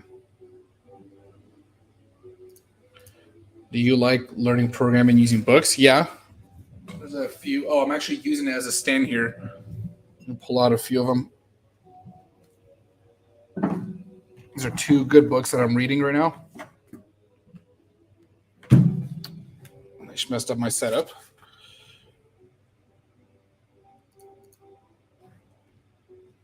Eloquent JavaScript. It's a good one for more advanced JavaScript stuff. And then System Design Interview.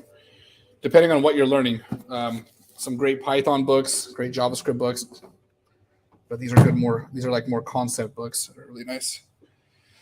Okay, so let me zoom out here and check the responsiveness now. So it's gonna be hard to see, but make it work. Okay, so I think the main thing I need to fix is gonna be the home page. All right, so I want to fix this up. So when we get to about 800, I want to make these 2 columns or maybe 3. So let's go ahead and fix that.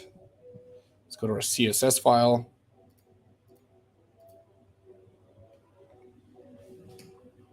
So at media screen, and we'll just do 800. I think it's at about 800. So what we're going to do is take the users list and change it. So we'll take the events list also.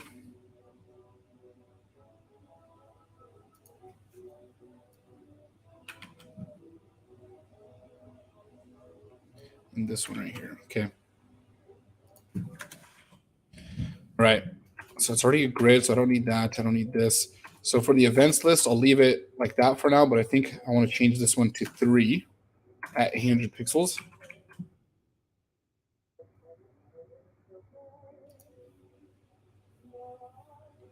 Oh, it's in the same window now.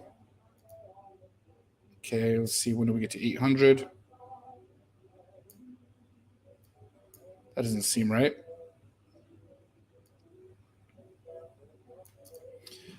Let's see. Container main goes to 100%. What's sticking out here? Something's not right.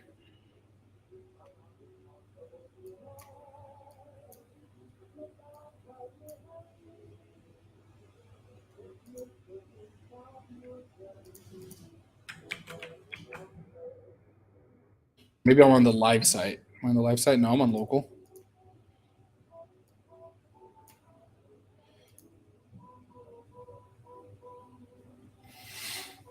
Okay.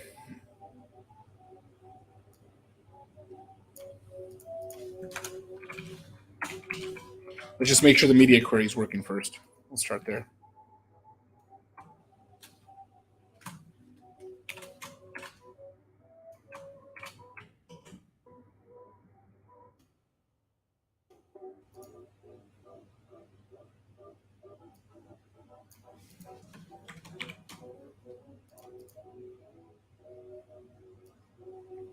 All right, so I just had to do Control-Shift-R and do a hard refresh. Okay, so we'll get rid of that ugly red now, so we know it works. It's a great debugging tool. And then at about, let's see, actually, let's check out the users list. So the events list looks good. So at about, let's say 600, we'll change these right here. So let's go ahead and copy and paste this. So events is going to be fine. We can actually move this down here.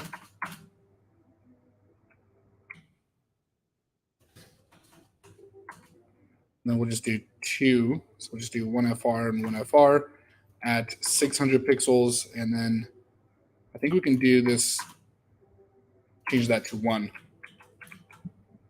Yeah, automate the boring stuff with Python was really good. That was actually my first Python book that I ever read.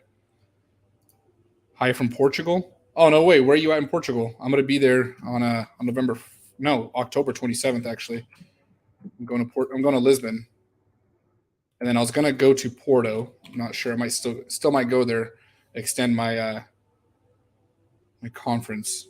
Just make a little vacation with Salamita. You can add the number of registered users if an event has only 50 seats available. After 50 vacancies in message, there is no more vacancies. Well, there's no limit to the amount of users, so we're not limiting that. So there's no need to do that. Okay, so it's responsive in this sense. Still doesn't look the best, but let's just go to account. All right, that works for now. Don't judge me on this design alone. I promise you I'm not that bad. 50 kilometers from Porto. Oh, nice. 300 from Lisbon. So you're north. Okay, cool. Nice. I mean, you should go down to Web Summit. It's in Lisbon. 300 kilometers. That's like what? About a 3.5, 4 hour drive. All right, cool. So let's go to the login and register page. Yeah, I mean, this will work. This is a terrible site, but it'll work for now. The design is terrible, but it'll work to at least be functional. So I think we're going to focus on design next. We'll do password reset. We'll add in some search functionality. I think I'm going to be done for now. I do have to get going, but I think I might continue streaming this. I still need to make my own admin dashboard for anybody that wants to help me out with this site, help me manage it. We'll get some support there. Responsiveness, I added that in for now. I was thinking about adding a question section, but it looks like nobody in the chat really thought that was too important, so it's fine. We'll leave that out. I was going to add in like some kind of section where everyone can communicate with each other, ask questions, and so on. Someone's doing cybersecurity training in Porto. Nice. Cool. Yeah, my coworker Tadas Petra will be there with me too. So, YouTuber does a lot of Flutter stuff. You might know him. Okay, so we're almost done with the site. We've got a full stack application. Let's go ahead and make this push so it's responsive. And as crappy as it looks, it is a website. Again, the password reset I'm going to do on my own. There's just way too much vulnerabilities as far as exposing stuff that I don't want to show going through my accounts. So we're just going to hide that.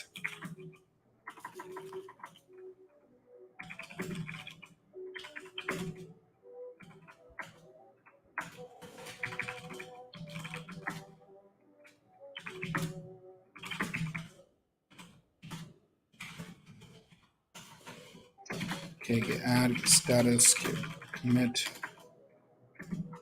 Just do for the message added responsiveness. And somebody asked what kind of PRs you can. Oh, that didn't spell right. Somebody asked what kind of PRs as a beginner you can submit. Probably am I misspelling something? Get commit -m. Okay. -m. There's not too much right now. If you see like if you want to just make a pull request, maybe style it a little bit, make a suggestion. I'm not sure exactly. I mean, just adding to the README or something like that would be nice. Really, just doing that. If you know Markdown, which as a developer, you definitely should spend some time learning that. Just doing something like that. Yeah, I don't really know, but any suggestions for me? Even just going in, here's what you can do. If you really are a beginner and don't know anything, as far as like you're not familiar with this process, go ahead and submit an issue. It'd be nice to know. So you can actually go to this issues tab right here. Again, this is an open repo. It's linked in the video description. Go to issues and submit an issue. You can go ahead and do a new issue and say something like delete button doesn't work, and explain it. And that would be nice, to at least know that. So that's not a PR, but it'd be nice to get involved with the community. You're getting active, and it's good for the job process too. It shows people that you're active. So yeah, just something like that. Even did that latest push not work? 15. Okay, hold on a second. I don't think the latest PR status.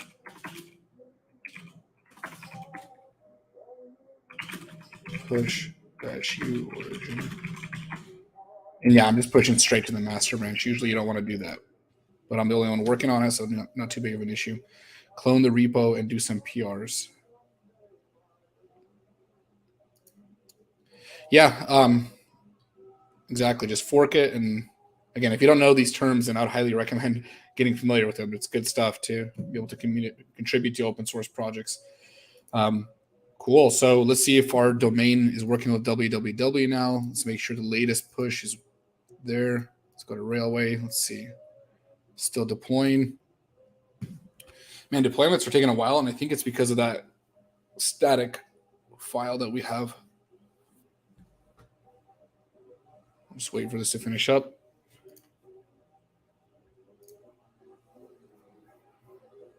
Web scraping using Django, where you'll enter URL and also select the operation, like extract HTML code.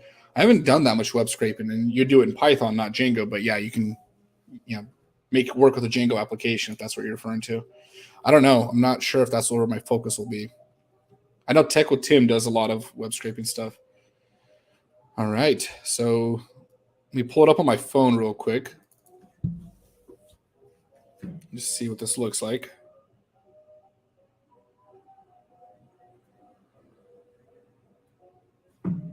So what's the website? Codebattles.dev.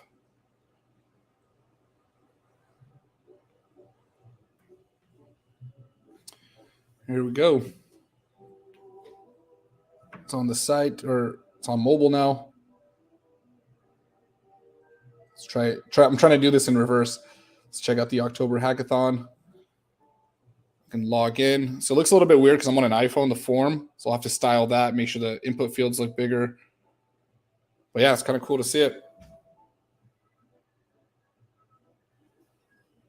Let me see if I can hear my music from here. I'm going to turn on my stream on my phone.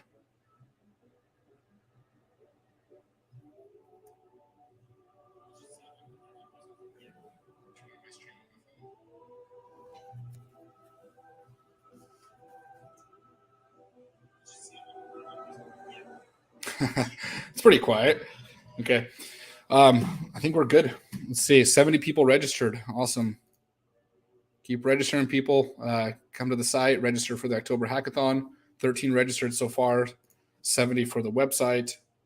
I know a lot of people are just testing it. So let's see. So Alexander's asking, how is your journey with Fast API? I really like it. It's a minimalist framework, and there's ups and downs to that. I think it's very clean and sleek. Definitely, I don't say underdeveloped, but it's newer. I'll be putting out some content around it. I like it better than Flask. Like if I'm using a front end templating language, I'm sticking to Django. There's no reason to use Flask for me personally, but to each his own, his or her own. But Fast API is just so clean. I would only use it for APIs. There's no reason to use a templating engine with it. At least I couldn't find a use case for it. Like you have to really convince me to switch my style up. And that's what I would use it for, is for building out APIs, just because serialization in Django could be annoying. Fast API just makes that so clean. What's the URL for the registration hackathon? Go to codebattles.dev. If you go to the hackathon, it's literally right here. And if you check out the details, so we have view details here. This will explain the hackathon right here. And then to register, you just click register. So there's only 2 hackathons. One's already in the past, and then we have the October one. Again, we'll format it. Next task here is going to be styling and cleaning up the site. All right. Well, I think that's it. Benjamin, good to have you here. Let's see. You can get Django, scrape, side insert, and display it. Yeah. Cool. Yeah. All right. I'm done for today, everyone. Appreciate you all being here. A lot of fun. Like I said, we'll probably continue part 3. I think what I'm going to do, though, for that one is I'll be a little bit more prepped. I'll actually get somebody to style this for me, maybe even build a template and just start implementing it. Because as you can see, thinking about design, like coding live works, but designing live, like that's hard because half the time when I'm designing, I'm taking a walk. I'm just thinking and writing notes down in my head and then going back and drawing pen and paper and then going to Figma. So it's just really hard to do this live. DRF versus Fast API. I like Django REST framework a lot, but it's kind of hard to compare those two. Cool. All right. See y'all later. Thank you for everything. Take care.